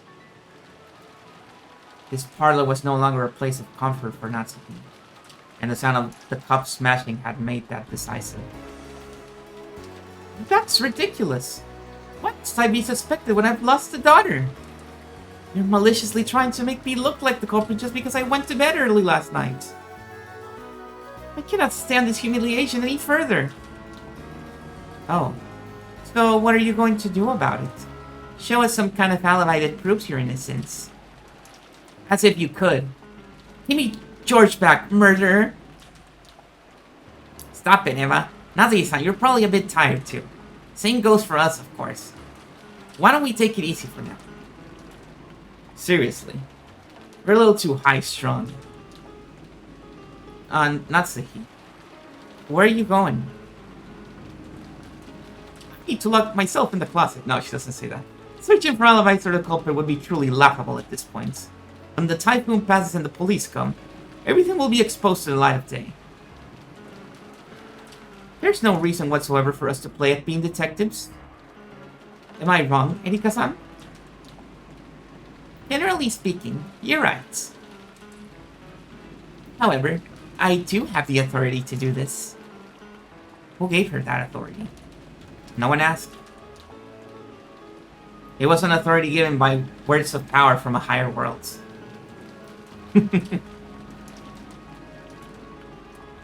So the pieces weren't even allowed to doubt it. I'm leaving. No intention of going along with your pointless questioning before the police come. If you suspect me, feel free to do so. I'm counting on the police to clear away the suspicion. It may be a bit late to mention this, but then again, I guess this happens every time anyway. As usual, the phone couldn't connect to the police. Natsuki said the police would be coming, but that wasn't exactly true. Strictly speaking, the boat would come tomorrow, and they would use the radio on that boat to contact the police. Well, it's not like I'll let everyone live that long anyway. What? Oh no, who's narrating right now? Natsuki-san, it's dangerous to go alone. Perhaps it would be better if we all stayed here. Why not let her? This might make for some very good proof. If Natsuki-san gets killed in her own room, that'll be excellent proof of her innocence. Put it on, Nikki. Probably best if we all get a bit of rest. Our bodies won't last until tomorrow.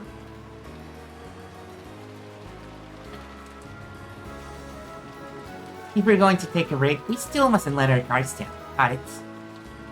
You must not make it through the night. Much less tomorrow. And Natsuki, if you're returning to your room, make sure you lock it tight. Close the windows and shutters too, and stay safe. I don't want to suspect anyone. And more than that, I don't want there to be any more victims. Thank you, Radler-kun. Then I'll return to my room. Koda, you're in charge now. I know this is a horrible situation, but see to it that our guests have everything they need. Yes, madam. I shall do so.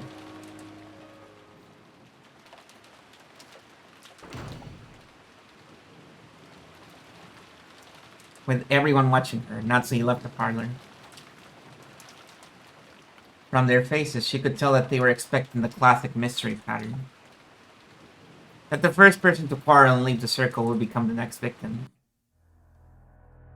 Natsuhi couldn't disobey because of the threat against Kraus, who had been taken hostage. Very soon, it would be that promised time, 1 p.m. She was to hide for an hour in the closet of a specific guest room.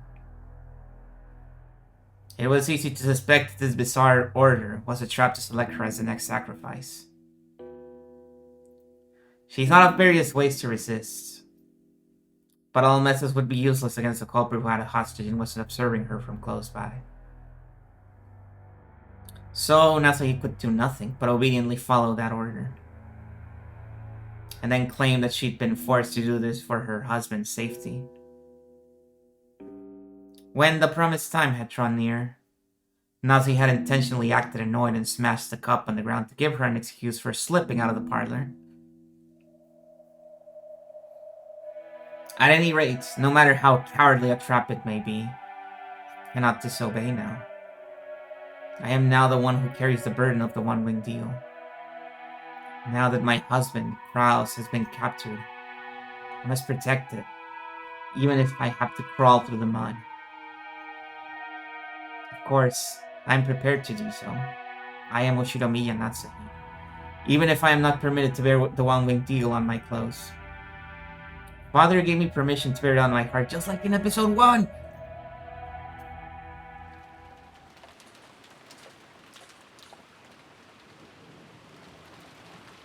I've managed to get this far by plausibly dashing away in a rage. So far, everything has gone well. Before my eyes was the doorknob of the specified guest room. However, wonder if it's locked. Servants are normally ordered to lock any unused rooms. What will I do if it's locked? I dashed away from the others, pretending I was returning to my room. Popping back and asking the servant to unlock this guest room would be obviously suspicious. If I can, I'd like to get this eerie hide-and-seek over without anyone noticing. In that phone call from the one who claimed to be the man from 19 years ago.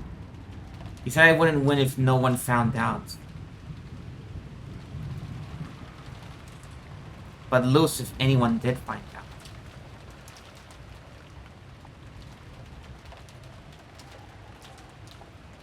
He said my husband would be released whether I won or lost.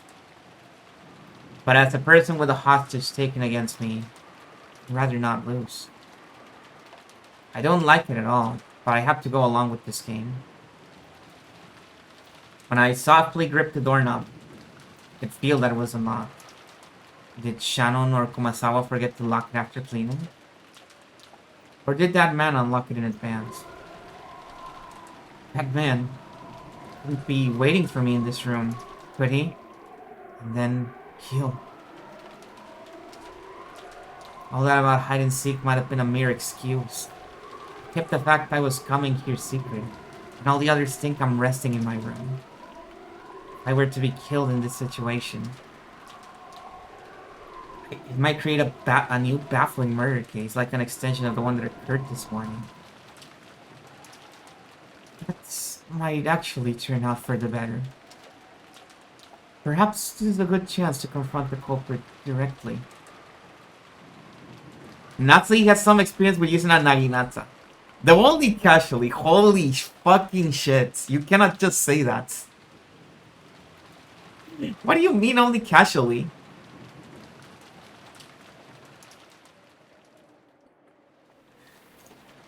Unlike Eva, she couldn't brag about being able to hold off any single ruffian indefinitely.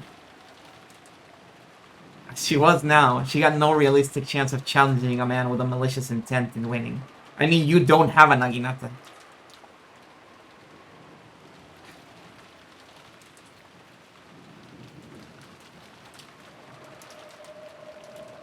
It's a very I left my bazooka at home, sorry.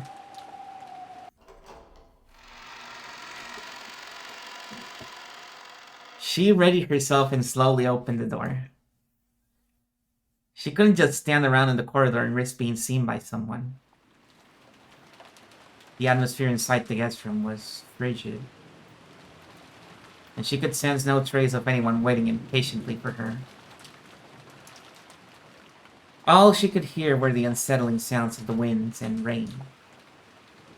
At first, this seemed to prove that there was no one here to threaten her. But soon, it only made an uneasy feeling rise up inside her even more strongly than before. The closet was just off to the side of anyone entering the room. Lined up inside it was a set of hangers for coat. This closet, which had nothing hanging in it, was large enough for even an adult to hide in. She softly opened the closets. Of course, there was nothing inside. She would have to hide quietly in here for an hour. The room had a wooden floor, but something like a carpet had been laid in the closet.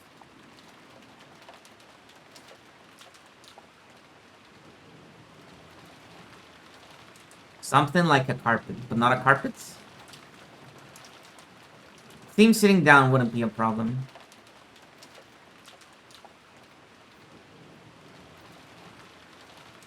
She had been sure someone would be waiting for her in this room.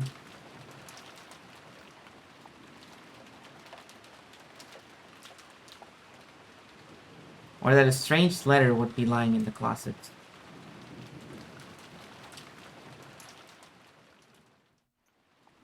In the worst case, she had even imagined that her husband's corpse might be inside there. However, none of these things she imagined turned out to be true. The only thing there was a cold guest room, and a lifeless closet that silently urged her to enter. And he told me to hide in here for an hour. He's mocking me. Nazi shrugged, turned around, and then locked and chained the guest room door. This way, no one will be able to get into this room. In other words, no one will be able to find me for the next hour. I win. What a stupid game of hide and seek. This surely must be a total victory in the hide and seek game against that mystery man. However, it was such an easy victory it made her feel uneasy. Normally, this would be against the rules of hide and seek. Even if she had won, wouldn't this displease the culprits?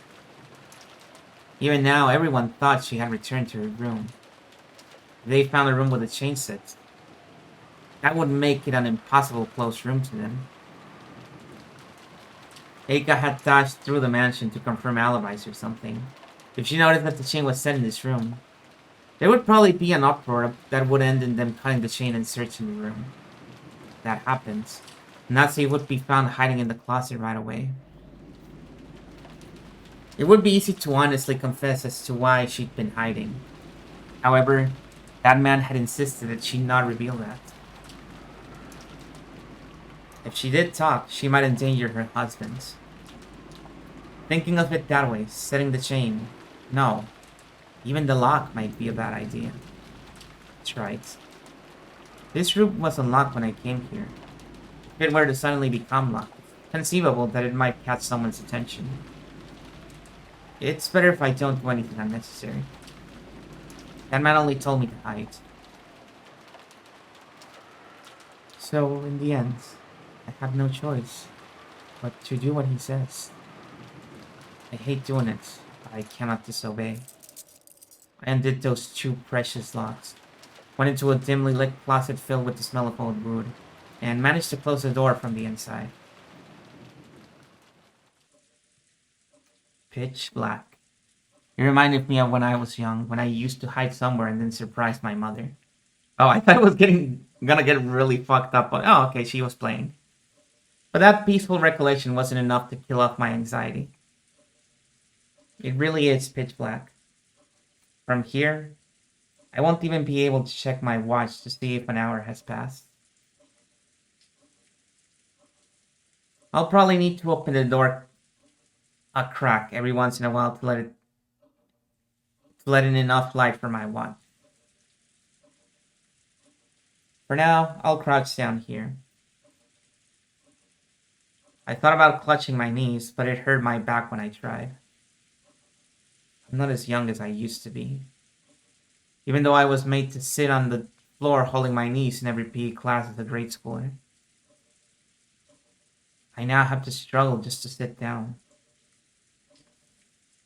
Just crouching down here for an hour will probably hurt a lot.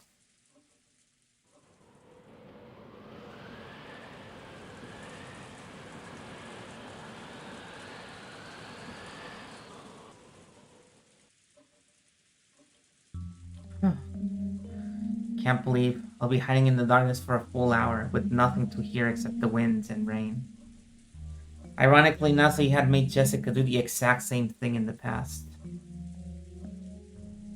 She had done it when Jessica was a little girl to scold her for her persistent bad habits and teach her a lesson. She thought that making Jessica stay put in the darkness would sprout a desire to reflect on her mistakes. And that this way, she would understand what she had done wrong. It almost feels like I'm being made to do the same thing. That's the true purpose of this hide and seek. How naive of me. This must be my naivety. The hope that if their goal is to make me repent, nothing will happen here during this hour. Uncertainty and fear of that man's shadow are not what I need right now. Will someone suddenly come to this room, open this closet, and do something horrible to me now that I've come here in total secrecy as promised? That's what I should be worrying about. The culprit, or one of his accomplices, is very close by. If they weren't, they wouldn't be able to observe me so thoroughly. I don't want to think it, but it's highly likely that the culprit bought off one of the servants. The culprit hid an eerie card with an autumn written on it in my room. My personal room is always locked. That trick wouldn't have been possible without a key. Instead of believing that they obtained the key when the servants weren't looking, it's much more realistic to assume that one of the servants lent the culprit a hand. But how? Did they know that autumn is my favorite season? How unsettling. The thought that this mystery man might be peeking into my heart sent goosebumps running across my whole body. It's true that I like autumn, but I've never said it out loud. I don't think anyone's ever heard me say it. If I asked even my husband what my favorite season is, he would probably be stumped for an answer. I mean, I don't know. I would imagine that you told him and he forgot. No. Just once, I told it to a single person. Oh, okay. Right. Shannon. Shannon? On an autumn day long ago, I happened to be in a good mood. And I mentioned that autumn was my favorite of the 4 seasons.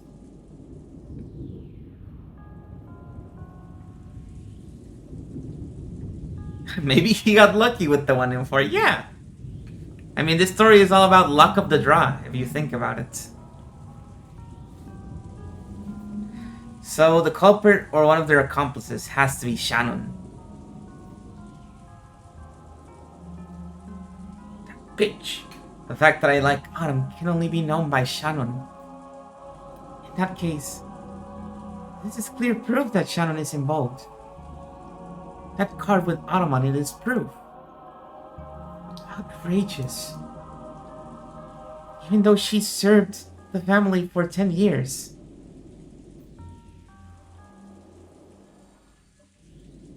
He could have hidden 4 cards. Yeah, but he only hid 1. I can imagine he hid 1 of each in different places. But how would he know to tell her to look for the autumn one?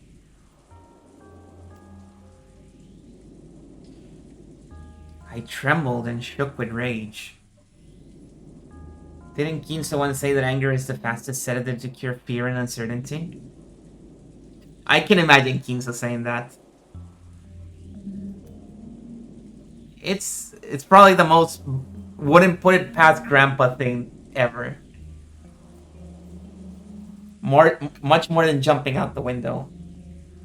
It's easy to tell the most fearful humans from within a crowd.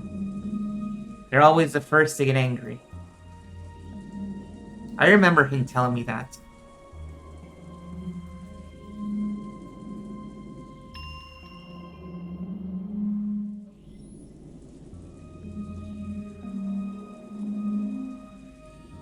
Oh, you're right. Okay, so never mind. I did. I actually did solve it right here by accident. Along with Harmless. I'm not stealing Harmless's look. I'm not stealing Harmless's solution. I just elaborated on it.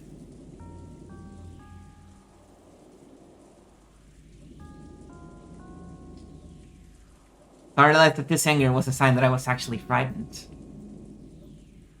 And I tried my best to remain calm.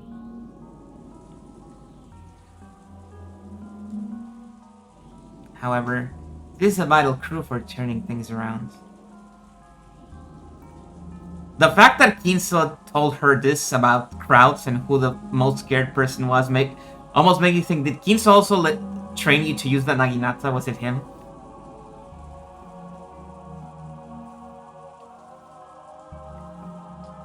Shannon may not be reliable as a servant.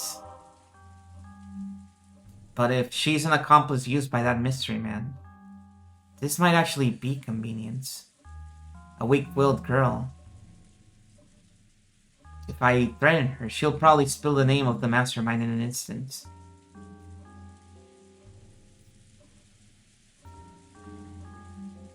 I'll secretly tell the police about this. It might become a big clue towards arresting the culprit. That card was probably meant to shock me and get me to do what he says. But he's actually dug his own grave. I never told anyone except Shannon that I like Autumn. This is unshakable proof that she's working with the culprit.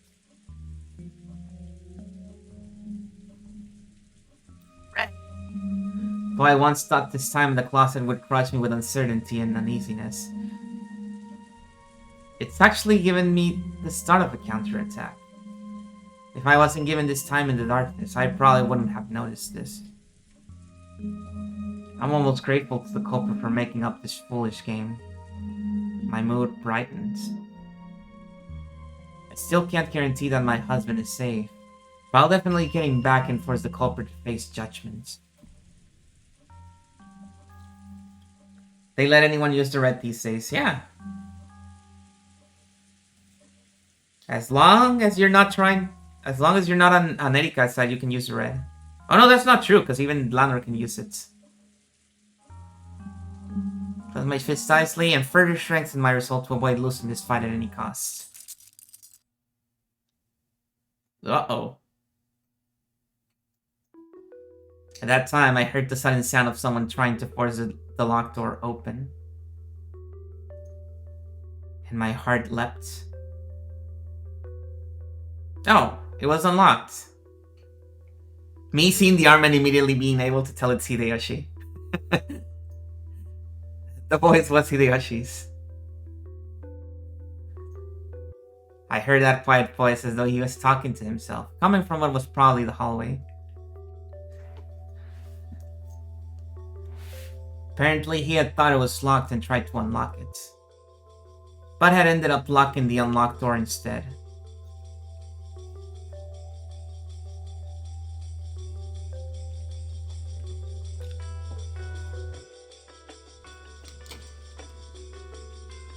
Once again, there was the sound of the lock turning, and now the door opened with a faint sound. Oh, why is Hideyoshi-san in this room? Footsteps that sounded like his came in, and there was the sound of him closing and locking the door behind him. Then came what seemed to be the sound of him setting the chain. Don't tell me, Hideyoshi-san, the mastermind? Or else, an accomplice? He's planning to do something to me in this room. It would take some time to unlock the door from this side, much less remove the chain. Hideyoshi-san doesn't intend to let me escape from here.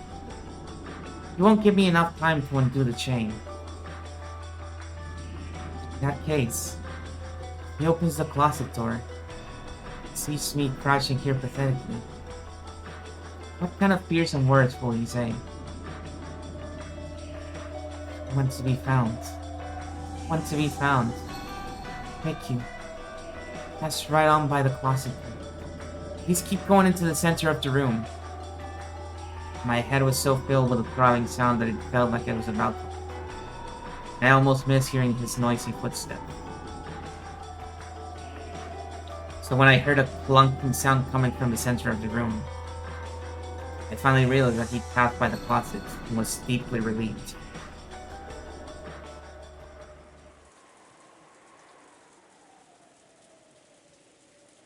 Is this Hiroshi? Just in case, in this weather it's pretty much night out there anyway. Yeah. Just in case, in this weather it's pretty much night out there anyway.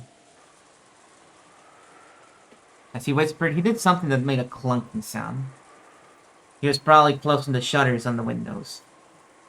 Just in case. In case I try to escape out the window?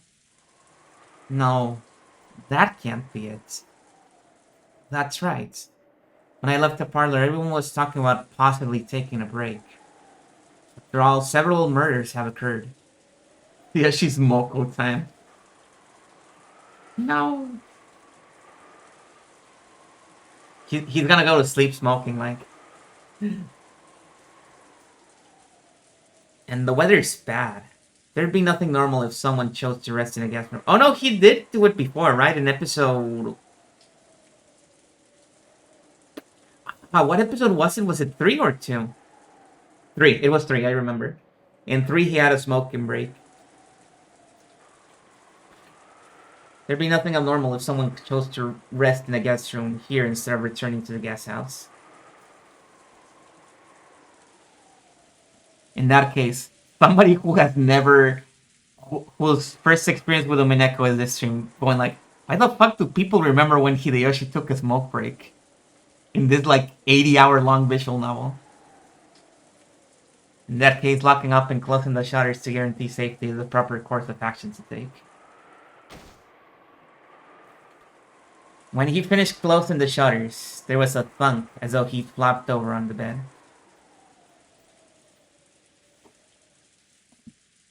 It was surprising how much of the situation could be grasped just by the sound. What's going on here? Did the man from 19 years ago plan all this out to put me in the same room as Hideyoshi-san? No, that probably isn't true. He probably planned on me hiding here. But Hideyoshi-san coming to take a rest here must have been outside the scope of his plan. Thinking about it that way, having him in the room might be odd. But it also might guarantee my own safety. Unlike his wife, Hideyoshi-san is the kind of person I can talk to. But why he have a key? Well, somebody gave it to him, I assume. If Eva comes, things will probably get complicated. Maybe I should slip out of this closet now while he's still alone. Reveal everything to him, just him, and ask for help. But if I do that, my husband might be killed. Till my husband is released, I shouldn't do anything rash. Should I go out and talk? Or hiding here? Moaning from my headache and biting my lower lip, I resisted the urge to crawl out of here. Even if I talk with Hideyoshi-san, I don't know where my husband is being held. I'm sure the trader who's observing me is nearby. Just talking to him won't solve everything. I suspect that Shannon is the traitor. That's no proof that Koda and the others aren't. It's all useless. I guess living here and confessing is too dangerous after all. Eventually, I heard a strange, sobbing voice. Whose voice was it? I strained my ears, trying to hear that strange voice, and was shocked to discover that it was Hideyoshi weeping.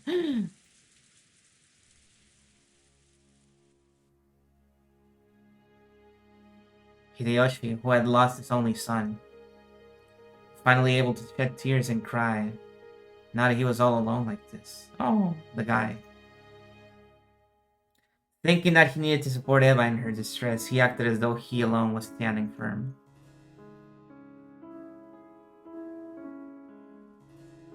However, he has as good a right to cry as anyone.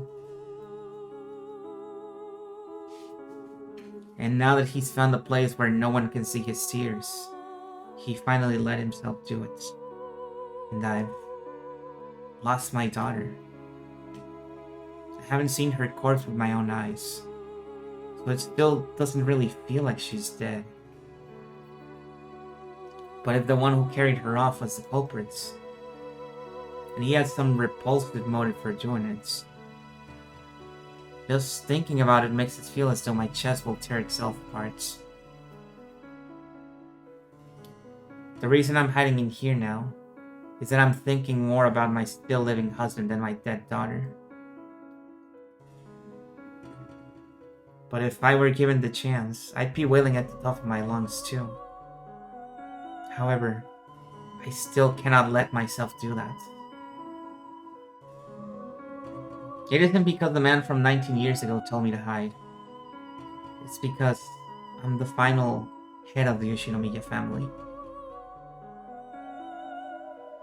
It's been completely overshadowed by the recent uproar. But last night, Badler-kun found the hidden gold and even gained the head's ring from that mysterious envelope.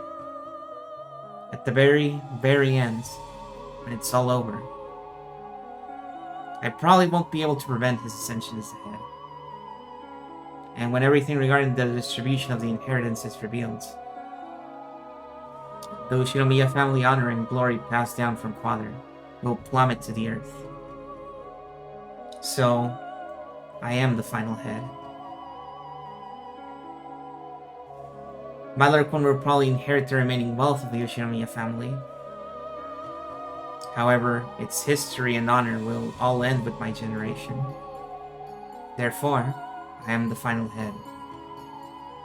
I must not cry. Not yet. I like that she's no longer saying I'm the wife of the final head. She's finally let herself admit, no, I'm the person in charge here, not my husband. Until I get my husband back and avenge my daughter, I will not be allowed to shed tears. In the closet, I silently hung my head as I listened to Hideyoshi-san's sobs. Who are you? Oh shit.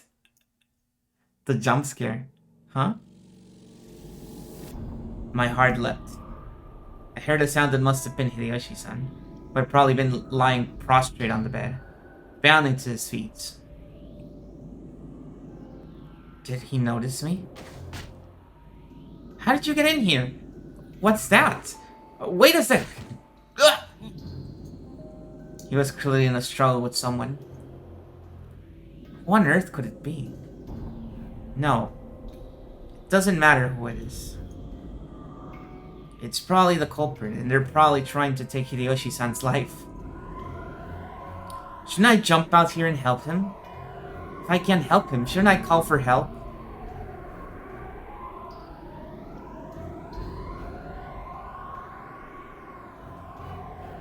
No, but if I do something like that, I'll be questioned about why I was hiding here. However, if Hideyoshi-san gets killed like this... No, now isn't the time to be saying that. At this rate, he'll certainly be killed. I'll jump out of here and help him right now. But if I do that, even if I can't save Hideyoshi-san, I might be abandoning my husband's life. Hideyoshi-san's life and my husband's life. How sinful it would be to try and weigh those against each other. At that time, there was a loud sound as the door opened and the chain was pulled tight. Someone was trying to open the door despite the chain being set. Dear, it's me. Could you open up? Uh, Dear? What's happening? Dear? Open up! Uh, uh, Open up! Open up, dear! Someone! She opened and closed the door over and over again with all her might. But of course, she couldn't snap the chain.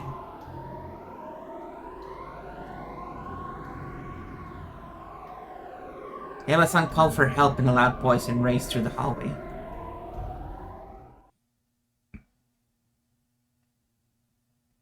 By this time, the room had settled back into silence. And that earlier sense of Hideyoshi being in a noisy struggle had disappeared completely. What's going on here? So, right now, I'm in the same room as the murderer who killed Hideyoshi-san? In that case, the culprit should try to escape from the room as soon as possible. So why are they hiding in here? I haven't heard anything. Nothing that might have been the culprit who attacked Hideyoshi-san rushing away. No matter how much I strain my ears, I can't sense anyone in the room. In fact, it's so silent that it makes what happened just a second ago feel like an illusion. In other words, does this mean the culprit is hiding his breath, standing just outside this closet, waiting for me to stumble out? I don't even know what I should be scared of anymore. If only I could just melt away into the darkness of this closet. I mustn't remain in this room any longer. I get the feeling I have more to worry about than just my personal safety. What should I do? I don't even know if it's a good idea to leave this closet. Eventually, the clamber of many rushing footsteps approached. I'll hold my breath again and melt away into the darkness of the closet.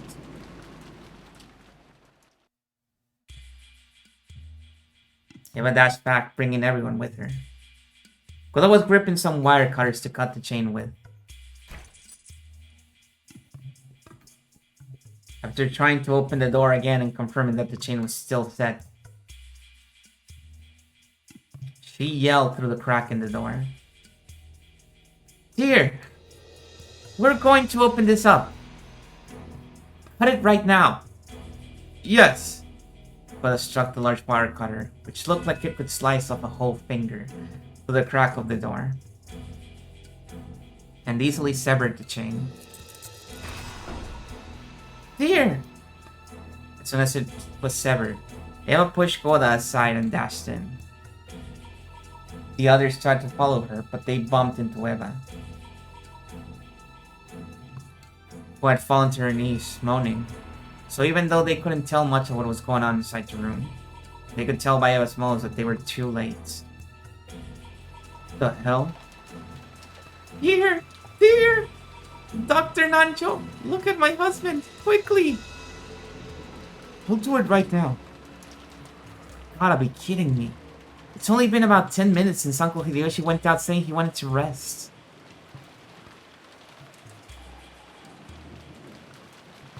Is there anyone in the bathroom? Where's the second murder? Oh, you're asking because of the two who are close? Second Twilight? But Bug! Only 5 people died in the first Twilight. We were missing 1.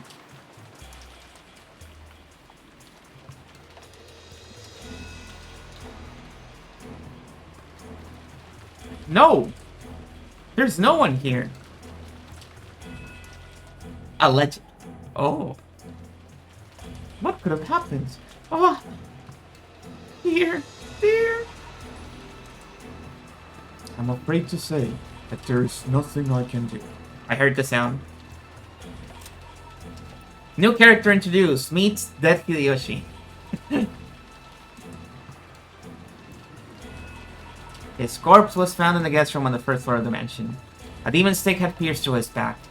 Oh, a demon stake, huh? Okay, so he's definitely a second Twilight murder then. Because they do not use stakes in the first Twilight. Okay, so you're right. There's another corpse missing. There's actually 2 corpses missing.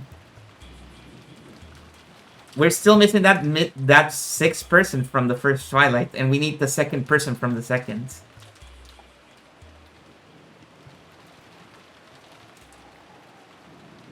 Because he was lying face down on the bed. It is unthinkable that this was a suicide.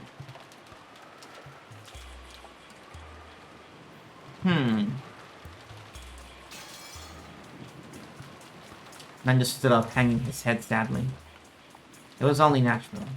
Because anyone, even if they weren't a doctor, would think that at a glance.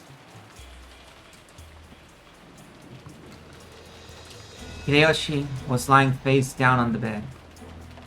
And stuck deep into its back was something like a blade with an intricate demonic design on it. When Eva pulled it out with all her might, they could tell that it wasn't a blade, but some kind of stake. And its sharp tip had penetrated nearly 15 centimeters in. It had probably dug deep into the logs. If it had been stuck in any harder, the tip might have even pierced all the way through to the surface of his chest. Didn't I tell you to wait for me? Why did you go on alone? Stupid, stupid, stupid! The culprit probably waited for us to get careless and split up. Bastard. So he still hasn't had enough blood? So he really is getting somewhere in this mansion. And coming after us?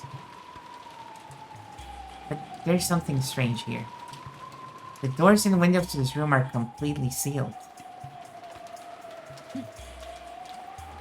That's right. The shutters are all shut, and the door chain was set until a second ago. Huh? But that's crazy! In that case, how did the culprit attack Hideyoshi in this room? Maybe they threw the stake through the crack in the door.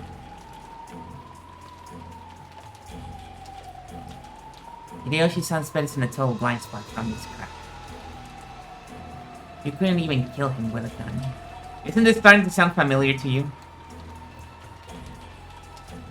This really is strange. It's a close room murder.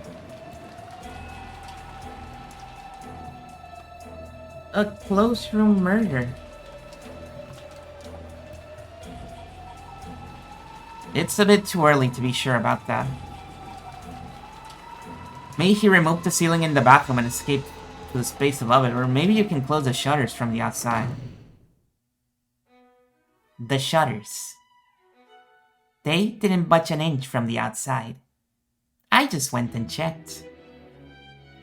Erika. It's no wonder everything felt so quiet and relaxed. At some point, Erika had split from the group. Just now, she had finally arrived and poked her face in from the hallway. When she heard that a crime had occurred in this room, she had watched everyone rush towards the room, but circle around to the other wall herself. And she had gone all by herself to check that the shutter was down on the window. You couldn't do anything with it from the outside, and there was nothing out of the ordinary. Is the inside of the room just like usual? There's no need to say it like that. My deepest condolences. So, what's the situation inside the room? The chain was set on the door, so we cut it and entered. And all the windows had the shutters down. They're locked tight from the inside. What are they bickering about in there? Eva was arguing with Nanjo about something. Apparently she wanted to carry the corpse to the parlor. Nanjo tried to calm her, saying that they should leave the crime scene as untouched as possible until the police came. What happened to the other corpses? The culprit carried them off somewhere, right? It may be that the culprit isn't satisfied with just killing, but intends to do something with the corpses. So no way! No way we're leaving my husband all alone here. Eva does have a point. After all, the victims before now have all been carried away after we were shown their terrible wounds. Erika-chan, you'd probably like to preserve the crime scene, but could you just let this one slide? do whatever you want. All I'm interested in is the fact that a closed room has appeared. That's much more serious than Kinso-san's study. I have no interest in seeing corpses. Do as you please. Adler's expression was clearly unhappy. She ignored him completely. Feel free to carry that corpse out anytime. Or am I in the way? Erika backed away from the door to open a path. She showed no trace of any sadness for the dead. Nothing is about to be pissed that they didn't even check the closets.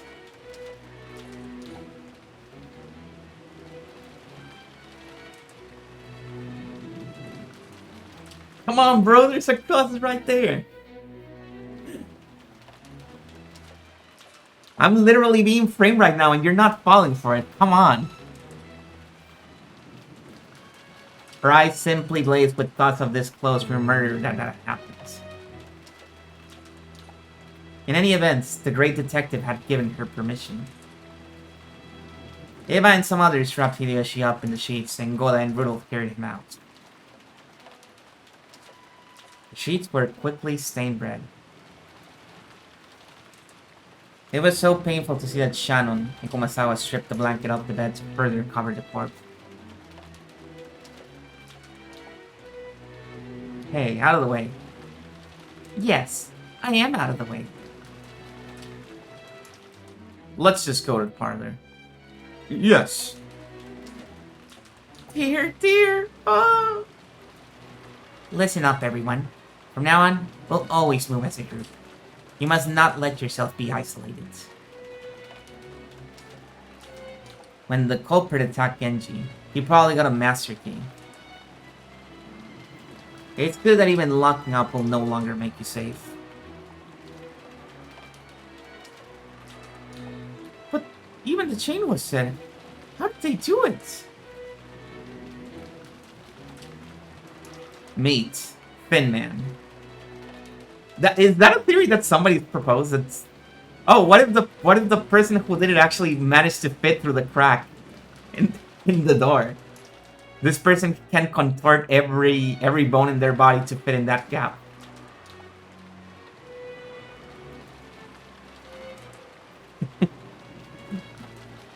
Impossible. The shutters and the chain were firmly set.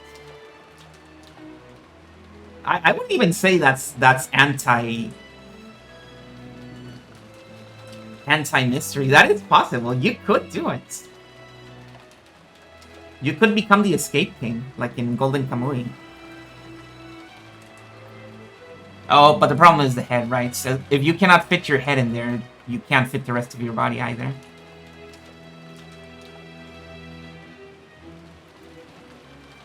Even with the master key, it'd be impossible to force your way into that room. Must have been Batoricha-sama's doing. Oh. There's no way Batoricha-sama did this. The epitaph has been solved. There shouldn't be any more reason to hold the ceremony. Of course we can't understand it. It would be impossible for anyone except the witch. Impossible for anyone except the witch, you say? Good. Has a nice ring to it. Erika-chan, are you listening? We decided to stick together from now on. First, we're carrying Hideyoshi-sama's corpse to the parlor. Can you hold off playing detective until we get there? When she heard the words playing detective, Erika grimaced visibly. Then everyone stumbled out. And she took a single step into the now empty guest room. Looked around and burned that teen into her eyes. Erika claimed to have a photographic memory. If that was true, those few seconds were more than enough for her. Later on, their asses are not locked in. No, they're not. They didn't check the closets. Later on, she could sip black tea in the parlor while perusing the photograph of the scene inside her memory. Playing the part of an armchair detective. Then, suddenly, her eyes stopped on the closet up to the side. A closet for hanging overcoat. Probably nothing. If it was large enough to fit a coat on a hanger.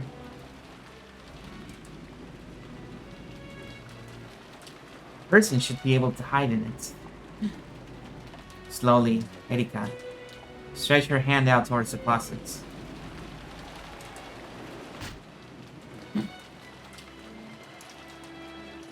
Erika's shoulder was grabbed roughly from behind.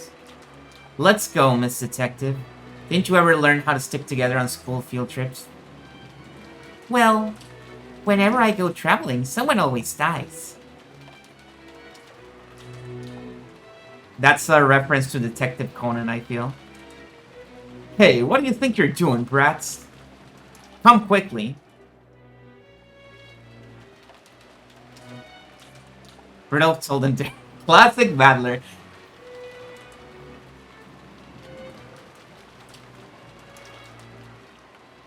He has an aura of ignorance around him.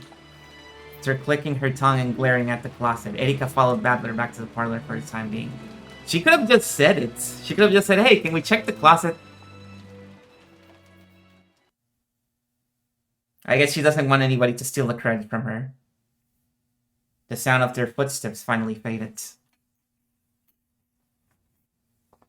That time of terror, when I feared that even the dripping of the cold sweat covering my cheeks might be noticed, had finally ended.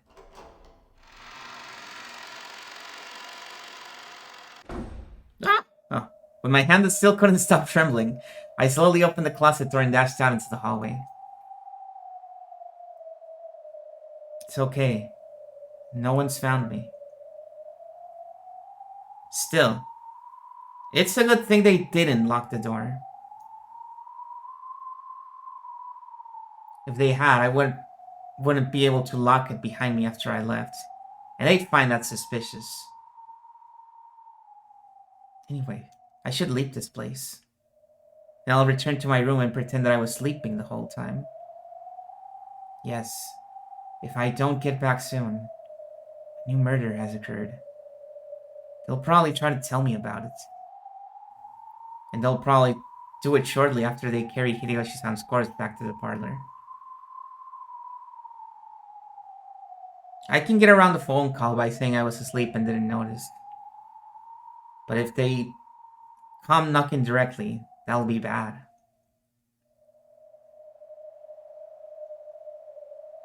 I have to get back quickly before they try to force their way in.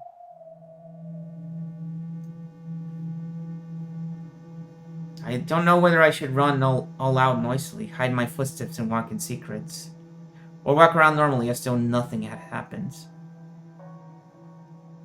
At the very least, it'll be bad if I bump into them on their way back to the parlor. Anyways, I'll head back to my room at a quick pace without being noticed by anyone. I pass through the hallway, to the lobby. If I go up the big staircase in the lobby, my room is just a little bit... Who's that? Oh, Natsui-san. Yeah. Just as she was about to go up the large staircase, Natsui heard Erika call out to her, and was so surprised that she visibly jumped. I was just about to go and tell you the news. Thank you very much. Did something happen? Just now, Natsui-san. You were climbing the stairs, right? Your room is upstairs, isn't it? Erika coldly pointed out this strange fact. Natsui cursed her bad luck. Couldn't sleep, so I was going to return to the parlor. But I wasn't sure whether I had locked my room or not, so I was about to head back. I'm a warrior, so this sort of thing happens a lot. Don't worry about it. Yeah, that sort of thing does happen a lot. It's a common quirk among people who aren't confident in their memory. Normally, since Erika was clearly making fun of her, Natsui might have looked annoyed. However, right now, Natsu was extremely relieved to hear Erika admit that this sort of thing happened a lot. Why are you by yourself, Erika-san? I thought I'd investigate that guest room. Guest room? Yep. This situation's gotten pretty serious, hasn't it? And investigating the scene of the crime is my right. Erika's probing gaze peered deep into Natsu's eyes. She could tell. Erika already yeah, she's trying to get her to slip. Erika already suspected Natsuki. Judging by the subtle nuances of her words, she must be planning to make me slip up and reveal that I know about the crime with Hideyoshi, when I supposedly haven't been told about it yet. Natsuki played dumb and asked what had happened again. Is something wrong? No, it's nothing. This is just a repeat of the first crime, isn't it? What do you mean? Again, you were in your room. And again, you can't prove your alibi, can you? I don't know what you mean. Turn around, how can you prove that I wasn't in my room? Ah, that. Then let's take this one step at a time. Please worry about your luck later. I have something vitally important to discuss with everyone. I'll come back after I check my luck. Please get started without me. Hideyoshi-san has been killed. We'll be talking about that. What? She had planned on using the need to check her lock as an excuse to escape to her own room. After which, she would claim to have a sudden headache and stay in bed the rest of the time. However, now that she had been informed of Hideyoshi's murder, it would be clearly suspicious to postpone that and escape to her room. She was already under suspicion just because she'd been seen heading upstairs to the second floor. She couldn't afford to do anything else suspicious. Natsuki gave up and headed for the parlor as Erika had urged her to do. When she opened the door to the parlor, Eva's sobs poured out, and everyone glanced at Natsuki with brave faces. Those gazes almost made it look as though they suspected Natsuki. It was now painfully apparent to Natsuki. This must have been what that man was after. It was a trap to create a baffling closed-room mystery, and to frame her for it. However, she couldn't have resisted. She couldn't sacrifice her husband's life. And while it's true that I hid in the closets, that's all I did. I definitely haven't committed murder. It might be extremely suspicious, but I'm not the culprit. And most importantly, I'm not under suspicion yet. Tell the police everything. I'll have to endure until then. I'm sure one of the servants is a traitor. Even in a situation like this, if I mention my husband being held hostage, culprit we're here, they might use it as an excuse to kill him. Natsuki-san has just come back. Now that we're all here, I have something very important to discuss with you all. Something very important? Yes, it's very important. I'd like to lay out everything in front of you all, starting with the first crime. Then, please do that with just the others. I think we should leave that sort of thing to the police. I'm not interested. Since I have it all laid out, this is a very important thing to discuss. Neither you nor anyone else has the right to refuse. What? Erika used her detective's authority to proclaim the start of an assembly. Emergency meeting. None of the pieces could disobey. Praying that she wouldn't become the topic of conversation, Natsuki reluctantly sat on the sofa as she'd been urged to. Oh, sorry. Could you close that door for me? Yes.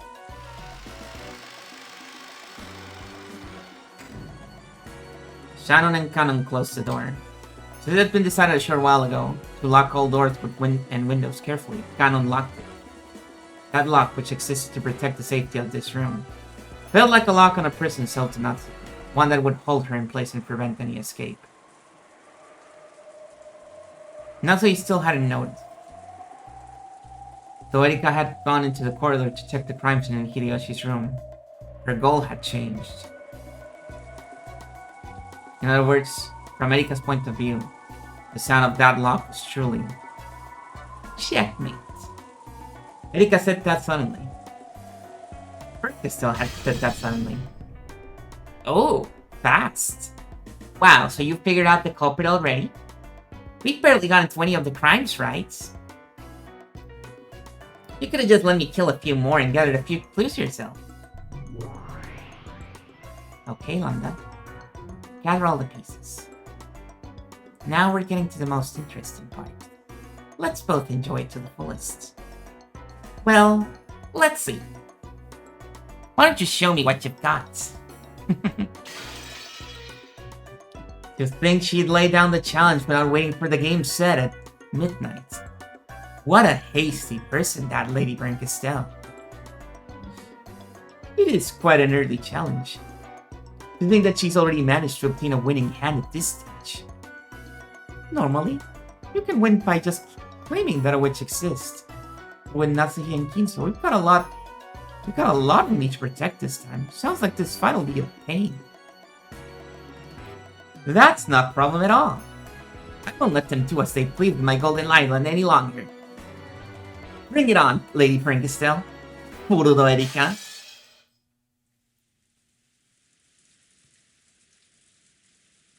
Uh-oh. Oh, it's the Golden Land. In the Golden Land, the endless rain continued to fall. Battler was nowhere to be seen. It would very soon reach the time that Battler had joined in on the 5th game. And control of the pieces would be passed on to Battler. In other words, he would have only be officially added to the game now, in this final stage, where Brinkestelle had pinpointed the culprit. So he had left the Arbor a short while ago. Now the only ones inside were Virgilia, who continued to knit silently, and Bethel, who just sat there blankly amidst the smell of her black tea, not even putting the cup to her lips. Virgilia stopped knitting for a moment, and looked out across the vast golden rose garden that extended as far as the eye could see. I believe it's safe to say that at least in the game over who the culprit is, Battler has gained such strength that he will never surrender again. By the 4th game, you had sent him all your messages. In other words, at this time, Battler-kun is capable of realizing the truth at any moment. However, he is still soft in some ways. So, even if the games continue like this 100 times, he won't solve it for all eternity. He'll just wander forever, like someone trying to find the blue bird. And that is you, Beatrice. It's the same for you. Even if this game continues hundreds more times, you will never reach the answer you seek, for all eternity. Brinkestelle will abuse this game without a doubt. Lambda Delta will also churn this game about with the utmost arrogance. At a glance, they may be humiliating and appear to you as and Battler as though the game has been stolen from you. However, that is something the two of you need right now. To end Battler's naive softness. To end your hesitation. And that's why you call the two of them here. To end the eternal torture between you.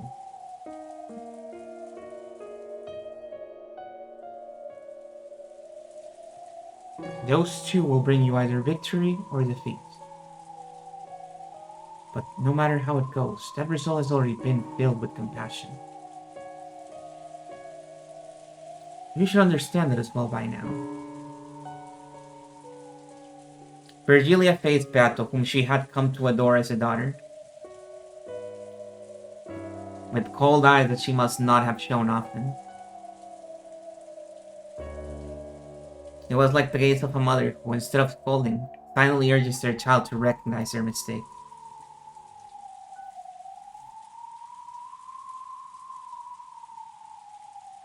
Beatrice, how long do you intend to stay there? Neither alive nor dead. Not rising up to heaven, nor falling into hell. There on the peak of Mount Purgatory.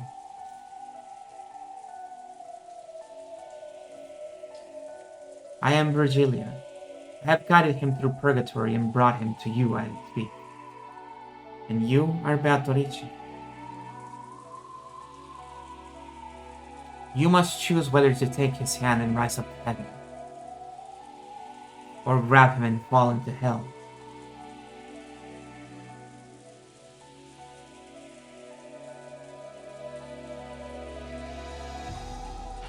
Did you know that the discord called purgatory, which lies in the gap between heaven and hell, is sometimes more torturous than even hell itself? On the gates of hell, it is written that you must abandon all hope.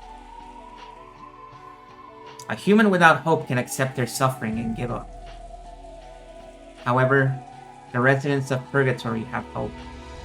A hope of possibly reaching heaven. Hope that cannot be abandoned. And it tortures them. Even in the depths of hell, no greater torture device exists than a single pin known as hope. Fly. Fly from the cliffs of purgatory. Take with you the regrets caused by your fleeting, fragile, foolish hopes and open up Pandora's box. Are you scared? Scared of opening the box? Beato was silent, but with a single tear, she nodded slightly. Is the cat in the box alive or dead? The time has now come to check. If the cat is dead, quickly hold a funeral for it and have it rise to heaven. If the cat is alive, quickly feed it and give it all of your affection, whether it is alive or dead. Your cat box eternally desecrates the cat. The key to the box that you were afraid to open has been brought to you by those two.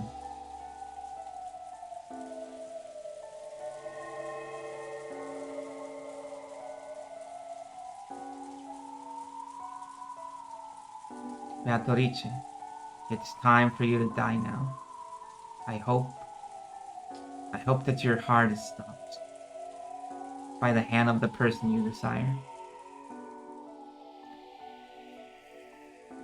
What do you think those two refers to?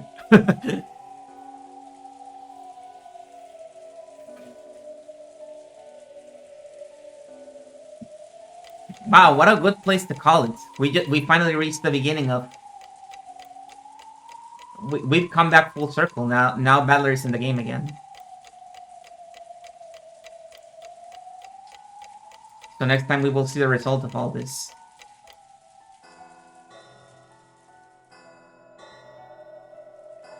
Guessing Burn and Lambda. I'm guessing Anjay and Lanor personally. But it could be Burn and Lambda.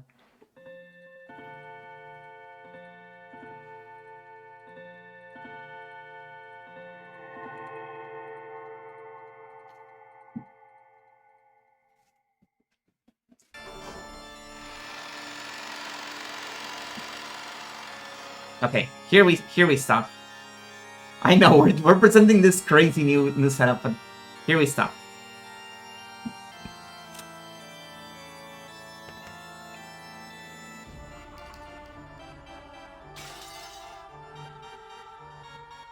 Get excited for next time. I honestly don't know if next time is... I don't know how close we are to the end. I don't remember.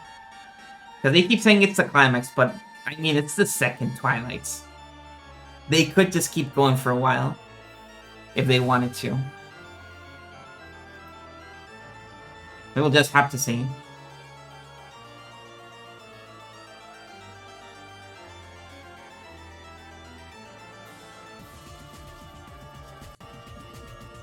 Oh.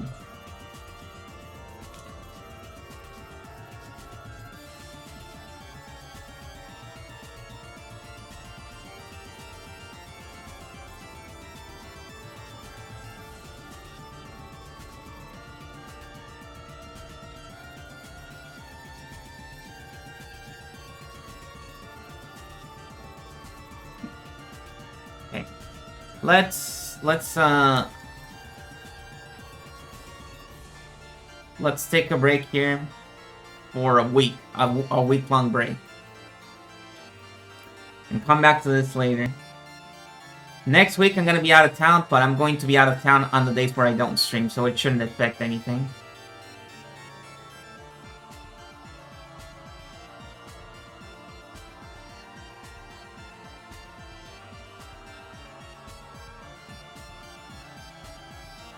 Here we go. Did I type it right? Yes, okay. Now we're rating Lexi. Thank you for watching. I hope you enjoyed another installment of Umineko. And I hope this clarified any doubts you might have had until now. Surely that's what happened. Surely this didn't create more questions.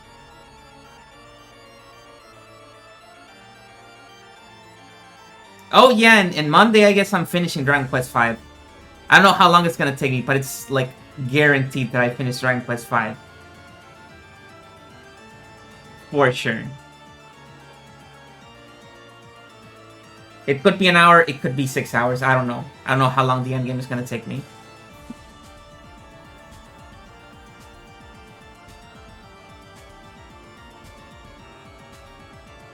Okay, I'll see you next week or Monday or whenever.